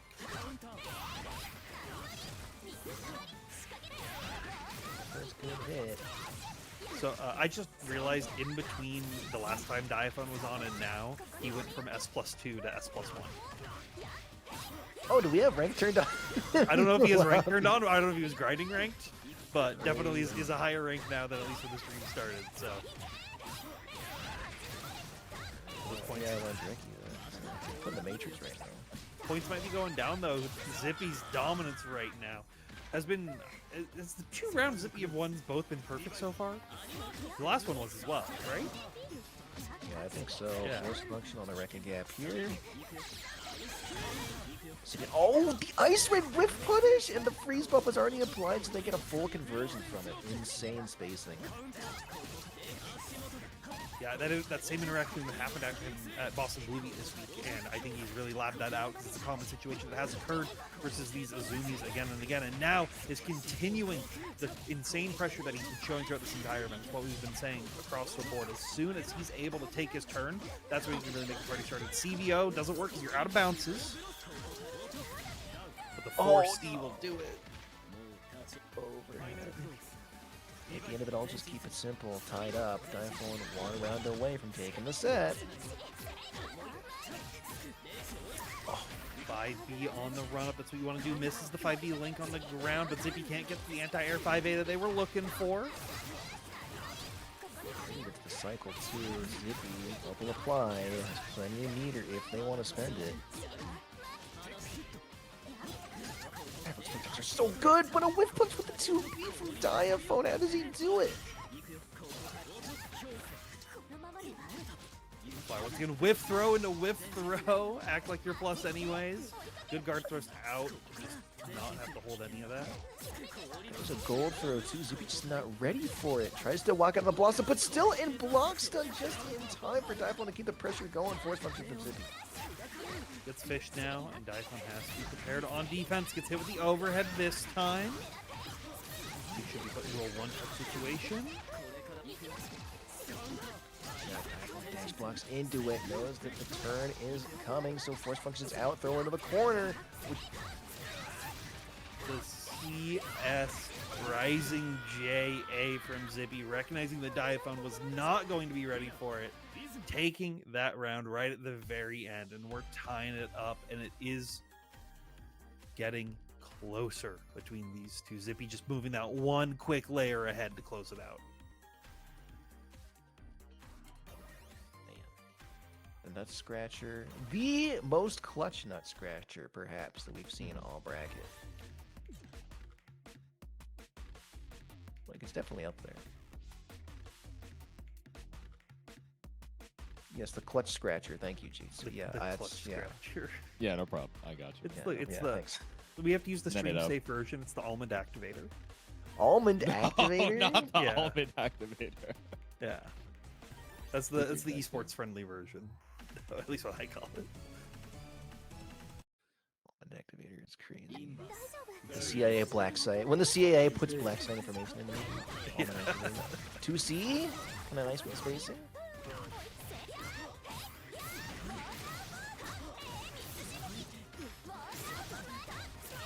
Yeah, and this is what I think Diaphone was afraid of is Zippy just being able to run their incredibly solid game plan on top of them, and Wandrekia Tools not fully being able to deal with everything that comes on deck, but Diaphone not ready to even just handle the meaty lows that are coming through right now. I think what he tried to do was like stand block the bubble, but it was just too far away, so Zippy was able to meet with the 2A, and a perfect from Zippy, my goodness. Yeah, Zippy has been racking up those perfects as soon as they're able to just keep that pressure looping again and again. Up, forward, Ice Rain beating out the force function as well, staying above it to clip with the JC. But not enough to find a full combo afterwards. Bubble on top. Good blocks so far. Not going to challenge them there, as that is something that has brought them a very scary situation. And now has Celestial, so can make this next hit hurt if they can find it. Alright, little extra damage on the DP, just meaty 5A, but no, goes into 6B. I don't know if they were confident to confirm or not, but regardless, get another hit anyway. Pops in the steer, Ender just wants to set those plus frames on top, and seeing them react to the shields on to the Rekkas, and not going to be able to force function it out. Zippy going to be now having to tie its turn towards them once again, and they are sitting on match point for the set. Tsunami is definitely rising for Zippy here. Free state applied, though. Diaphone still has a chance, but gets anti-aired by the EX Bubble Beam. They have CS available. Zippy, this might be it. Can you confirm and finish the combo? Yeah, has the CS as well, but it's going to scale a lot, but we built just enough meter right at the very end to go for EX Bubbles. Diaphone was looking for Ice Rain after the first EX Bubbles that started it all, but unfortunately, I think the Serene Freeze must have ate the input or something. That's going to allow Izumi and Zippy to take that point. Now bring us to Tier 1. Corey on the Kuon, Ori on the Carmine.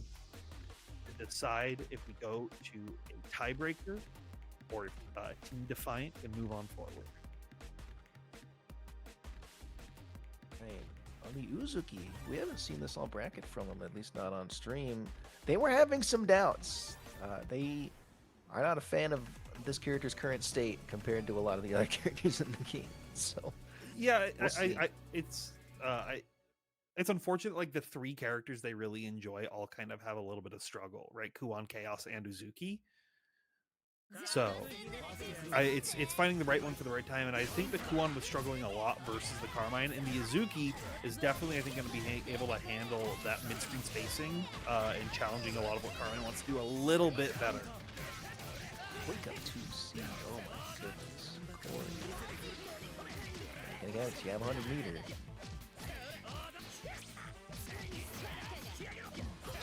Wants to dissolve. The green shields are a... Oh! I don't know if that was a dash throw. What happened? Corey, what's going on? Ori still has you in the corner.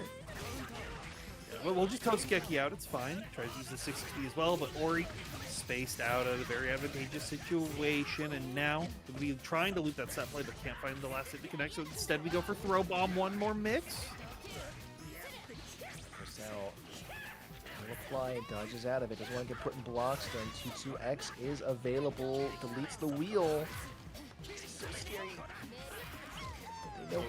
Suzuki's out of the corner, but this is sitting on puddles, so let's be very careful. And one more run up to C.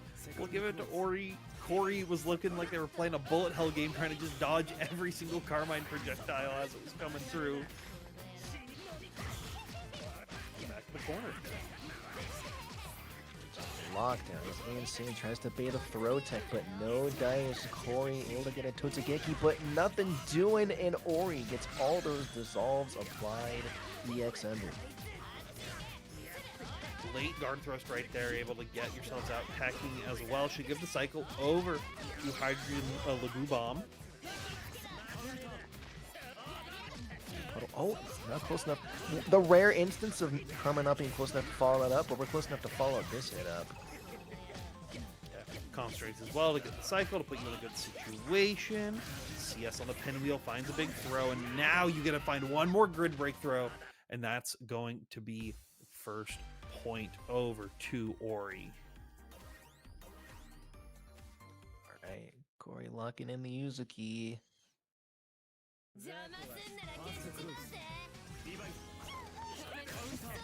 Riding on this. Oh my goodness, a grip break from downtown. Ori just so dominant in the neutral with this Carmine.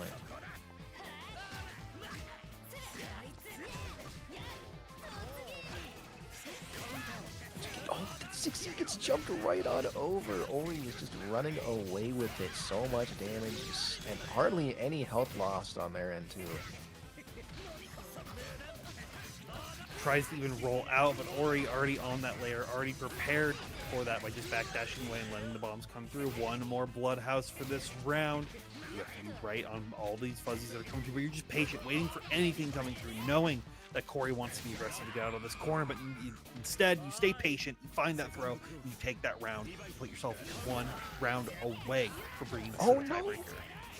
He did get the 2-2X extension. I don't know if the spacing was wrong or they used the wrong variant, but Ori is just constantly contesting every single interaction that Corey tries to RPS out of, and they're already in the corner.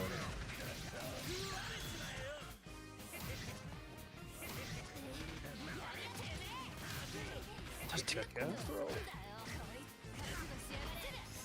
Expensive hero. You see Ori like immediately shielding for cycle. They're like, I'm not under throw threat? Okay, I want the next cycle. I don't care. IW, though, will connect on the run-up attempt that Ori was coming for right there. Just going to quickly even up those life totals, and I think, once again, Corey just looking for anything that they can to try to even up these life totals. If they can find the one hit, that's all that matters, but command grab CS will be enough for Ori to take it and bring us back to the tiebreaker. What's one more tiebreaker among friends? Really? Just really? add another tiebreaker to the collection. Yeah, yeah. It's like we're Another like one. General Grievous, you know? Another one. We just take the tiebreaker. I was thinking of like Pogs. Hogs? Okay. All right. You know the drill. Defi, Tama, give me your fans.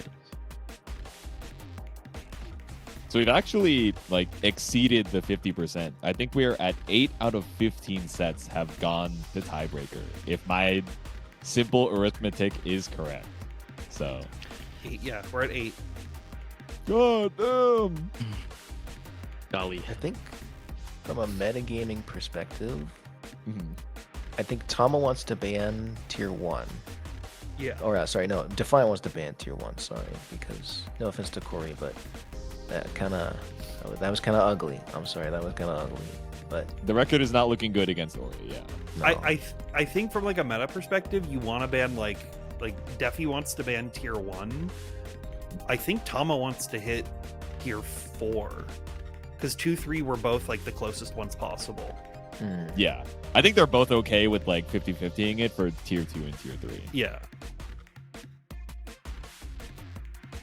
Right, and even So- if It's gonna be Sorry, tier 2 and tier 3. We're going between figured it out. tier We 2. figured it out. guess? Who would I guess?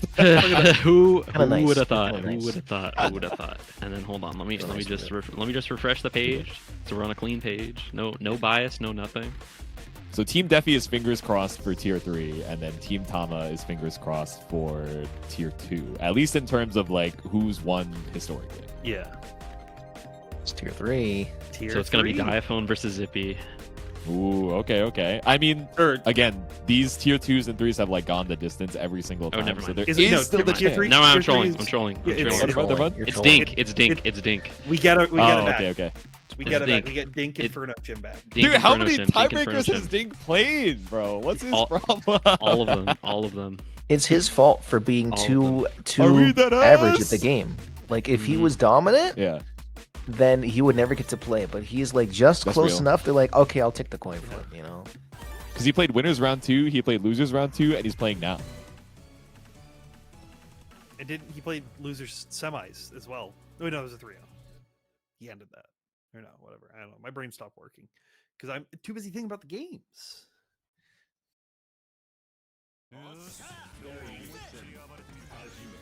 But here we go. So we are in our first to 3 reset match right here, and this is a match that we've seen. Our third time seeing it, and it's going to be going the distance. Ooh, overhead, watch your head. Where's the cycle? Not again, man. Furniture not ready to see us DP. I don't know if they were looking for something else or what, but they're gonna get another combo on the board. There we are. But the longer this set goes, the more of like what Dink's game plan is going to be shown off to the audience, and it's going to be really, like, are people going to be able to formulate a game plan around it? Are they going to be able to deal with the more consistent pressure that he's going with? So it'll be very interesting to see what happens. But right now, Inferno Chim could be putting themselves into a 1-strike, 1-throw away from this, and Dink just holding it as the throw comes through, and Inferno Chim can be taking game number 1. Whips a 6-6B. Inferno Chim with a 6-6B of their own, but Mike not ready for it. Inferno Chim contesting on all of these stance exits, actually. They're getting super, super good at that. He goes back in, gets the cycle, says, all right, I got the cycle, I'm holding forward, baby. And now you see this, Inferno Chim is more ready for where those 60 autopilots are coming through and able to block them out. The problem with that is, even if you're defending the overhead, Mike still has that. No, he keeps getting this misinput. He mashed out from Inferno Chim. Garthos to send it back in the corner. It don't matter. None of this matters. We hit 60 again, and then get the right input this time. Good backdash from Inferno Chim to get out of the 2A, which allows you to keep yourself a little bit more safe. And now finding a hit of their own, this is the start you want. After banking all those resources, finally gets to maybe use the mic. Tries to run out the bomb timer, get a hit, but no, it's too little, too late. Yeah, finds the 6B bomb, but was not able to find the full confirm I think that they were looking for. But one more hit just like this has all the meter on deck. No cycle to go into the CVO, which I think they may have been looking for, but will just be lariat as Dink attempts to backdash out, but it's not enough. Inferno Jim taking game number 1. Yeah, I think what happened there was Inferno Jim was like, I don't have 200 meter. Shit. How do I end this? Like, can I end this with an EX? Because we haven't seen them end an EX other than bomb set, right? Like, we haven't had that situation come up. Yeah, and it's one of those, like, if you're not like fully prepared for it, it can always be a little scary. Even just like does this 2-360 even connect? I've seen it drop before on many of Ogre combos that try to finish it out. Oh, getting shields, but getting cracked upside the head with another 6B. These two gamers have been trading overheads back and forth for Lord knows how long in this entire afternoon. Yeah. So you can keep trading up. Good trades right there to then block the bomb immediately afterwards, but you tried to VO, and Inferno Jim was ready to just hold it down back. Get through your VO. Good shield right there on the JC. So now you're almost alive, but the EX Fireball from downtown will close it out. He tried to put the shield up, but it was too late on the reaction. Mike, this is an insane confirm, by the way. Take your damage. Nice. All right, Mike. You keep misinputting that, dog. You got to clean that up. That's all I'm saying.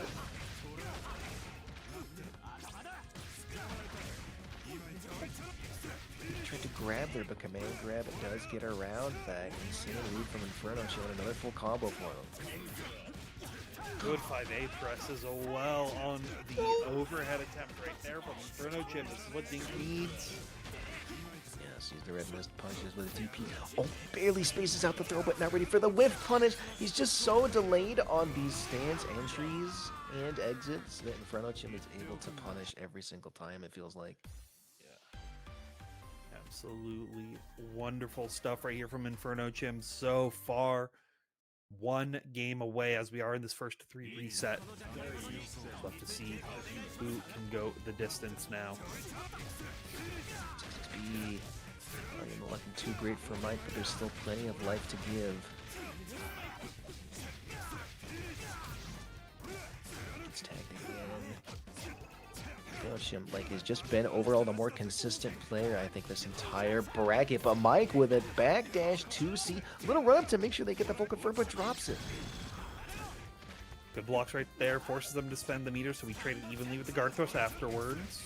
But the 6 feet, or the hitting from downtown at the last couple of hits on those active frames.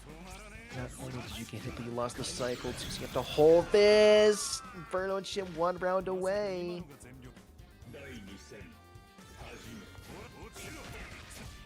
Overhead.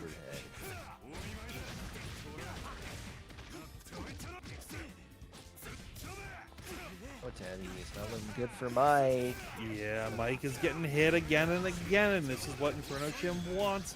Gonna be going for C Lariat right here. Finds the bomb ender that they want. Overhead CS with the bomb as well. With almost 200 meter on deck. This is almost enough, but Michael Dink tinks it out. I respect it. No, I respect that. You know, in the moment, I'm throwing my controller, but I respect the hell out of that. I feel like one of the last times we saw Inferno Chim go for that in one of their games, they got baited super hard. So really good on them to be like, yeah, I know this is going to be a good option, and I can't not be afraid to use it in situations like that. And with that, that will be Team Tama knocked out. Team Defiant will move on back to fight Team Mario in Grand Finals from the loser's side. Yeah, and this will be a run back of their winners finals game, which once again went the distance. So anything is possible here. And there can be a reset, ladies and gentlemen. So there can. So is the reset just like replay all the games again? Yeah, just go again. Another set. Oh, okay. Another one. Wait, if they have 2 tiebreakers, it'd be really insane. It would be insane. It would be good luck with that, guys. Good luck. My job's done, so I'm gonna go get a drink and you know. Yeah, come back with a beer in hand, or you're not allowed back on the stream. Yeah, Basically, I A agree. beer in a bathrobe. Yes, What? dude. What? I have no idea what you're talking about. Bathrobe, that'd be weird. B&Bs. Streets are talking about the B&Bs though. Yeah. But no, great stuff to Team Tama. Hmm? They were definitely like top 3 as far like when you saw day 2 round robin, I'm like, all right, this team might be one of the front runners. When they tied Team Mario in points, it was looking pretty good for them. But Yeah. Ogre too strong, man. Inferno Chim is a monster. Now, Yeah. before we walk into this potential final grand final set, it's been a very long ride to get here, but I just want to say one thing. And that's thank you everybody for really coming through and doing all this. And also, we're running it back. We're gonna be doing a second one. I don't have an idea on a date yet, but we will be doing a second one. The response has been extremely warm, and we're running it back. Heard it here. Let's go. Heard it here first. There might have been some rumors through the grapevine, but it's gonna be happening again. Seriously, would not be able to do this without the support of the uni community and everybody really coming through and applying and making it happen. But seriously, this has been very humbling as an experience to try and do this, put this on for the community, and having some of the greats behind me trying to do this has been, like I said, very humbling. But thank you guys for coming through and for watching. Oh my God, we have That's a lot of so subs. many. That's a lot of That's a lot of subs. subs. That's That's a lot of subs. What do you mean we have subs Great. going on? Thank you everybody for the support. But oh my God. Yeah, that being said, let's walk into grand finals. J2, Tabby, take it away. Yes, sir. Yes, sir. All right, let's see it. So grand finals, once again, Team Mario coming in from the winner's side. Team Defi, of course, running it back through losers. So not only has to win this grand finals with 3 sets before the Team Mario can get to, but they have to do it again if they want to take it home for Grid Break number 1. So, of course, we started off with our tier 4s in Barbar versus Slime. Yeah, and the last time we saw this, it did end up going Barbar favored, but Slime is like the most potential out of those tier 4s to find an angle to beat out anybody in this tier. So it'll be interesting to see what Slime wants to do. Like, they were staying very patient in the previous set, but maybe dialing up that aggression, trying to meet what Barbar was representing right there could be very, very potential. Also, just as I'm seeing it, just big shout outs to Twang and Rod Shark for these big gifted subs as they're coming through. It's that real French bread money. What can we say? What It the is hell? French bread money. I know that's right. Right. Hype? What do you mean I have a hype train on my channel? Yeah. Levels, I've actually never seen the level go that high, but of course Yeah. we're at the top level here in tier number 4 for grand final. Slime has been talking in their team chat like, guys, I do not want to run into this stupid blonde redacted again. But of course Defi has been prepping him. He's got the knowledge. He plays this character just a little bit, so hopefully giving him the coaching he needs to try and swap up the results here against Barbar. Slime, I'm going to give you the secret. You just need to start listening to Emiya's theme as you're playing. It'll power you up. Just trust me on this. I know that's right. That's Enkidu tech. That's not anti-high tech. That's, becoming one with Enkidu. Yes. As we find the counter hit here. As you become the bone of your fist right here. But Barbar Yeah. trying to become the bone of their sword in this matchup. And staying very patient, trying to create opportunities for Slime to get punished, but a 2-3-6C will knock them out of the sky. And now Slime just backs off once again, knowing that can steal the cycle once again. Great roll through the fireball. The Barbar wins the throw with game right there. I actually cannot believe that throw whip. Their character models were touching, but I guess the grab box was just a little bit shorter than you might have thought. Counter hit coming out from Barbar now, but drops where we could have found the kill. So greedy to not spend this 200 and another drop into the red. Please kill him! Kill him! Okay. Slime tried to delay tech and unfortunately just got punished for it. Right at the very end. Yeah. But a great assault over the fireball. It'll be interesting to see if Barbar starts adapting into trying to go for fireball follow-ups. Because Slime in all their games have been very good about assaulting over a lot of those fireballs. Great damage confirmed right here. Almost an insane pickup right there. Wait, if he was just a little bit higher off the ground, Yeah. Slime would have had an insane combo up against the corner, but off of the scramble, Barbar still fighting back. Slime down to 50%. Gotta make something of the CS because you're gonna lose a cycle, but instead 2 360s right through the orbiter, but gets Balebringered right back. Trying to down back as soon as they try to do any kind of walk back. Barbar already ready to go for the low. Risky shields right here in a big, was that like a TRM right at the very end, unfortunately. Let's see if we can slow it down once again. It's like you're mentioning, right? Slime is presenting good options to how Barbar is trying to hold down neutral, you know, going over these orbiters and, you know, finding PK dive kicks that, you know, counter poke in a way the assault, but Barbar is still winning out in terms of damage. And just the deep run and trying to catch Slime, pressing anything. We will still find the corner throw, get a full combo afterwards. Yep. Out of 50, trying to bait out a throw, but all right. Like a throw of your own here up against the corner. Yeah, Slime I think was looking to try to like build the 100 guard thrust right there. Good tech out of the throw this time. Daggers right there, throw hits.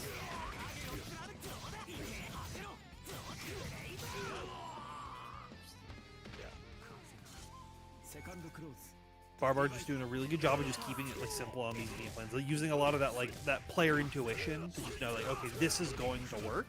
It doesn't. Maybe it's not the right option. Maybe it's not the safest option. But things like that dash up throw as soon as Slime gets the hit, because they feel more confident in their ability to add this damage up.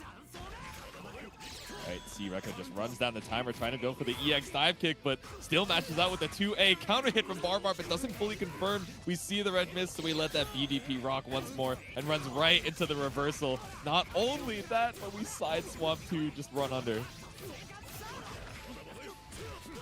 63C works. It allows Barbar to get in the corner position they want. Slime already just opting to drop the combo, trying to build some free grid at the get-go, knowing that I think they'll need the cycle to win this. Still catches up 100 meter where they can, uses the CS, saw the red flash, thought they had the time to parry, but didn't recognize the option to know that wasn't actually a real red mist. And didn't want to spend the IW even when it would have confirmed the set. One more throw does the job as Barbar keeps the record clean. It's another 2-0 for Team Mario. A strong start here in our grand finals. Yeah, and this is what Team Mario is looking for. Just a repeat of these early games for as long as possible. However, we're back to Inferno Chim versus Fumi. And the last time we saw Inferno Chim was dominant in that match. It just didn't really give Fumi any chance to like breathe at all. Yeah. And I mean, this entire top 8, right? Inferno Chim has not dropped a set. He dropped a game to Dink and then dropped a couple more to Dink as well. But this seems like one of the only, tier 3 gamers to be able to, pierce some holes into that armor. This Ogre has been so commanding so far. But Fumi with the palette swap. Let's see if we're going to be able to play a little bit more keep away as we head into our next set. Yeah. Absolutely. You see even Inferno Chim getting that last minute coaching, just wants to make sure that they can lock it in because they want to avoid as many points going to Team Mario, because the longer it goes, the higher probability it is that they can secure those 3 points. Exactly. So it'll be interesting to see also like how has Fumi's game plan sort of shifted as they've had a little bit of time since their match to sit in grand finals and think about like, okay, what was I doing wrong? How do I deal with just like Ogre being Ogre, which is kind of like hard for every character to do once he gets the bomb set on you, but in the neutral, that's where you have to really find your angles. Yeah. Once the bomb is already planted, like you're playing a losing game, but specifically, how are we able to avoid the lariat, right? So jump back, ICJB, and finds the full confirm for it too. Fumi already looking so much better than the last time we saw her, has locked back in with all this warm-up. Yeah, Fumi remembering exactly what you need to do with phone on right here. Great throw after the JA. Geyser will just geyser. It does not matter as long as it works. But can you stop this streak from Inferno Chim so far? Just looking close, but now Inferno Chim getting the bomb set. You're stuck in the corner and your phone on. What can you do? You gotta take risks. Damn. It was an absolutely clinical start to the round, but as soon as that bomb was planted, yeah, Fumi was trying to look for the immediate escape out. Not a guard thrust, but it was the EXDP that got blocked at 6B from Inferno Chim. Brought this round back from the brink of defeat, and you just got to spend the IW to bring it right back. Okay. Yeah, I think that was just a guarantee. I think 2-3-6 would have killed there, but you got to do what's most comfortable to you at this stage of the bracket. Spend that meter where you can. Right now, we'll just be spending no meter to deal tons of damage. Yep. There you go. Bombs suspended early on. Just go for the low up to 6-6B. Fumi. Yeah, you should be able to build up 100 for another EXDP or a guard thrust, but you got to delay it a little bit. Inferno just waiting for the timing, but instead, the threat of the reversal allows Fumi to be a little brave with a two-way match. There be Lariat, though, from downtown as soon as they think they're free after blocking the EX Fireball. Yep. Oh, a little bit too far for the throw to actually land, and Fumi sends it with the VO to try and put a round on the board, but from downtown, it's the FF. Yeah. You think you're safe, and then Ogre says, pick a card. Mm-hmm. And I mean, it's so tricky, right? Especially, you know, you're playing Phonon into all these other characters, and you're so used to, you know, just fading away, sending 3C from full screen, and then all of a sudden you're running up against Ogre, who has this really tricky FF to quickly check you from that same distance. But I like that. A back Fireball right there just to be able to deal with like a Lariat that could potentially be coming through. And Fumi, I think this is a big, preemptively going for 3Cs, right? Preemptively just throwing a lot of these options to stop the Ogre pressure, but you walked yourself into the corner to even get to this point, and now it's a very, very scary situation. You're going to have to take some risks, and it's going to pay off with the VO goes low this time, finds a good Abare. There we go, instantly into the IW. No, fine. The EX Fireball is perfect too. Speaking of, we're going to send an EX from Inferno Chim to make your way in with the Lariat, but still gets punished by Fumi. Clean side swap too. As the meter as well, the EX guys are right at the very end to guarantee themselves the round to close out, and this is the type of momentum you want to see if you are on Team Mario. Yeah, excellent routing as well. That Rekka, you're just waiting for the CS to give you the meter you need for that final EX. So Fumi with a round up, trying to hold on to the grid cycle as well, and runs up after all that zoning. The last thing you're ready for is full screen throw.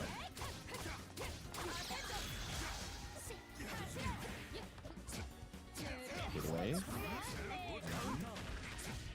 Well, big trades, but Inferno Chim ready to recognize that it's GameStop power to the players in their hands. And took the hit. Oh no, you were stand shielding with the low. Yep. Fade away with some of these fireballs, but scary when you know that Inferno has some of his own, but 63B, this incredible special for sniping you out of that top left corner of the screen. Okay, didn't get hit by the EX Fireball, and didn't get hit by the Lariat afterwards, still finding her approach. Yeah, Fumi just was staying so safe, making Inferno Chim Lair so many options. Now even forcing them to go for a lot more of these neutral jumps, which is what you want to see, especially when they're not prepared for the quick EX overhead. That's Fumi ending the 6-game win streak that Inferno Chim has had so far and taking a game. Right, tying it up. And dude, both Fumi and Cvats just throwing out this EX Fireball when for the entire, you know, rest of the set, they've just been conditioning you to be like, okay, I'm going to dash block, I'm going to shield, I'm going to farm grid off of 3C and all these fireballs. And then when this, you know, screen freeze happens off of the EX, the last thing you're thinking is, oh, right, I need to stand this. You'd be very conscious of the current game state, which is Tier 3. Not everybody is fully prepared for that at any given time. Good block from Fumi so far, but you can't block forever. Overhead coming out for Inferno Chim. But can you find the opportunity to get out? No, you're going to get TRM. Oops. All right, out. It's a rough spot for Fumi, but actually is able to counter hit on the other EX Fireball. And it launches her over the Fireball, so you don't even get hit by it. No trades needed. All right, Celestial for Fumi.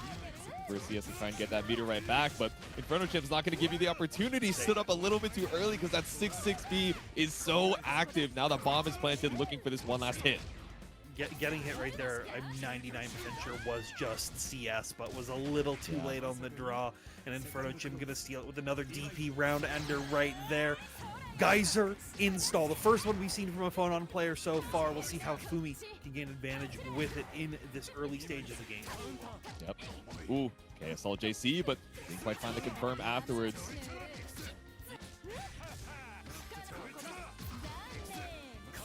Yes, to recognize it, but a little too late on the throw.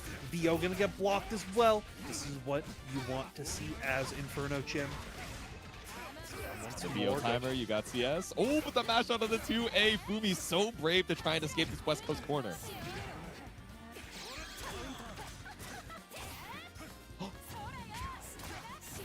red beat. Yeah, just run down the timer. CS to Fumi. Gets caught with the Geyser, though. This is huge if you can find the confirm that you're looking for. Fumi now looking to get more opportunities to chip out. Geysers install once again. Down here off the 2-2-DC. She bashed! Oh. Here we go. Thought we saw the startup of the overhead off of the screen freeze, but instead it was the 6-6B. That multi hitting low, sealing it out 2-1 for Inferno Chim. But like you said, Fumi leveled up so quick just in the time since we saw her in, winners round 2 versus this grand final set up against Inferno Chim, who has been seemingly, almost unbeatable, in that tier 3. So still holding on strong and putting a win on the board here for Team Defiant to tie up that overall set score at 1-1. But now we get to move back up to that tier 2. We're bringing Dr. Tag Slot PhD back at it again. Kraken Atkins versus hashtag netted up Diaphone. Now I'm wondering if Defi was coaching Inferno Chim throughout that set, or if he went to, maybe a different call and was like, all right, Diaphone, we're gonna get you trained up against this Kaguya. We gotta have you lock in against Kraken Atkins. I'm not sure where the energy went for that past 10-15 minutes to try and secure that win percent for the team. Mm-hmm.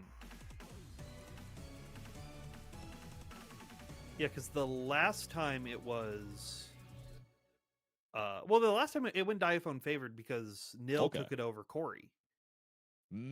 Okay. So it may be more prep. There could have been prep towards that to deal with the Wagner Menace up in tier 1. I see. But still, if you can secure this win right here once again, it's going to put you in a much better spot than if you allow Team Mario to take this point. Exactly. Shout out Iron Grid as well, coming in just in time for the NJ Legend Diaphone, sending it with the V Rekka. Okay. Didn't quite get a full confirm off of it, but it's all good. We got 2-1-4A into the C Fireball. Let's put you in the corner. Yeah. Kraken Atkins is always just slightly too hesitant on an option. It's you have the right idea, but you're just always a little bit too late, which allows Diaphone to be like, okay, it's my turn, I gotta go in. And then just uses a lot of the natural undirected options that can cover a lot of what Kaguya wants to do in these closer range situations. Damn, the throw tech as well, just barely able to swing grid into the favor of Diaphone. There we go, we find the FF for round number 1. Yeah, Ice Cream gonna connect out, but a CDP for Kraken Atkins themselves.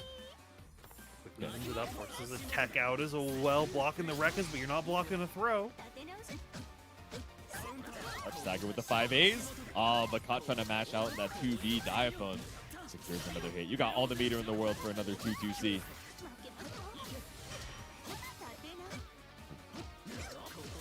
Confirm. Trying to VO to get out of there, but fortunately now, not actually fully punished on that VO attempt right there, but one more throw will close it out and gives it to Diaphone. The first point to try to bring their team one step closer to the reset, because Team Mario is on the winner's side. Mm-hmm. So Team Defiant has to win, and then they have to win again. So we are one step closer to the reset, but it is definitely a long road, if not an uphill battle. And actually able to just air dash over the 4C. So Atkins drawing first blood here. Oh my god, that actually avoided the 5BB and the FF as well. Not that we got a punish off of it, but still keeping your turn up as we get air dashed into that FF. Oh no. Oh no. And as we try to DP as well, Diaphone is ready for it.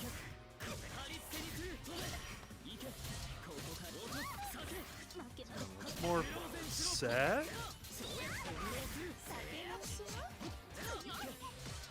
Up once again, but he still gets to keep your turn. Just chilling off the freeze state, but still just went for jump forward. Big delay on the jump B, and we're able to find our C grenade set. And then the patience on the bomb explosions, expecting like dash throw, expecting like just sending out Rekka and waiting to see what you can do to capitalize on it. But Diaphone, even with more patience, finds the hit, finds the 200-meter confirm, and puts themselves one step away for bringing it up 2-1. Go. Swing up, trying to see if we're going to send a Rekka, which is so good for Kaguya at the round start, but instead Atkins just playing a little bit more hit and run. And I think that's something you do with Kaguya, right? You need to be able to stay at these spacings that is away from Landrekia and forces you to play a game that's more advantageous for you. It does allow them to go for things like the 236B and then get or 236A and then get the full run up behind it, but I think yourself a little bit safer because you also get to blow them up like that. Yeah. And I think Diaphone's doing a really good job of, when Atkins is going for this mosquito-type play style, where am I going to land with this JD? Just doing a good job of delaying the FF and bringing it back down to earth, and 5BB makes purchase as Atkins is trying to advance in the mid-screen. One more time, Ice Flower, but good blocks on all the 4C mixes, forces the CS almost ready to block double overhead, but we went overhead low quickly right there, and it's going to be Diaphone is trying to snowball, or should I say ice ball their way into securing a round. Oh, tried to backdash thinking it'd be a throw attempt, but instead it's the 9JC. We escaped the corner once more. We got to spend that meter to try and even up this life lead now. But that's something that potentially Diaphone would have been looking for, but it does not matter when you are able to find the hit and find the damage as it's coming through. Grenade set once again. Kraken Atkins tying this round up. He's doing it for SoCal. It's an East versus West Coast battle right now, trying to keep Landrekia at bay, but gets caught up on the 6-6C. Off of that airborne hit, though, wasn't quite sure if the Rekka would pick up, so instead we keep the pressure on. Atkins doing it for BB Tag right now, really trying to find any kind of opportunity to stop Diaphone from coming in, but like we said, as soon as Diaphone is able to turn the aggression on and you start forgetting that you could just mash 2C on Wake Up and your Kaguya, like, it works great for him, but I think it's a big thing with Atkins. You seem to be a little bit more brolic on some of these Wake Up options because that's what you need to do when someone's trying to be prepared for everything. Exactly. You have that mental frame advantage of, oh man, the Blossom is set on top of me, and then you're like, wait a minute, does this actually hit BD? Wait a minute, the Ice Rain just stopping you in your approach. You have VO to try and mount this final stand. CS still available here for Atkins as he tries to find a hit, but clean confirm off of the assault. Airborne hit JC, but of course it's not enough to kill. You still need one more. Yeah, and Atkins wasn't going to be building the meter because of transfer state, but this should be enough as long as you keep it tight. Kraken Atkins tying the score 1-1. There we go. So the grounded approach was not always working out for Atkins. It was kind of this 50-50. The aerial, okay, I'm going to annoy and bait out some of these anti-airs from Diaphone was also not working out because he was using a lot of delay FF super well to snipe him out. But now, this aggressive, air-to-ground approach that we're seeing from Atkins working out a little bit better and now catching out the anti-airs that we were looking for in Game 1. Yeah. It tends to be a little bit of a riskier option if people are prepared for it, but if someone's not an expert in the Kaguya matchup, they're not someone who grinds this game every single day to get ready for it, it can be a very effective strategy. You're already seeing Diaphone try to find some of the answers that you need to do it, but Kraken Atkins staying very, very solid so far, still getting clipped by some of these force functions. Dude, I'm loving it from Diaphone because he whipped the DP and he was like, no, I'm going to do it again. You're still in the air. And then after it got whipped again, he just did it again. He's unafraid to, get conditioned out of these really good tools when it's like, no, okay, just because it didn't work once doesn't mean it's still not excellent for stopping you off on the slide. Once again, Wake Up 2C. It's like such an underrated like Abare button for Kaguya's. I feel like every time I see a Kaguya player, I'm like, yeah, you should just push 2C more. And it ends up working. Yeah. But right now, Diaphone is working to close out that round to try to bring themselves back to that 2-1 situation to score another point for their team. Back on set point. Atkins didn't quite have 100 at a round start, but didn't show the A Rekka either. So keeping your turn up with this EX Fireball.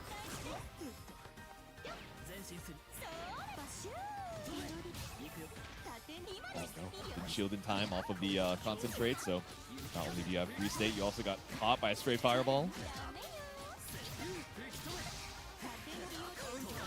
Throw tried to roll out, but Diaphone ready for it and forces a grid break. I like it. The delay tech not have to hold any crazy set play that can come through, but the 4C delayed just enough to be able to beat any kind of option that you want to be doing. Was not enough to kill, though. You can still make something happen here, Atkins. What are you trying to find? You're going to get your guard press baited, but as soon as you get your shield back, you get grid broken again. And that's going to be Diaphone taking the point and quickly bringing it to 2-1.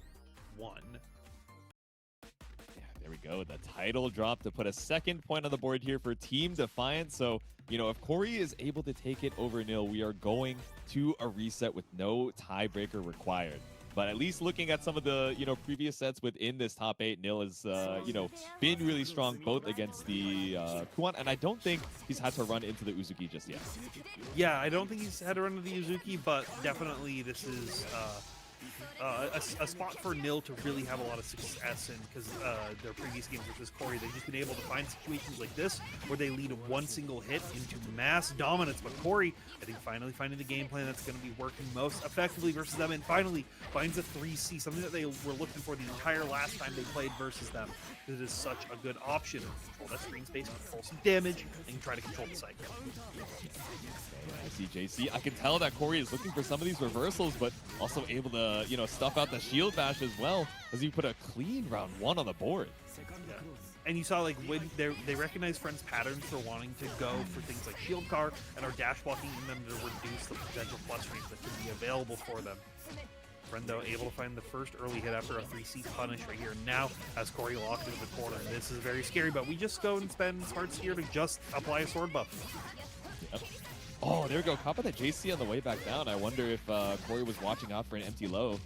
By the way, CS still available here for Nil. It's going to be all but impossible to escape the corner.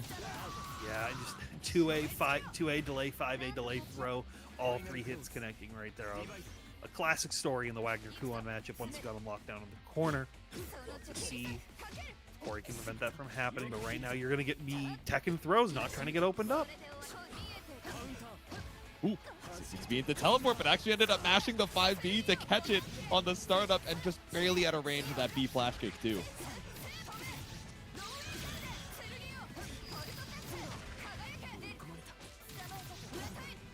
Box ready. Walks in the overhead, forces the CS out, throws a whiff for both players. Corey opts to go for a VO to try to make something happen. C-Drill not gonna hit, but neither does the 6B right there. The absolute spam on the green shield just to make sure we are well ahead on the cycle. That's Celestial for Nil, and it's fine to eat this combo. You still have the life lead. Escaping the corner is going to be the tricky part. Found a way to at least partially escape it, reach out his back from mid-screen with that back throw from Corey. Immediately spending that 100 meter on some plus frames and some double buffs. But now you're putting yourself into a one-touch. Good recognition to not to flash kick after that CS, because it would not have worked with the shield buff. Exactly. All right. That should be enough. Okay. At CS after that AB, but still got caught up by the tap of the 2 A's, so Nil takes game number 1.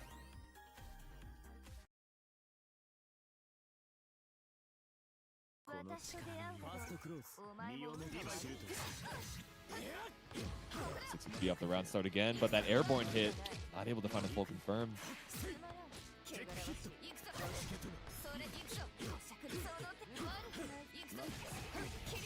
Great run up 2A right here, also maintaining Celestial, so going to be having even more damage on deck.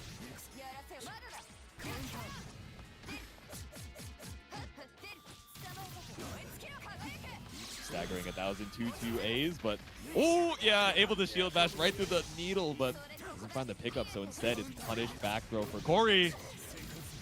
Yeah, this is what you want for Corey, making them spend that meter. While it didn't end up like giving them a ton of reward, it gave you the corner spacing, but Nil, as soon as they're ready, immediately spending the 2-2C, putting themselves 99 seconds away from bringing us back to another tie breaker. We've seen this story before, and Nil trying to repeat it once again. There we go, the impact dive kick doesn't stop Corey in their tracks.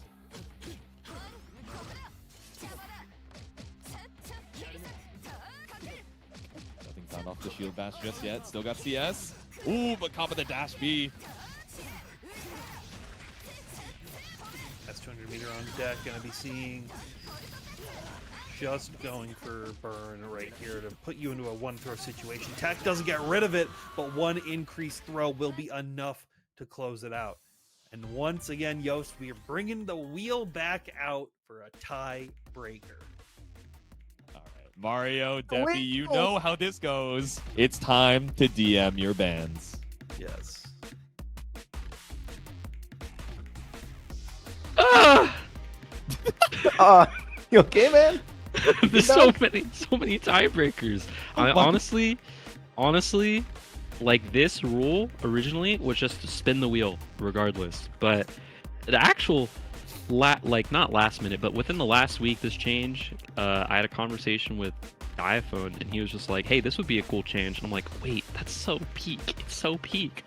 Because the worry was like we just see 3-0 blowouts over and over again, and this lowers the chance of that. So it's just like, you know what? That's a W change. That's a W change. But the tiebreaker system here has been insane. It's my favorite part. It's one of my favorite parts, honestly. I think. Ooh, I love spinning the wheel. The only thing that I'm thinking is if we get to a reset, it should be the coaches that have to play each other. But you know. You already know Deppy and Mario would be like, I did not sign up to play. Exactly. Yeah. But it would be so funny. Like, I'm just thinking about OmniDeek playing anybody, and I'm like, oh, you know what? That's fair. That's fair. Well, you put it like that. when you put it like that. When you put it like that. Hold up, like- hold up. Like when you break it down like that, like.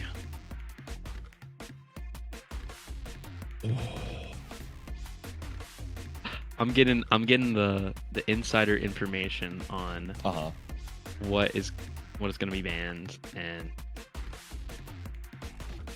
this is looking crazy. This is looking crazy. If we're to metagame a little bit, Yeah. like if you're Team Mario, you either want 1 or 4. Yes, I agree. So it's like, which one do you want? Do you want more? And I feel like you,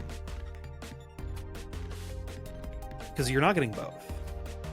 Yeah. Which one are they Well, getting? Are they going to be in tier? I don't know. Well, It's gonna be Yost, do you tier have the 3 and answer? tier 4. It's Okay. tier 3 and tier 4.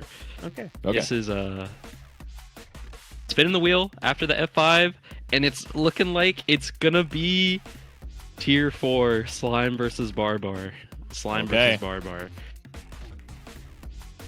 Let's see it. We have seen Barbar bleed, but this might be an uphill battle. But I have full faith in him regardless. But it'll be Slime versus Barbar. If anyone can do it, it is Slime. It's true.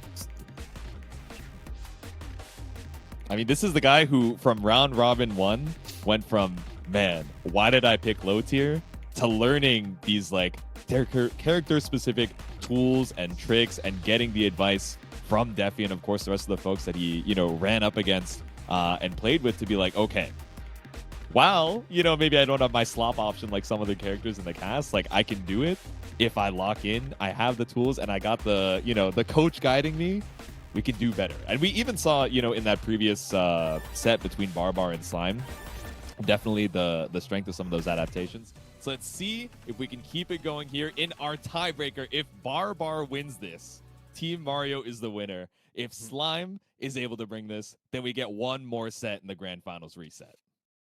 Yeah. Anything is possible here as we get into what could be the final match of the night. Slime already quickly finding a good 5-8 check on Barbar, trying to run up a Barbar with these great 3Bs. It's a super strong tool that Hyde has to shut down a lot of the forward momentum that he wants to do in this set, but will up back dive kick anyways. There we go. Oh! Okay. Ends up dropping off of the Rekka, but still, at least you got the hit off of the up back dive kick. Harry is going to connect this time. Barbar does have CS, and they'll need to spend it as well. Slime could be in Celestial, and you don't want to get no use out of that. Yep. Oos! Okay, sniped you out of the sky. Clean pickup here from Slime. Still get Vorpal refund if you want to spend that 236. And up back dive kick, but misses the follow-up onto it. Would have had that round if it weren't for that. Had the read on the deep assault out that Barbar has gone for a couple times now. Yeah, you have to. Okay, I was gonna say you have to bring this round back, or that is like an incredible mental hurdle of, damn, that round should have been mine. That can be hard to clear throughout the rest of the set, but Barbar off to a good start here to try and tie things back up. And now if it ain't broke, don't fix it. That's like the third dive kick in a row in this set to hit, and I think it's gonna still it's still gonna work until Barbar figures out how to anti-air shield it properly. Exactly. There we go. Clean pickup from Slime. 3.3. No! I said it and then he whiffed Rekka. One of the whiffs that's not going to give you the opportunity to, drop opportunity reset. Yeah, spending the ground bounce, unfortunately, but you do stay safe for VOing right there, so anything's possible. Greasy not going to work out, and Barbar just backs off. He's going to punish you appropriately. The cycle as well in their favor. Yeah, trying to stop, drop, and roll, but actually finds the answer to this TK Pogo, but again, doesn't quite hit. Take your turn. Oh no, you were looking to, I think, up back dive kick once again, or up back assault, but you got hit into the air unblockable dimension. That's going to allow Barbar to quickly tie it up. Got lots of meter for both sides here. 226C off the round start. No, it's not the Tsurugi Brain just yet, but actually catches up the 2B with the assault. This is the Rekka's right there for the full combo extension, so Slime going to be rewarded with a little bit of extra health right here. IW's going to connect. There we go. Drop the 200. Walk up for the meaty 2C. Maybe caught a jump here from Barbar. Oh, finding that big 3C right there immediately, just canceling with the force function. But you didn't recognize that you were going to build 100 right there, so no 2-3-60, but it's fine. We trade in the skies anyways, and that's Slime going to be taking a game over Barbar. I mean, it's exactly like you said, Tavi, right? Even if it's the third dive kick, the fifth, the 10th dive kick we've seen, just keep showing it until your opponent, shows that they know what to do, or until they get some time on the rematch screen to be like, all right, coach, what am I supposed to do against up back dive kick?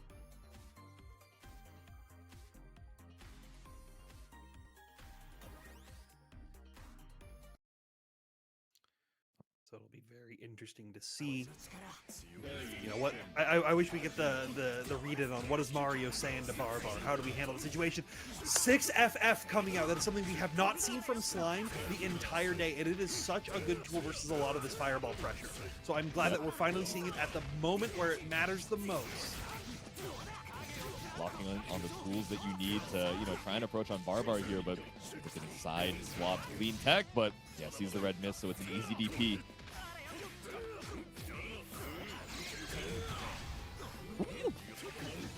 Right again, just going through some of these projectiles, and the life lead's so big on the side of Slime, but off of the CS, bet it all on the throw, and Barbar takes this guys with the assault. Pops into the C-Wreck as well, wants as much of that corner carry as possible. Lock you down, good tech right there on the throw. Tried to up back dive kick, but Barbar being a lot more preemptive with things like JC and J6C to try to stop you from doing that. Yep. Okay. Looks like here from Barbar, tries to bet it all on the parry, but ends up dying for it. Barbar with that deep dash. How many times have you seen Haida that post CS just like go for like 660 or just some crazy option? Like, Exactly. I respect going for the parry right there, and I like it from Barbar. Even if they can't recognize it, like, oh, maybe I can't deal with like blocking dive kick, I'm just gonna space myself a little bit. Exactly, yeah. Just make it whiff entirely. But speaking of, the whiff on the explosion, so it doesn't get the knockdown that you're looking for. And up back dive kick, my beloved. Doesn't get the corner carry you need off of it, though. So back into the West Coast corner for Slime. Force function CS trying to catch him lacking, but it's not going to be enough just yet.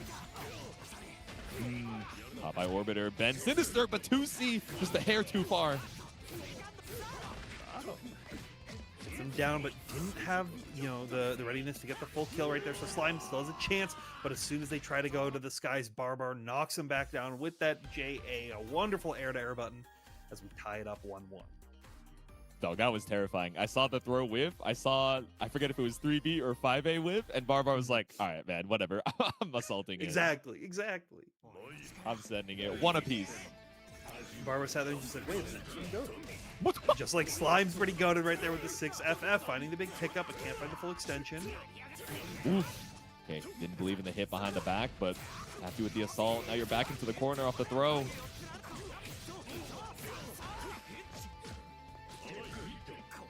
tech out. And this is something I think that is going to be hurting Slime along in East Coast. They're really trying to use like TK Air Assault as an air dash, when that takes a lot of startup time. And Barbar is someone who's very ready to deal with those kinds of things on reaction very quickly. Yeah. Assault, it's so easy to slot it into your brain as this IAD function, but, in practice it is so much slower. 3D, take some space here and go through the fireball. There we go, 6FF. 2360 as well has the CS to get even more corner spacing. Tried to 2C, but the EX Pizza was already out. Barbar trying to make sure that they can maintain a lead in the set for as long as possible. Up, run up, Barry.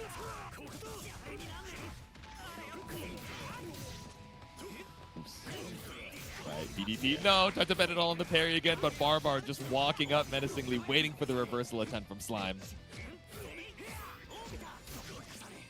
Oh, and hits with the fireball follow-up. This is also something, we're seeing layers from both of these players. We haven't really seen Barbar utilize fireball follow-ups in a lot of their game plan, and it's something that is very successful on to hide. As you already see right there, trying to anti-air shield the JA, but it is still safe enough in that given situation. Cash into the IW with one Raging Storm, and Barbar now up 2-1, putting themselves one game away from closing this out for Team Mario. There we go. I mean, Slime's still playing well, just showing a lot more of that 6FF in ways that, make Barbar a little bit more cautious about sending out some of these fireballs, but there we go, 6-6C to catch the approach here on game number 4. Oh, gets grid broken, thinking that they were going to try to go for a tricky overhead, but Barbar just stays low with the stagger 2As. Yeah, I mean, Barbar's been doing a lot of two-way stagger into Assault, so I get what Slime was going for, but ends up playing right into Barbar's hands. TK Pogo, 200 meters to your name, and we got CS for the next hit as well. EX Pogo into the IW. Oh, we didn't go for the damage extension right there. Nah, I wasn't ready for, the left-right either. I thought it would have been the kill after the IW, but all right, still gets caught by the palm. The increase 236V looking like a shadow step right there, bringing you all the way close, but that doesn't let Barbar affect that. Go a little too mash, but might have been a little bit too scaled to confirm that you were going for. Still able to push Barbar into the corner, but just a tiny bit too far for the 6FF. T-Rec been a staple of Barbar's tool. Great concentrate right there, knowing that you can still get the screen space and maintain the cycle right here. 2 birds with 1 stone. And a run-up throw, but not close enough for the corner for the combo. But this is a big counter hit on the C parry attempt. He's going to put you into a one-touch situation. Either way, Slime, you have to start taking some risks. God, but the risk to try and escape the corner. We dropped that side swap earlier, and it gave Barbar so much momentum. One more straight hit away from taking it home, but techs the goal throw. Slime is still alive with 100 meters to his name, and barely any life as we try and 3C through the fireball, but we didn't hold it as Barbar holds it down for Team Mario, your champions of Grid Break. Yeah, just not holding that 3C down, expecting it to be a standard fireball, not EX fireball, as it was coming through. Just oh, so close for Slime to be able to make that comeback so many times in those last 2 games, but Barbar able to clutch it out right at the very end and secure the reset 3-2 victory for Team Mario. Yeah, and I mean, that's the best that we've seen Slime play, even though it didn't result in the win. Just seeing the level up of all of these gamers, both, in the round robins, in finals, and seeing these runbacks even from, start to finish of the top 8, just getting that guidance so that they can play their best, even with the stress of playing for their team, playing for themselves, playing for the stream. But getting to see those improvements in real time was so fun. So hopefully everybody in the chat and everybody, also watching in the eliminated watch party for the Grid Break VC, hopefully you guys had a damn good time watching all the Uni 2 throughout these past 2 weeks. Oh, so got bladed. And right now we're gonna drag up everybody into the channel. We're gonna do a small winners interview. I just got jump scared, bro. He was like, I take you didn't tell him that you were dragging. I did tell them. I told them. You told us like 10 seconds before. Hey, to be fair, I said it in stream queue. winning team will be dragged into VC for a winner's interview. Oh. To be fair, no one reads. Boy, But Fighting game But- players, of course we don't read. But anyways, Barbar, off the heels of that win, you have basically dominated everybody in your tier after not playing the game for eons. But you came back, were playing the game, and then you were destroying people. How do you feel after this event? I feel pretty solid. This game is really fun. I really like hides. A lot of the hide players are really helpful. They've been coming through to my stream a lot, like Issei, Infinity, and like others have been helping me out so much. So that's why I've been like getting like better confirms. I like doing a lot more of the cheap shit just because they've been coming through and telling me like, yo, just do this. I'm like, this is how you play this range. This is what you do. You just gotta convert. And like that's just what I did basically. Yeah, you're kind of owning. You're going crazy. Like your confirms from like week 1 to like now are so different. It's crazy, but really good work to you. And then Fumi, tier up. You've been so busy. You've had the content calendar in and out, but after I feel like what helped you a lot in this event was like some of your fundamentals from ST and CLR. Can you speak on that for a little bit? Yeah, it was mostly just ST. I spent a good year like grinding out that game. My phone-on combos were so jank in this game. I didn't even know she had like an install super or like new moves. And in the middle of like the day 1 and going into day 2, Mario was like, "Yo, like you should be using this." And I was like, "Oh, okay." And then I think just kind of learning some of the nastier phone-on stuff from there on, like I think it helped out a lot on top of my fundamentals as well. Yeah. And like you're channeling the spirit of Glacy with the color as well. Oh my What- god, yo. Shout out to It- Glacy. Yeah, Glacy helped out a lot too. Mhm. It was great. It was great watching you play, and like you had such little time going from Capcom to me, like oh my god, and then moving on up, Kraken Atkins, Mr. Taxlop. I know you've played this game a little bit before making it out of pools at Taku, but after your hardcore grind with some of these Taxlop games, how has it been in this event? How does this compare? Yeah, I mean, it's been so my journey with Uni has been interesting because I picked it up after Evo 2024, really inspired by the performances of Lid and Nox, and I kind of grinded for 6 months, and then I started focusing on Taxlop between like April and now. So I was showing my stream earlier, my Steam recap history. I have like no activity on the game between April and November, and then there's just suddenly a big spike in December. So it's been something. I've definitely missed the 1v1 experience, and I think this game is sick. Like in a world where so many things are changing in terms of like a tournament and like popular games, people posting Steam charts, I think it's really important from the games that I come from to like just play what you think is fun, bro. And I think Uni's pretty damn fun. So that's really it. Hey man, I went on a little bit of a rant earlier. Don't get me started again, but I agree 100%. You're kind of spitting right now, but and then Nil, I feel like for a lot of people, not many people, even in the community, knew about you until Con, where you own Squish. You beat Squish there. Can you talk about your journey with Uni and how it's been playing in this event? Sure, let me find my music real quick. So it was, I'll keep the story short, but it was mostly just like getting invited to like BL randomly, and wanting to take like Uni 2 like more seriously when like rollback dropped, because I was just like, yo, I want to grind this game. This game is sick, and now I can like play people from like all across the country and just get as much practice and as much games in as I can. And sometime in BL, I just ran into like friend TJ. Friend is my goat, my training partner. TJ's my goat, my training partner. I would not be half the player I am without just like grinding games constantly with them. Especially like not just them, but like the BL community in general. Going from like learning about the game to even helping out wherever I can, commentating here and there, asking questions about Wagner. And yeah, that's about it. I mean, I can't believe it. That's Very Shut up, my very team. humble. Go Nil. Yeah, let's go Let's team. go W Yay! W Team Mario, and then last but not least, the man himself, Team Mario. This is definitely a different experience for you compared to competing normally, but you've been holding it down in SoCal, or not in SoCal, NorCal, for so long, especially with the work you've been doing with Slashback. Can you talk a little bit on your experience with Under Night and how it was coaching these newbies?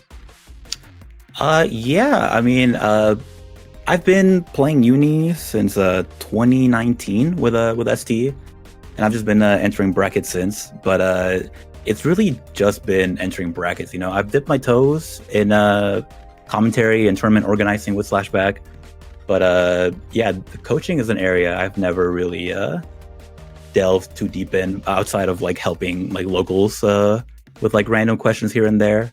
But yeah, no, this has been a very eye-opening experience. I enjoyed my time here. I originally wasn't even going to enter for this event, to be honest. My friend Banjo, shout outs to him. He tagged me one day randomly, and he was like, "Oh, are you going to sign up for this?" And I was like, and here I am now. So yeah, shout outs to him. But yeah, no, this event has been a lot of fun. I'm glad to see the progress everybody on each team has made. It's just been amazing seeing this many players be interested in playing Under Night. So yeah, shout outs to everybody who was here. You honestly took the words out of my mouth, and I don't think I've said the like official numbers on how many people applied. There were 257 people that applied to be part of this event, which is honestly really staggering. And again, I said it before, but I think it bears repeating that this event would not happen if it wasn't for the support of everybody joining and being a part of the community. But even like Main Chord, Uni2BL, Training Moon Network, Boston Blue Beat, everybody holding it down on like before Mr.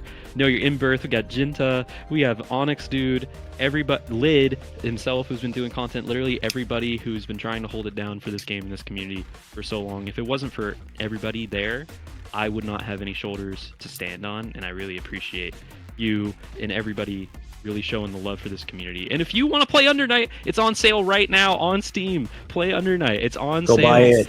Go buy it. Go buy it. And it's got rollback. It's got everything you could want. The Discord fighter does not stay a Discord fighter if you hop on ranked. I also want to say I obviously play a lot of fighting games. I've like interacted with a lot of communities and stuff, and like the Under Night community is definitely probably the best I've seen. Like everyone is just super helpful. It's a tight-knit group. Like everyone is just always trying to help each other out, like throughout all the stream chats for like this event. It's been really awesome. Like it's been really, really like inspiring because like you always see always negative talk about fighting and stuff. So it's cool to like see a community of people who just like really, really love their game and like actually put all their effort into helping others play it and like grow their game. Like it's really dope.